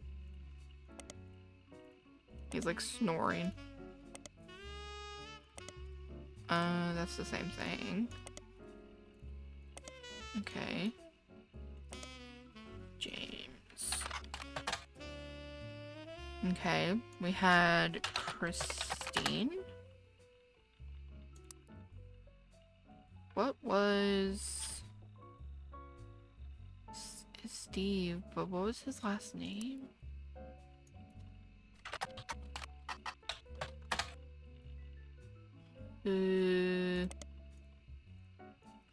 Antonelli's. Owner was Rochelle. I know like her husband's name was Steve, but I can't remember what his last name was, and I don't remember.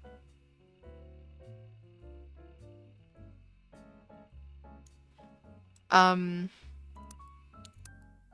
me see. Well, his last name is Garland. I think. Because if we look in here, we know that Christine worked. She delivered produce from her mother's farm. She and her husband Steve. Her mother's farm. I thought she worked. Okay, whatever. I remember seeing Christine's name in here. I just don't remember where. Yeah, Christine Farrow.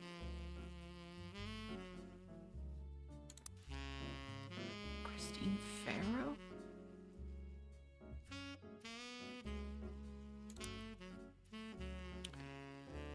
Yeah, so Farrow was her maiden name, I guess.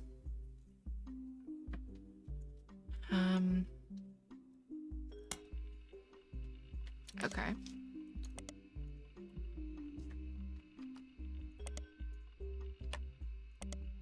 I swear I've searched this already.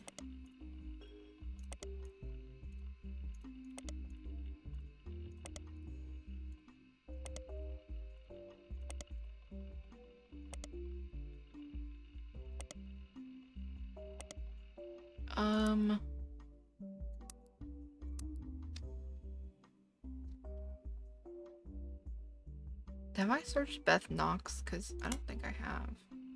And I don't know if I need to.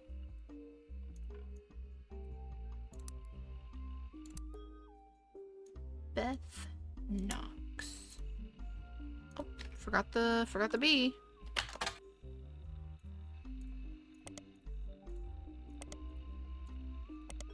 I don't actually. I think I've seen Beth Knox's name a couple of times.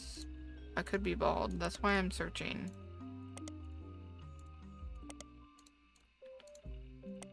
Okay, well,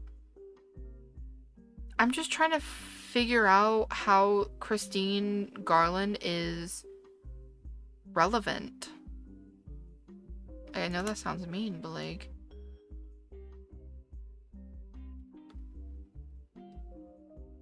Elizabeth Farrow. That's... Yeah, Elizabeth. Because I think it's in Sam's? One of Sam's farm supervisors was named Elizabeth. Elizabeth had a daughter who Sam never met, but who worked as one of Guy's secretaries. According to Elizabeth, a caterer from a local restaurant called Antonelli's met her daughter at one of Guy's parties, and they eloped quickly. A caterer, okay. So this is about Steve, I think, and then her daughter meeting Christine. This wasn't aware that the parties for swingers. Rumor has it. Okay.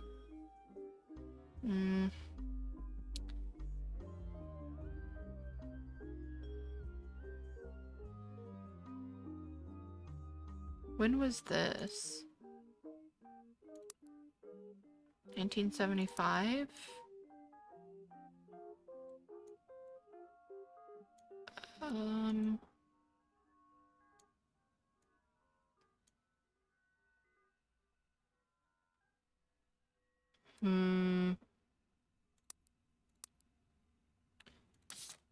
Not gonna lie, I'm so confused. I'm pretty sure I've searched up Elizabeth Farrow.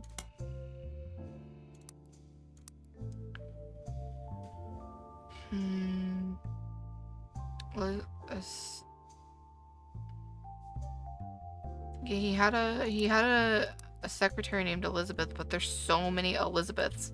There's this one. Maybe. Well, maybe. I don't know. What does the duck say? You can place Robert Garland on the tree? Garland boys are adults in the 98 magazine, so they must be one of Guy's earlier potential affairs. Adults in 1998. Yeah, so they're like here, but probably, but wait. I don't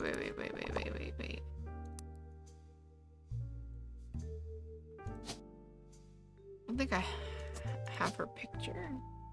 This isn't Christine, surely. And if it is, her maiden name's Farrow. And she was, I don't know, like a farmer or something. I don't have a picture for her though. And then this would be Stephen Garland. And who was the older brother? Robert is younger than James.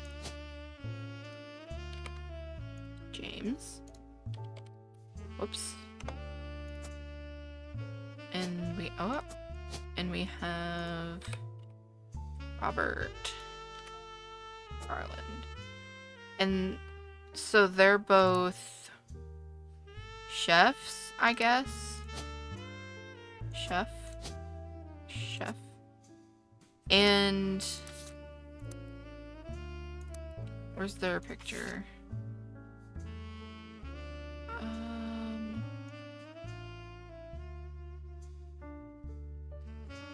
I don't know which one's which though.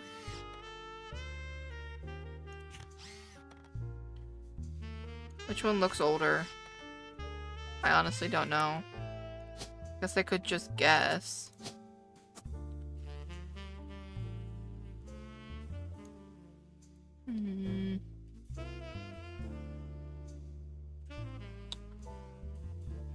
I still don't have Christine's picture though. Like, I don't think that's Christine.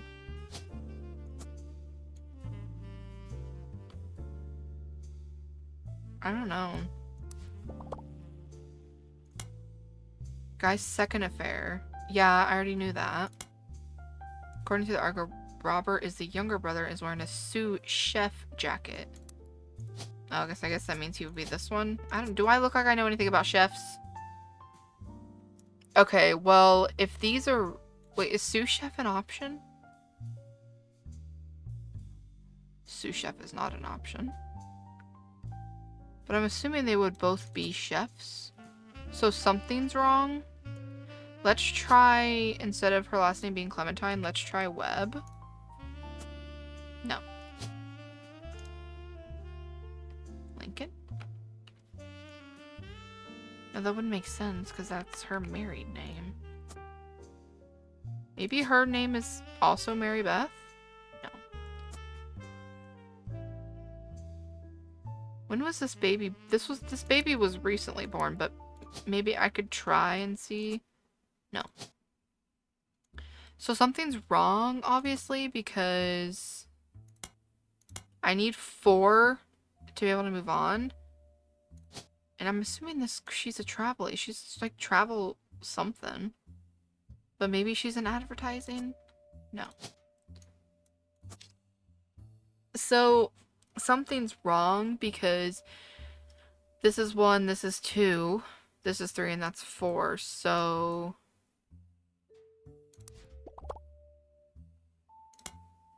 missing issue Piketty by attracted a particular... Okay, that... No, I was still back here.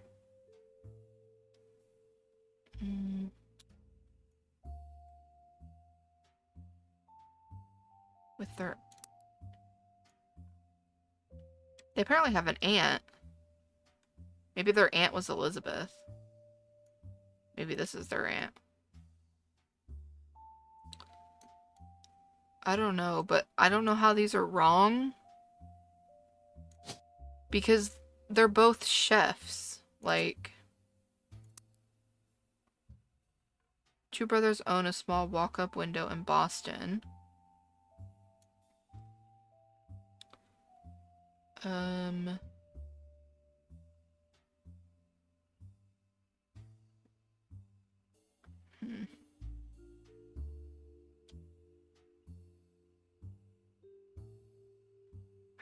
I don't know. Because they're both chefs. So I don't know why those are wrong. Or maybe one of these are wrong, but I don't know how this would be wrong. That's a damn baby. And I'm pretty sure this is Mary and her last name is Clement, so I'm just confused.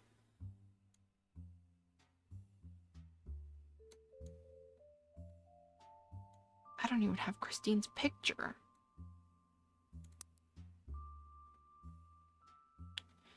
What if I searched up Sistine Apple? No.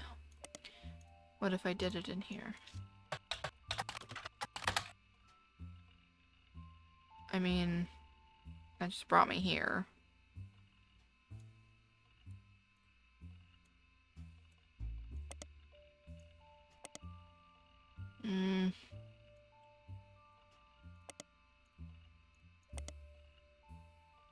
Yeah, it's not giving me anything.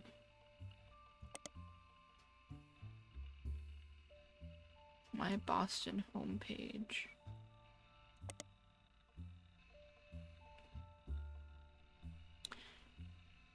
I just don't... I need a picture of Christine. Okay, what was this one on about? Missing issue of Piketty by Sicily attracted a particular group of people. Missing issue of... Huh?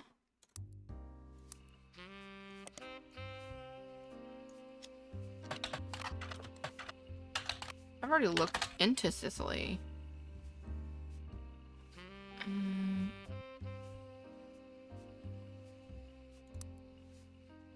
Do I even have Sicily on here? No, but... Yeah, I don't know what this is talking about. Tracked conspiracy theorists. Oh. Didn't you encounter a Roottrees related... Well, yes. A Roottrees curse? No. What do you want from me? Can we search it here?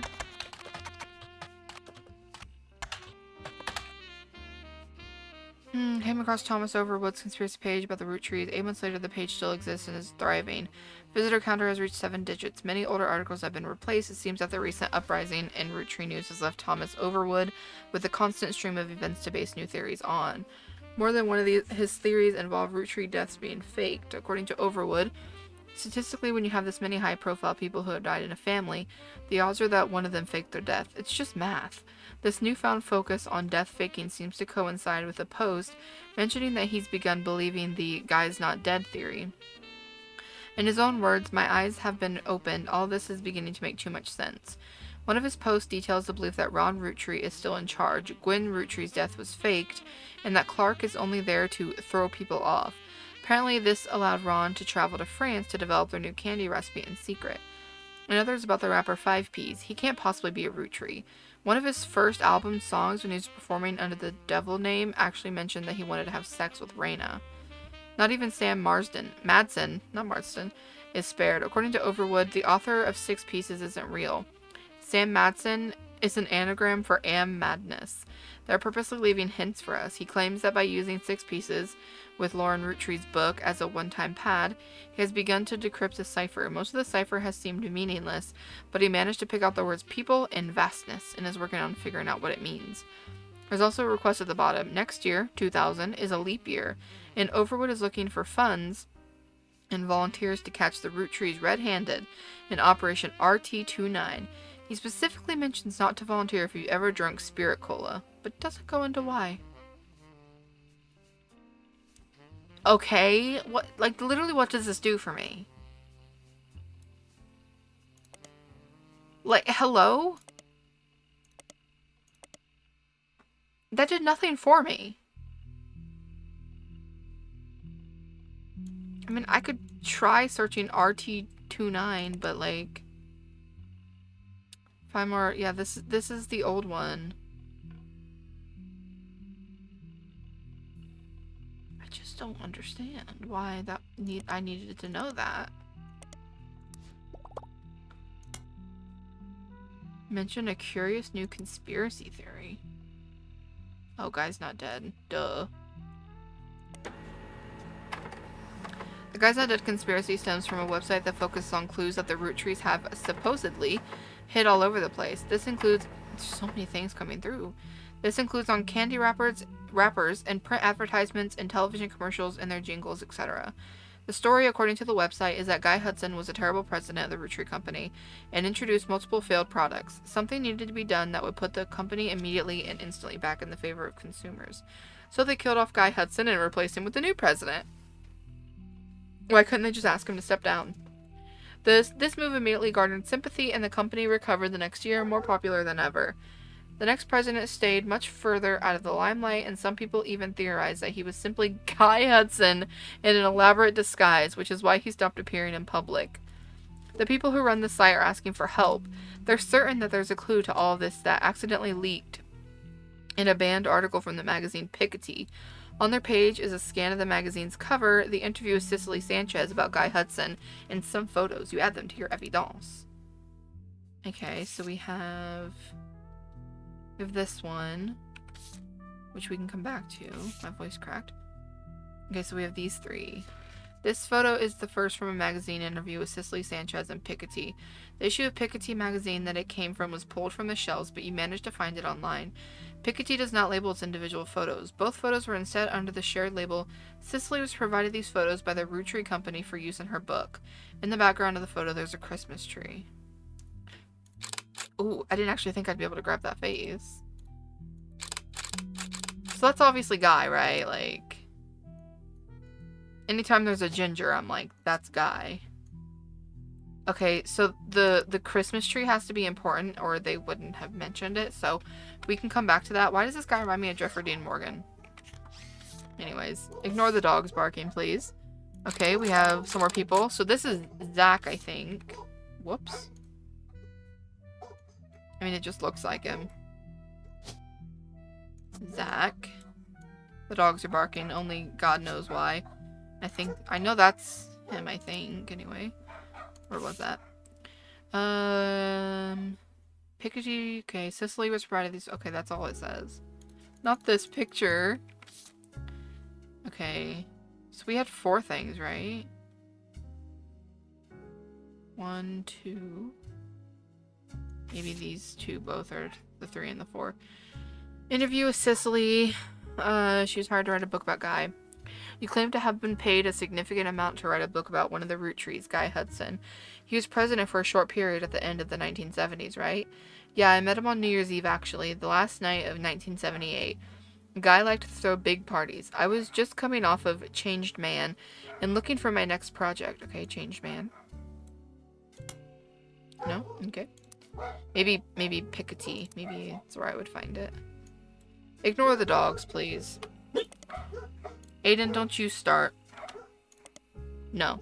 Okay. When his wife learned who I was, she invited me to the party and they cornered me to talk about a book. That was the first time anyone recognized me from my work. I had finally made it. The book they asked me to write sounded great, but then none of the stuff that made him interesting was allowed to say. Chop chop, snip snip, anything with even the slightest threat to Guy's image ended up gonzo. What was the stuff that made him interesting? At his core, Guy was not complicated. In fact, I think I could boil him down to 2 traits. First, he wanted to be seen as the second coming of the great Elias Rootree. And second, he'd never be satisfied living the life needed to be seen that way. He had his fortune and good looks, and he really liked to exploit that to pick up women. But he couldn't let anyone else know, so it cost him a lot to cover it up. That was the only interesting aspect of Guy. He was James Bond, trying to convince people he was Mr. Rogers, I guess. Mr. Rogers, really?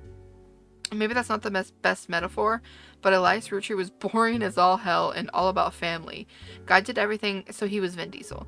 Guy did everything he could to be seen that way. After I submitted my first draft, he sent me this garbage book, The Rootree Legacy, with Elias on the cover. The last time he and I met, he had even switched out his orange suits for the same green ones Elias wore. And remember fancy flavors? Guy knew that part of Elias's legacy was the 5-piece flavors. So that's what Guy tried to do too. Caviar was a disaster here, but it was actually somewhat popular in Brazil for whatever reason. In Christmas of 1979, he went to Brazil to open the Rootree Brazil factory. Guy was always hopping around the world trying to recreate that success. So how come the book never came out? It's complicated. I had an out in my contract. Surprisingly, Guy signed the contract my lawyers wrote without running it by anybody in his legal department. I could pull my name off the book at any time, but Guy still got the content. After I left, it probably got a lot harder to convince any real publisher to give it their time. He was the president, right? Do you know why he never released it himself? If I had to guess, his family very wisely put a stop to it. Mid-1981, months after I had already moved on, he called me back and showed me a final draft. Do you know how expensive it is to publish one copy of a book? It had my name on it in big, shiny, embossed letters. Like all problems in his life, throwing money at me was his attempt to win me back. But it had half the page count and the narrative was torn to bits. No thanks. The dinner was good, imported steak that likely cost as much as a month of my mortgage. And we all got pretty drunk. He sent his mistress, Susie something, into the bathroom to proposition me. Poor girl, I remembered her from our trip overseas. She was too good for him. Anyways, he died soon after, and that was the last it ever came up. What can you tell us about the family? Any insight into the scandals from the recent book by Sam Matson? Actually haven't read it. I just skimmed the sections on Guy to see why people were suddenly calling me up to ask about the man. I'd say she did well for what she had to work with. She only had rumors, whereas I spent time tailing him. Sometimes he knew, sometimes he didn't. He invited me to join them when dealing with Rootree Brazil, but I actually had people on him when he went to Australia, France, and China too.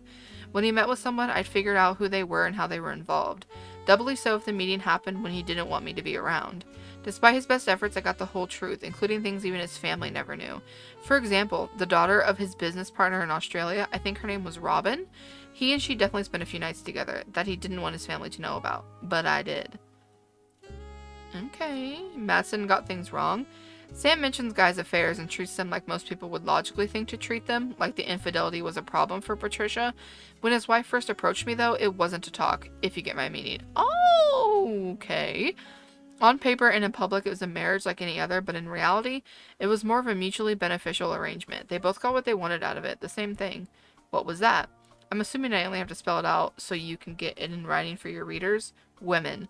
Patricia enjoyed the company of women, and the swinger scene made that more accessible. I told her I wasn't interested in her and Guy. I found out later that if I had said yes, her next question would have been whether or not her husband actually had to be there too. Guy, on the other hand, was seen in a traditional marriage, and at the same time could bed any woman could bed any women that found him charming. I can assure you that was exactly the type of marriage he was interested in. Okay, that was a lot of reading. But okay, so... Right, okay.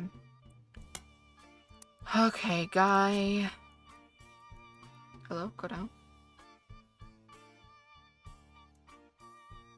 Okay, let's see. Let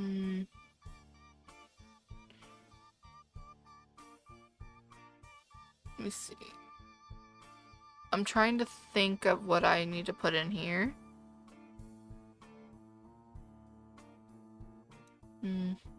Christmas 1997. 1997? That's the year I was born. Not what I meant to say. I don't know if I actually have anything about this in here. I remember seeing something about Brazil. Where is it? I don't know if it was in here, actually.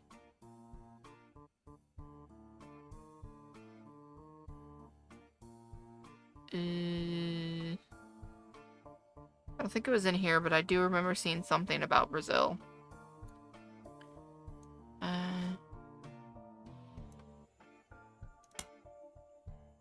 Let's see.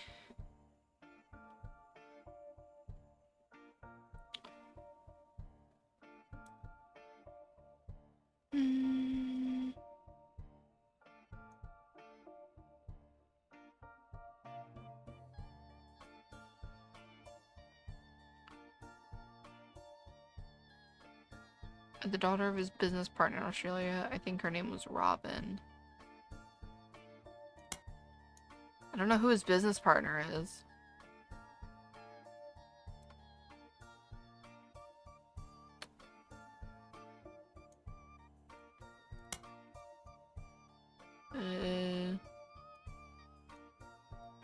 That in there. Okay. So I remember reading something about Brazil. And it was something like... I swear it was something like he had punched someone from Brazil or something.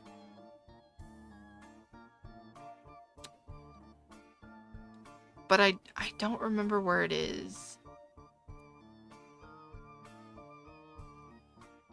I mean, I can look in Sam's, but I don't know if it would be in here. I don't think so. Oh! When he went on a trip overseas, they were often for weeks at a time. Guy was known for spending more time and money on unofficial business than meetings with distributed men. It was said that he bribed at least one. Okay, no. I thought it was that he punched someone, but I'm just completely balding, apparently. Okay, well... Roottrees, Brazil. Sometimes referred to Roottrees, Brazil, one of the companies created and manufacture and distribute Roottrees candy. Roottrees Everywhere initiative.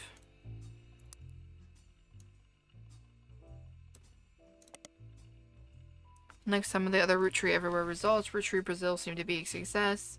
Some rough translating, okay. Brazil's the only region in which the caviar flavored 5 pieces were a hit. Primary reason that the factory still exists to this day is solely to create that flavor, which comes with its own... Okay. A small town named Alvalagos, near the municipality of São Bernardo do Campo, I know I butchered that, I'm so sorry to all the Brazilians, became the location chosen by the Roottrees Candy Company after a newly elected local politician named Edson Soares heard that they were planning a new factory and petitioned them in early 1979. The factory was controversial, as locals did not want it there. The Roottrees visited Brazil around Christmas and managed to break ground on the project. Since then, however, it has been operating relatively smoothly, except for 2 incidences. The first was Incendio do Bordo in 1982. Second was an unsuccessful strike. Okay. Factory was originally built and run, according to the paperwork at the time, by a small company called Novo Corporação de Doces Brazil, which literally translates to New Brazil Candy Corporation. Company no longer exists. Not much information. Okay. Company no longer exists. Not much information ever exists about it. Okay. Well. Okay. So we do have a few things to search up now, though. I didn't mean to highlight that. I already highlighted it. I didn't mean to do it again. I meant to spider search it. Its expansion, it coincided with some other large changes of the company and had mixed success. As far as you can tell, the different companies related to it were all formed in very different and sometimes haphazard ways. Minimal organized information about the history. Roottrees candy has been distributed globally to certain markets approved by Elias as early as the 1940s. This included places like Canada, Mexico, and select countries in Europe, mostly the UK. Roottrees everywhere involved Roottrees expansion to other major markets that were assessed to be ready for Roottrees. It started with 4 that it had no share in: Australia, Brazil, China, and France. Countries, okay. So we also have Roottrees Australia, China Roottrees, and Roottrees France. And if I remember correctly, wasn't it the Australian one? Yeah, partner in Australia. Okay, so we got those. Okay.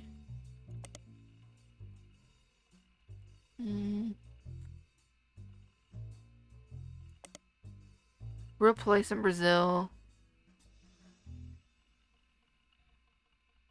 With the tale he was writing that involved Crystal. The small town name he made up was invented by mixing 2 other regions. Oh, okay, so that's not a real... Okay, I understand. Makes sense. Edson Suarez. Brazilian politician. He found a dissertation published by a college student focused on the rise of democracy in Brazil. Seems up until 1988, Brazil was run by the military, and the politics during that time were often a hotbed for corruption and nepotism. Paper tells of a few politicians at the time, including Edson Suarez, former mayor of Alvalagos, Brazil. For politics, he was a manager at an automotive manufacturing plant for a major American car company. He was put in charge of Alvalagos by the military government in 1973. As mayor, he used his manufacturing background and knowledge of American business to establish new factories, distribution plants, and other business ventures in the area. This had 2 side effects. First, he became quite rich. Second, many locals were forcibly relocated. This did not make him a popular mayor. In what the paper speculates was a move to counteract his unpopularity, his wife Sonia was discreetly put in charge of a television station called Teleredi. He often used this connection to ensure supporters would appear on local television, spouting his beliefs and emphasizing his political victories. He remained in office until 1988, when he was defeated in the first election after the military government was no longer in control. After this election loss, he quickly left town behind. It's not known where he has gone, but the dissertation even speculates he likely fled to stay alive. Okay. Incendio... Maple fire. Factory was deliberately attacked in a case of clear arson. The fire was brought under control after destroying about 2/3 of the production floor, and locals claimed that the air smelled like a mix of burning plastic and maple syrup. The factory was rebuilt and continues production to this day.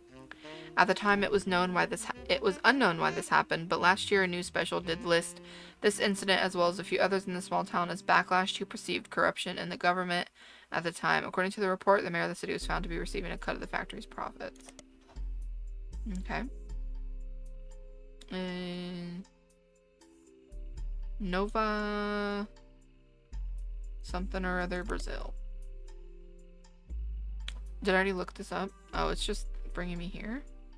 New Brazil Candy Corporation, then? Nothing. Okay. So we got that stuff. I don't really know if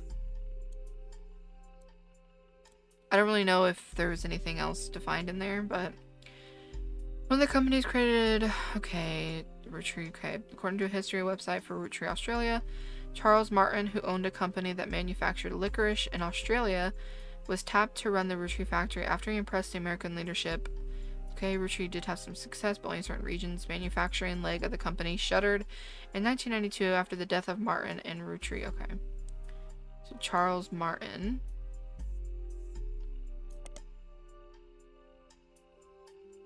And now serves an import. Okay. Make candy manufacturer. Martin's licorice bullets. Most of his popular brand.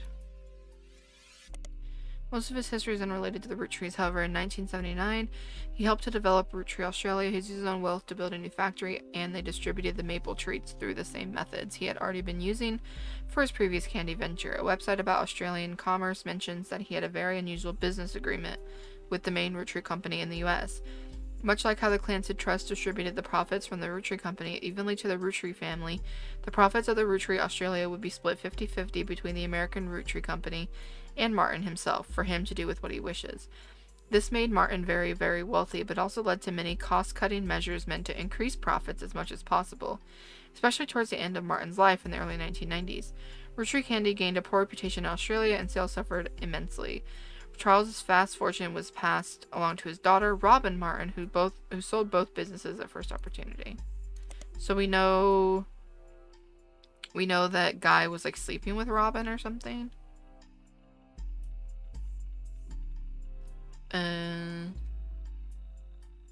Spent a few nights, yeah. So I wouldn't be surprised if they had a kid together. But now we know that. We could try looking up Robin Martin. Yeah, I didn't think so. Oh, I forgot the N. Featured in many of the top 100 wealthiest women in the world. Owns a private island. Period. No husband, and there was a widely circulated rumor somewhere in the mid-70s that she had a medical procedure to ensure she would never have children. You find a joke on a site called Edgy Jokes that implies she's quite promiscuous and has a punchline involving Robin's eggs. Okay. For what it's worth, Martin seemed to lean into the rumors. In the 80s, she once showed up at a charity function with 3 very attractive men, each wearing a shirt that said simply "Satisfied Partner" on it. Okay. I mean, fair enough. Do what you want, baby girl. Do what you want.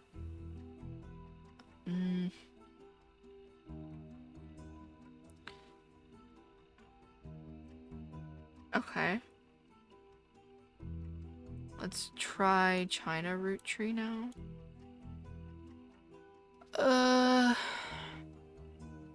Economic reform. Lang Hongbo said it personally went over the Roottrees family, was the owner of multiple, did not wish to import the ingredients, build a special factory to manufacture the candy, so instead they made a deal to import bulk. Okay. Hongbo was already in his mid-50s when the deal happened, only had daughters, and his brother Lang Hongyu took control upon after he died in 92, passed the oldest child from the next generation. Lang. I'm not going to try and pronounce those because I know I'm going to butcher them. Okay, does this give me some new information? Come across a website for the Lang Tai Textile Corporation, which is a company that helped expand. Okay, the company seems very accomplished. Their site has quotes from many different reporters and news articles listed on it in nearly every language. Also mentioned about businesses, blah blah blah. Their page contains a very rudimentary leadership timeline with names that prove that the company has been in the Lang family for a long time. Kind of looks like a family tree. Goes back at least 250 years in some form or another. During the period where they began the Roottrees deal, Lang Hongbo, in China the family name comes first, so Lang is his last name, was the CEO. He died before the internet. I love that they say this because I wouldn't not have known that if they didn't. Okay, so I'll just put that in there. He died before the internet was widespread, so there's not much out there other than his name. His younger brother, Lang, is featured on the history section. Current CEO is a woman listed simply as... I'm not going to try and pronounce that. So it doesn't list her last name, though she does appear in the family tree. Okay. So probably a daughter or granddaughter or something. Has a few American logos. One is the Roottrees logo, another is Train Quilts, and the third is Piece of Asia. Okay. The play on tranquil and quilts. The name is ironic considering they're the loudest quilts you've ever seen. The main quilt feature, okay, blah blah blah. I haven't seemed to connect, okay. Piece of Asia. American arm lang tie located in Pittsburgh. According to their site, the tie and lang tie translates to the peaceful, so they chose their name in America to match. There are a lot of other companies listed here too many to investigate, as very few of them seem to have any relevance. It seems Piece of Asia is nearly as accomplished as lang tie. They offer fabrics, blah blah blah.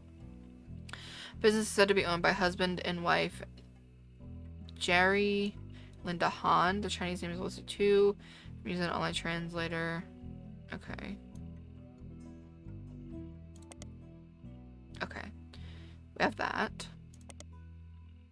There's so many things, like, to look into, though. Okay. We can try looking in the periodicals, maybe? Maybe I should type in Piece of Asia. No. Headquarters in Butler, Kansas listed, blah blah blah. Newspaper chronicles that Jerry Han traveled from China. Factory simply imports. It also mentions Jerry is the son-in-law of the current leader of Lang Tai, someone close to the family who learned English in school. Doesn't speak English. She's currently taking classes, teaching her home. He says she's always been a fast learner and hopes that she'll be at least conversational by the time she gives birth. From the article, this was not the first time they were in Butler. Visited, okay, blah blah blah. First ship wasn't covered by the newspapers. Okay. I don't really think that had any... I don't really think that mattered. Okay, so... No. Wait, so... Doesn't list her, she appears, so her last name is probably Lang, right? What the heck? Or wouldn't Lang come first? Let's fucking go! I'm trying to, yeah. She was listening to an article on a website written by the article entitled Empowered. Where, article entitled Empowered. No, okay. But the recent ride, blah blah blah. Article states that due to her lack of brothers, she has a younger sister. Lang took over the CEO in 1980 after elder uncle's dim-dum fit. Okay. Put that in there. It's apparently an extremely controversial move amongst the company's employers. Some of them quit and wrote a letter stating that she must of course... Okay. Since then, the company has been performing well. Her nephew, who is currently second in command, is expected to take over when she retires. In the meantime, the board's stance has been a twist on a popular proverb. Someone that has proven they can do something well can do it 100 times well, and an unproven leader could doom us all. The article also offhandedly mentions that Xinyu was an early adopter of IVF, helped her sister have a child. There is an unsourced picture of Xinyu in the article. Says that it's okay. Added to my evidence. Where is it? There it is. Okay, purr. Runs a family. Runs a family is what I just said. Okay, so...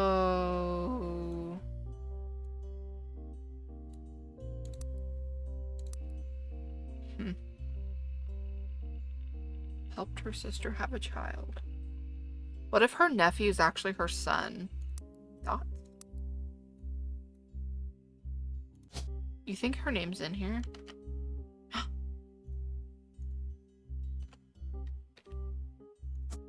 Thoughts? Would she be a CEO? Oh! Okay. This brain, not just a hat rack, people. Okay, I feel better that these ones, but his mom didn't. Okay, let's go. Let's absolutely go. Okay, and then is that her nephew? But I like to think that that is her son. We don't know his name though, do we? Do we? Or nephew? No, it just says nephew. Okay, okay, no problem, no problem, no problem. Okay, so she's still not crossed off. I'm gonna put her last name as Webb, and we'll see if that does anything for us. Okay, so he had a kid with her, and I'm assuming this is who she calls her nephew, but it's actually her bio son, I'm assuming. Okay, so you know what? We're filling some things out, and I feel so much better. We still have this. We haven't even really touched on. Let's see.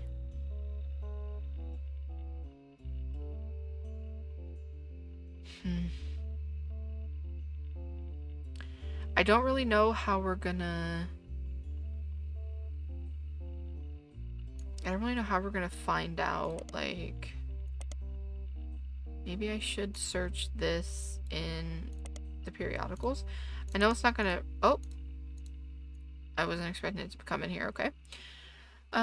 Searching brings up fewer results than Ling Tai. Wasn't even featured in Business Watch. She missed out on Watchman of the Year, but did have a pretty sizable article. Mentions some of it. She was born in 1947, the first of 2 children. Her mother was already in her 30s when she had her and had trouble conceiving a second time. Until 3 years later, this was Xinyu's sister. It became clear that her father was not going to have a son to pass the family business down, blah, blah, blah.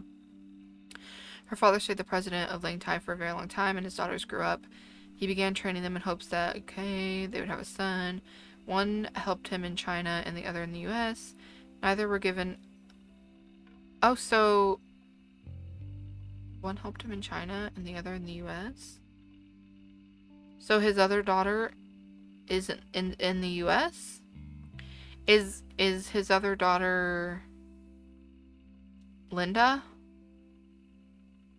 Xinyao? I don't know.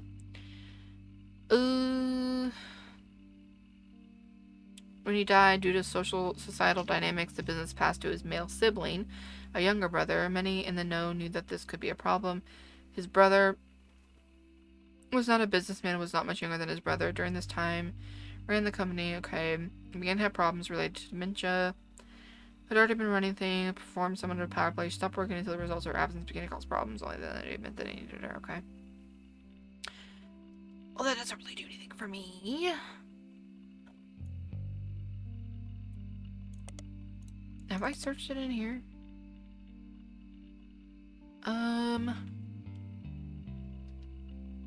You sort to find the oldest articles, one of the earliest mentions. Article details a new, at the time, medical industry. In vitro fertilization was brand new, barely 8-year-old. After the first successful IVF birth in 1978, it seemed the industry began to grow.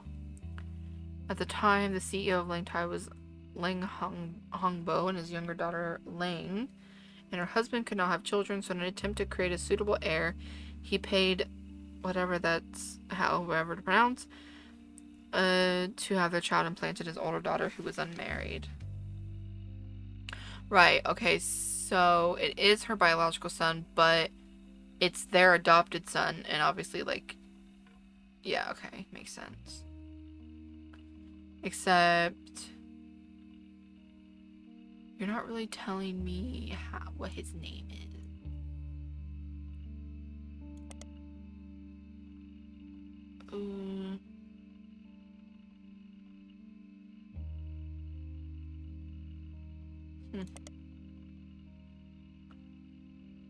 What about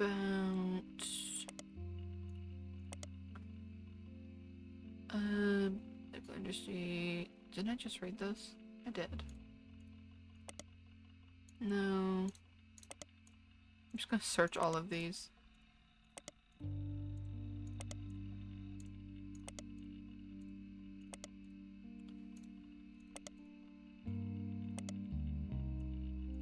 Okay, let's come back. Was it this one?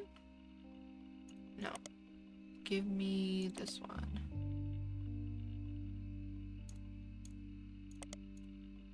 Mm.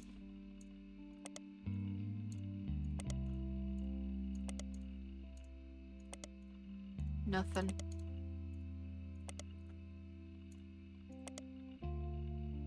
Okay.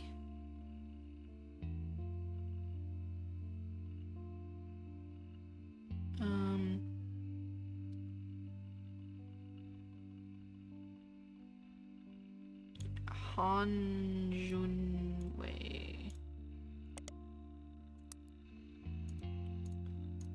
Could just be in here is Jerry. Jerry Han. Jerry.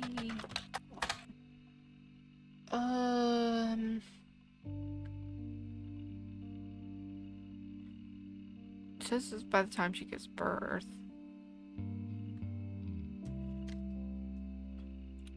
First mentioned from 81. Doesn't say what the kid's name is.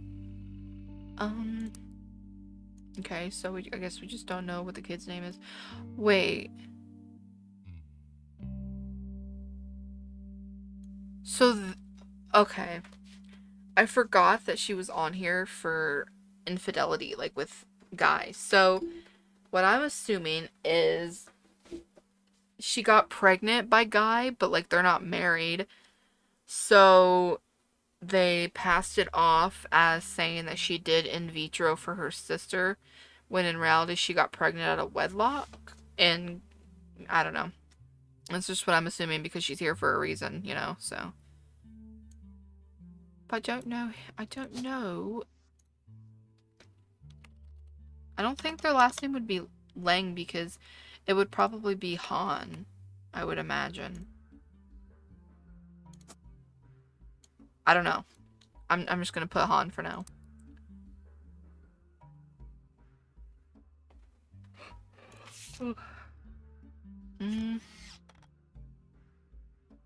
Is this supposed to be Cicely Sanchez? Or no? I don't know who this guy's supposed to be either.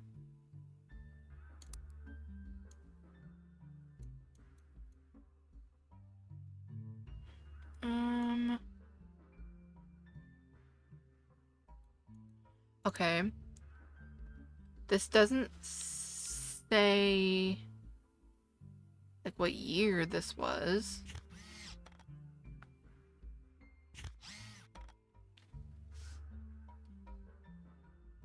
Because there's a Christmas tree and they had a lot of like Christmas parties. They had a lot of Christmas parties. None then. But like, I mean, we can really like a New Year's Eve ball, but Christmas tree bash. Maybe one of these is Susan.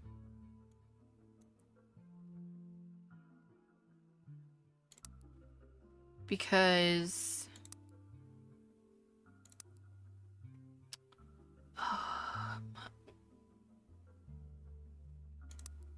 let me go in here.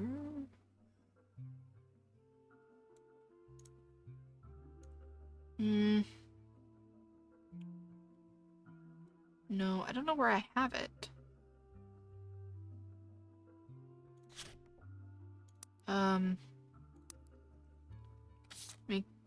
Not in there. In here. Let me see. Or does she mention Susan?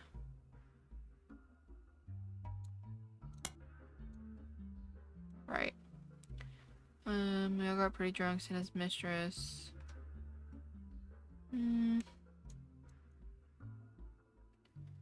Mid-1981.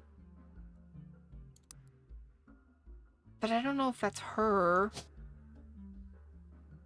There's also that one. I'm gonna assume her. She kind of looks similar to the daughters.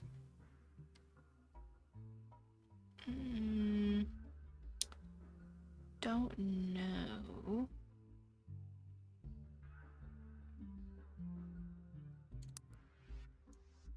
Okay, well, there's still like this relationship that there's like this person that we still don't know. We still don't even have a picture of Christine. Like, is this Christine? I don't think so. Is this Christine? This Christine? This Christine? I don't know, but I'm gonna say this is Sarah. I don't know that for sure though.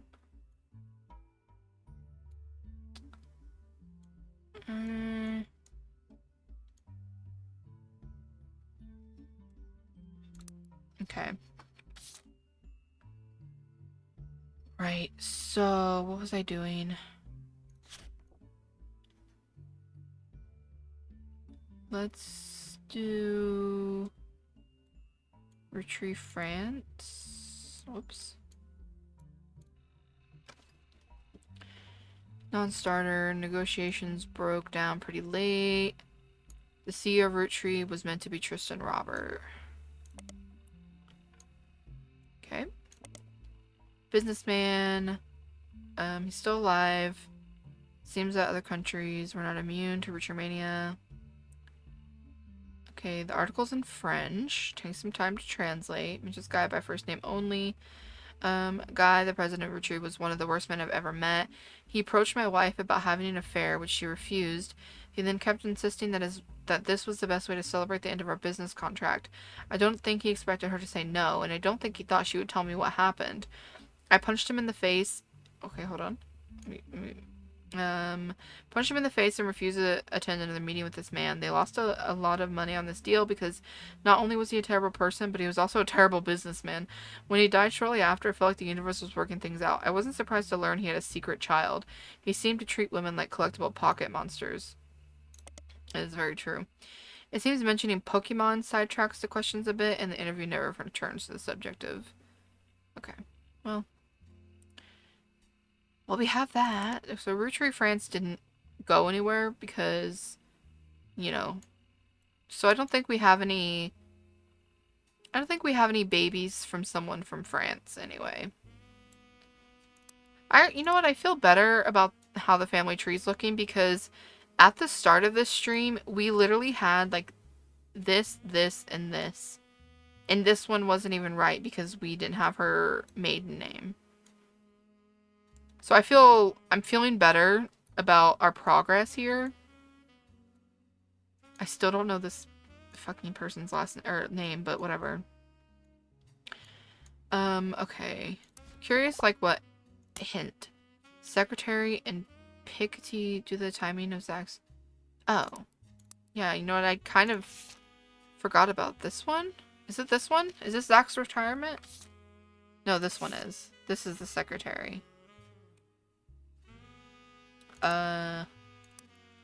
Right.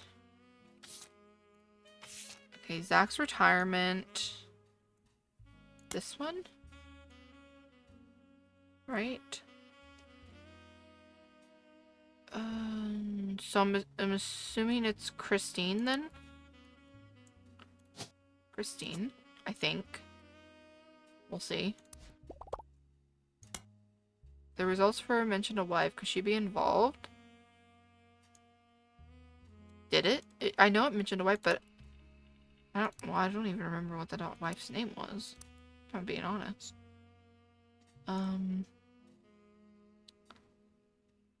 Was it in here?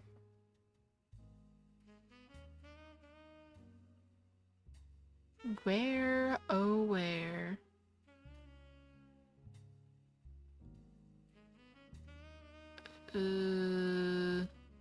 Where his name is.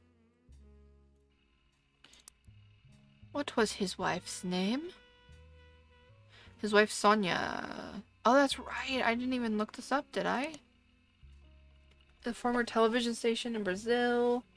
After a vacuum was created. Blah, blah, blah. Okay, so I'm assuming his wife's last name is her husband's. Not seeing anybody by the name of Sonia. Spider Search does return a page that lists a news anchor in Brazil named Flavio who has a mother named Sonia. Here we go. Flavio is a young Brazilian newscaster with a bit of a cult following. The discourse surrounding him is, to put in polite terms, lewd. There's a website about something called fan fiction that has a small section dedicated to him. Seems that women, and some men, of a wide variety of ages and writing skill tend to find him worthy of inclusion in their stories. You skim some of the tales there and learn that a common thread is that he's currently dating a supermodel named Ashley York. Many stories either seem to ignore her existence or get her out of the picture rather quickly. Okay.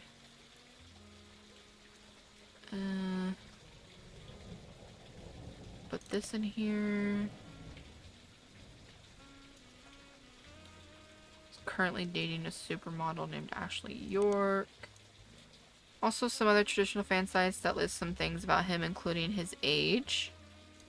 18, his zodiac sign Libra, his favorite food, grilled steak, and his mother's name Sonia. Also, it seems that Flavio translates to golden-haired. One website with a signed publicity photo seems to confirm this. Okay, so...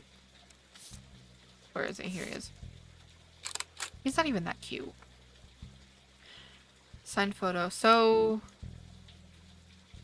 I'm pretty sure this is Sonia then. And this is Flavio Juarez. And he is a news anchor. And then I don't have a picture of Sonia. I don't think that's Sonia, but I'll put that as her for now. Sonia. I don't have her maiden name though. So it started with an E, didn't it? Edson? Was that his name? Is this Edson? I don't know. She was... what did she do? She did something. She did... just really put in charge of a television. Okay. It doesn't really say like what she did. Cause I don't think she was like a actor. So maybe she was a CEO of it. I don't know. Screenwriter. I don't know what she was. I don't even think this is her. But it says that they like split up. I don't know. Did they? Did it say they did? I don't know. Let's try seeing what we get from Ashley York. British supermodel does ask for perfume, clothes, and jewelry. She's been the subject of some controversy, being protested by PETA for wearing fur. Okay. Dating a young Brazilian news anchor named Flavia, which has brought them both somewhat into the limelight. Okay, let's search for Flavio maybe in here. I don't know why he would be in here, but we can try. Pickety.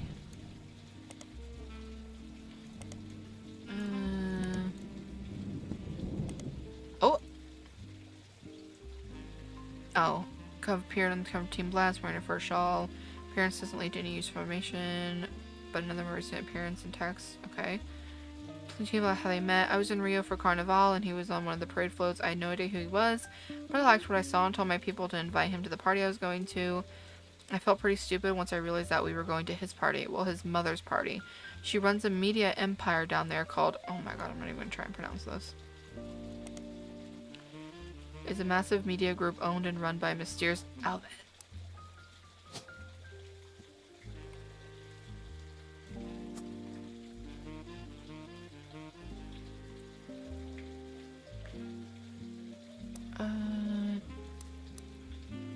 So she... I guess I get it. I'll put her down as a CEO. Let's see. Is a common name in Brazil. So she shortened her name to Nia to stand out in the public's eye. According to a history page, it's focused on her company. Nia received a significant inheritance, invested it, okay, blah, blah, blah. She continued to work in television when Brazil began its period of reform. Our company, okay. So, she owns a business, but, like,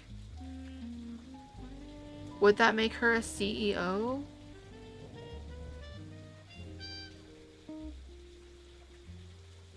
I guess. Lists her as unmarried. It does not go into detail. Okay. She sends a proxy. Okay, so I guess the divorce makes sense then. Okay, so we know. What was this picture from? This one. Well, I don't know if this is the one guy from Brazil. This could be possibly his wife. I don't know if that is him, but could be, I suppose. So we would need 4. Let's just say 1, 2, 3. This is still. I don't know why. Okay. Well, we have all of the women he has had, all the affairs women. We have Joanna locked in, and we have Xenu locked in. We know it's Christine, Sonia, and Susan, but we don't have them locked in yet. Okay. What does hints give us? Broke ground around Christmas, and you have a photo of a guy looking amorous. Yeah. I guess technically, that could be Sonia. It would, I guess, make more sense. So then I don't know who this is.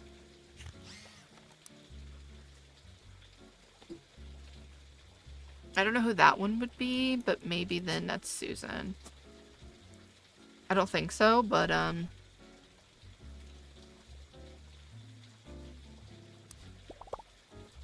broke ground around Christmas. You have a photo of guy.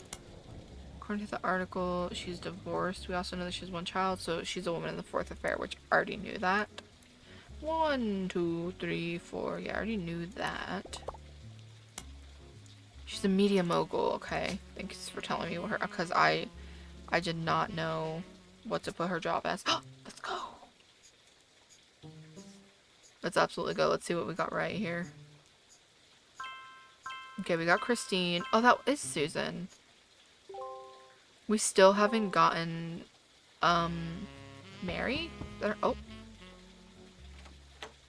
Well, hello, guys. Hey there, it's us. So, I just have to say, the work you're doing here is fantastic. So fantastic, in fact. Oh. There goes Clark. Always the bad cop. Go ahead. Well, our law firm, Ruby Legal Enterprises, is having trouble keeping up. Sounds like a them problem. They're actually begging us to stop submitting new Roottrees. They said it's getting difficult to verify your progress. Well, I can't help it. I'm good at my job. Consider that a good thing. I told Clark you'd get results. Yup. She says that like I didn't believe her. Regardless, the bad news is it's going to take 5 potential tree additions before anyone locks in from now on. Okay. Good luck. Thanks. And keep up the good work. Thanks, Mom. She's like my mom. She's so encouraging. Okay. I really think her last name should be Clementine. It's just, like... I feel really good, though, because we have at least all of the women locked in, and we have all of the kids, except for 1, locked in out of the affairs. We also have another... Is this... Do you think that's Susan? I don't know. Okay. At least for guys' affairs, anyway. We still have Miracle's Tree to go, and definitely this one, because we don't have anything in this one. I don't even think this is this person's name. That one was just a guess. Okay. Right. What do hints give us? Look into the owners of Piece of Asia. Yeah, I did. Why is it telling me I should look into them? Because I literally did.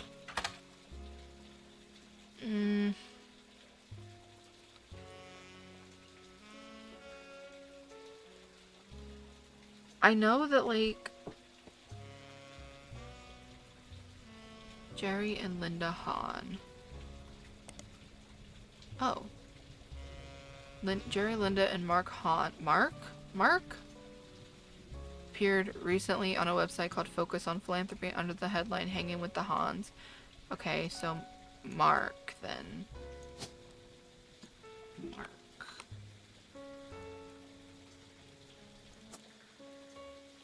When was this? Hans were chosen because they donate significantly to causes, okay? Jerry and Linda were both born in China, fell in love during college. Linda's father led a large company. After expanding to the U.S., Linda's father approved their marriage so long as Jerry took over. Linda jokes that the entire situation is like something out of an Alanis Morissette song with how ironic it all ended up. Absolutely terrified to move to the U.S., but my big sister was desperately in love with the idea. She used to have this Butch Cassidy poster on her wall and was obsessed with Robert Redford. But somehow Jerry and I were the ones sent here, and now we couldn't possibly imagine going back. When we had Mark, we never even considered giving him a traditional name. Meanwhile, my sister stayed in China. Oh, my voice. And has thrived there. She doesn't even like visiting the U.S. anymore. Our kids are complete opposite, though. Mark couldn't wait to travel abroad as soon as he was old enough. He's actually in business school in China now, working with my sister. Our niece, who grew up there, was the opposite. She couldn't wait to get here. She started calling herself Lucy Lang in high school and flew out here as soon as she graduated. The name change apparently drove my sister absolutely loco. Okay. But now here I'm thinking, like, is this Mark or is this Lucy? Wait, Lucy? Wait. Lucy? Lucy? I don't know why that... I don't know. Lucy Lang? It's not the most uncommon. Few names that come up. Lucy Lang is mentioned on our robotics website as part of Team Talon Claw. One of the only teams from the U.S. participating. Robot-based show in the UK. Another Lucy Lang is part of a small women's a cappella group in Los Angeles called the Gin and Tonics. Third Lucy works in New York for a business called Corporate Synergetic Solutions. Okay. Mideastern University. That's the second time we've seen that. The robot, also named Talon Claw, has been selected for appearance on the second season of a British television show. Okay, blah blah blah. It's used. Listed as team captain Jaya Patel and supporting members Lucy Lang and Kurt Hauser. Okay, what about Gin and Tonics?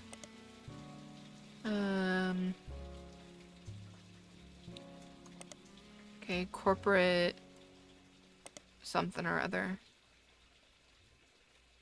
As far as you can tell, it's a company that other companies hire as consultants. Unclear. Okay. So, like, who is she, you know? Guess we can search in here and see if she's in here. Small Arkansas town, oldest of 4 children.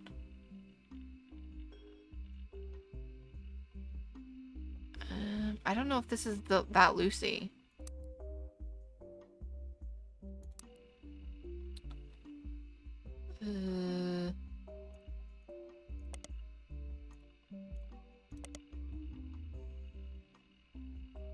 Because this is Arkansas.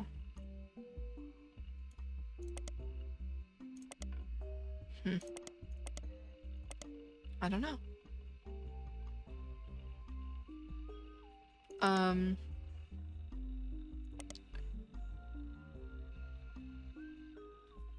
Because our kids are complete opposites. So, like, her kid and her sister's kid.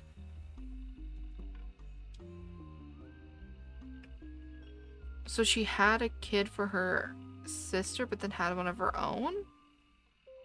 She started calling herself Lucy Lang in high school. I wish I knew when this article was, like, posted. That's the same thing. Whoops. Hanging with the Hans.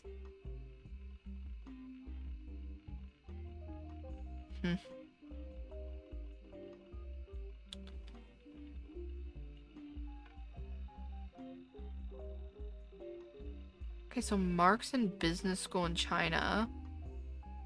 And Lucy's the one that wanted to come here. And apparently Lucy's supposed to be her daughter. So I guess Mark doesn't go here. And Lucy does.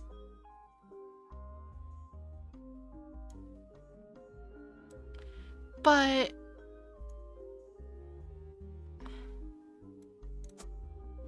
you know what I'm confused about is just the fact that she says she started calling herself Lucy Lang in high school. Like, if that's not her name, then why does it need to mention, like, if that's already her name, like, why does it need to mention that she started calling herself that? I have no idea.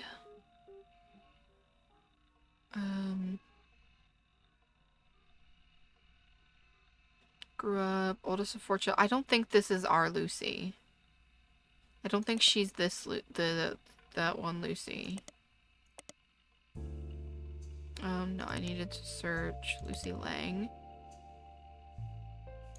Team Talon Claw. Let's search them up again. Mid-Eastern University.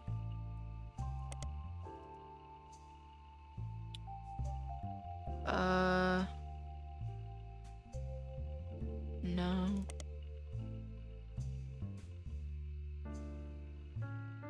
Maybe if I search these guys? No. Kurt Hauser. No. It doesn't say where they're from, though.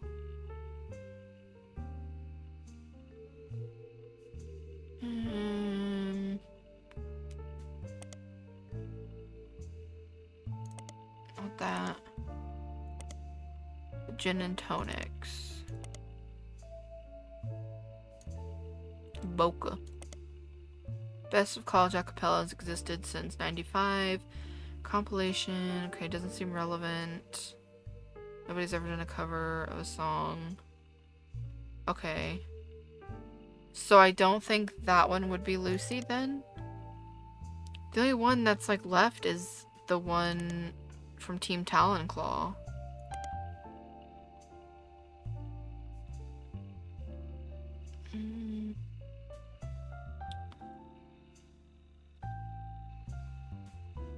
I don't know.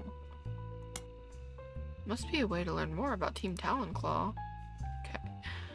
Yeah, but like... Okay, let's just search some periodicals then, I guess.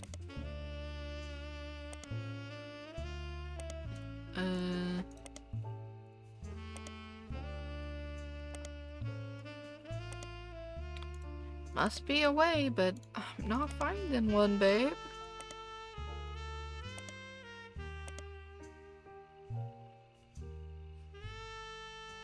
Must be a way to find... Am I balding? Am I... Mentioned a newspaper? Oh! I swear I looked that up, though. Okay, apparently I didn't. After a bit of research, discovered his name. Yeah, I already know that, bestie. Team Talon Claw. Where is it? There it is. Okay. The Heterold, yeah, has a story about their school's robotics team, Team Talon Claw. Lists 3 student members and talks a bit about each of their history, including their interest in robotics. Only one that catches your attention is Lucy Lang. She grew up in China as Min Lang. Okay, Min.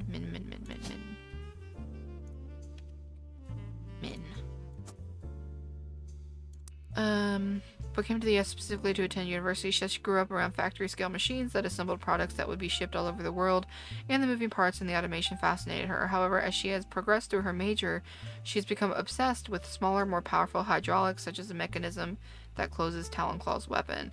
In addition to robotics, she loves linguistics. One of her hobbies since coming to the States has been collecting accents. In her spare time, she practices not only removing any trace of her native inflection, but also quickly switching between multiple different regional accents. She feels her personal best is a Southern belle, but her favorite is the Valley Girl, due to its use in popular culture. The article has a picture. This one. Okay. So I guess she is in college, mayhaps? She's really pretty. So we got that one. I'm pretty sure that one's correct.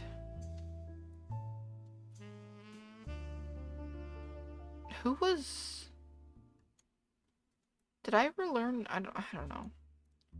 Pretty sure that one's correct. I still don't know about this one. I don't know if I ever learned about... Now that you have Val's last name, you can find some... Can I? Because I tried.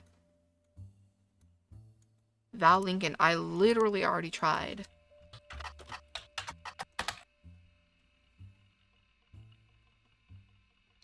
Yeah. See, Okay, I mean, I can try looking in here with some of the new things we have. I guess. I swear I've done this already. Starlit, Teen Blast, and Telephoto. Oh! Didn't I do this? Was featured in Telephoto cover, which featured one of his photos, as well as portions of the article have been added to your evidence. I did that. I swear I've done that. Oh. Into the Storm, Val Lincoln's War on War. This is...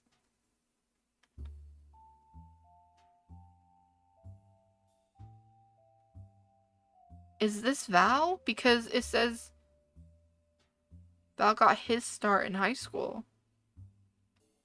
I don't know. I'm confused.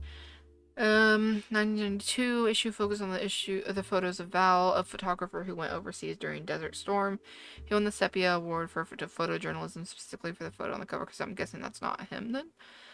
Got his start in high school when he took a photography class because, in his own words, he couldn't decide what else to do and thought it would be the best career in the world to shoot for Playboy. Okay. But he quickly found he had a knack for it and began to skip lunch in his free periods and spend more time in the darkroom. After graduating, he tried to pivot to landscape photography but didn't have any passion for it. I work much better when I'm trying to tell the story of a person or an object. He got lucky when a photographer mentor of his who was going overseas to cover the war decided to take a chance on him. Most people wouldn't call it lucky to go to an active war zone for no pay, but he bought my plane tickets, all my meals, and even pulled some strings so we could rush my passport. For someone that had never had a real job or even left California, it was a hell of a break. Val was only 19 at the time and shot the photo that won him an award the third night he was there. The photo depicts Lisa Clementine, who lost an arm in Operation Desert Saber. According to the article, women were not subject to direct combat, and Lisa was in a vehicle at the time. The vehicle had to pull over suddenly when the road ahead was partially destroyed, and she and a fellow soldier were severely injured by a landmine. Val says, I ran into Lisa just after her surgery and took this picture. Then, until she shipped out, I kept finding excuses to go back and take more pictures of her. I guess it was fate, because that's the photo that won me an award, got me into your magazine, and also led to my engagement. Just earlier this week, she agreed to become Mrs. Lincoln. So then... maybe this is Mary. Okay, I didn't even consider that. What's her name? Lisa? Lisa... What would she be?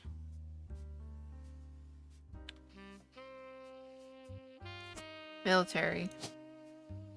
I just saw it. Okay. I think these are correct now. I think. So let's say these are correct. That's 1, 2, 3. Oh, I need 5. That's right. I remember now. Okay. That's at least 3. We have not made any progress over here, but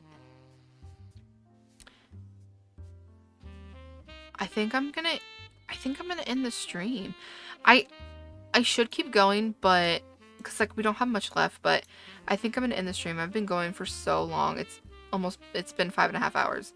So I think I am gonna go ahead and end stream, but I'm gonna save and quit because I haven't done that once. Emily's not here to remind me. But honestly, this was so fun because we started out slow, and I was getting really frustrated because I was thinking like, okay, I have to be dumb, like I'm missing something.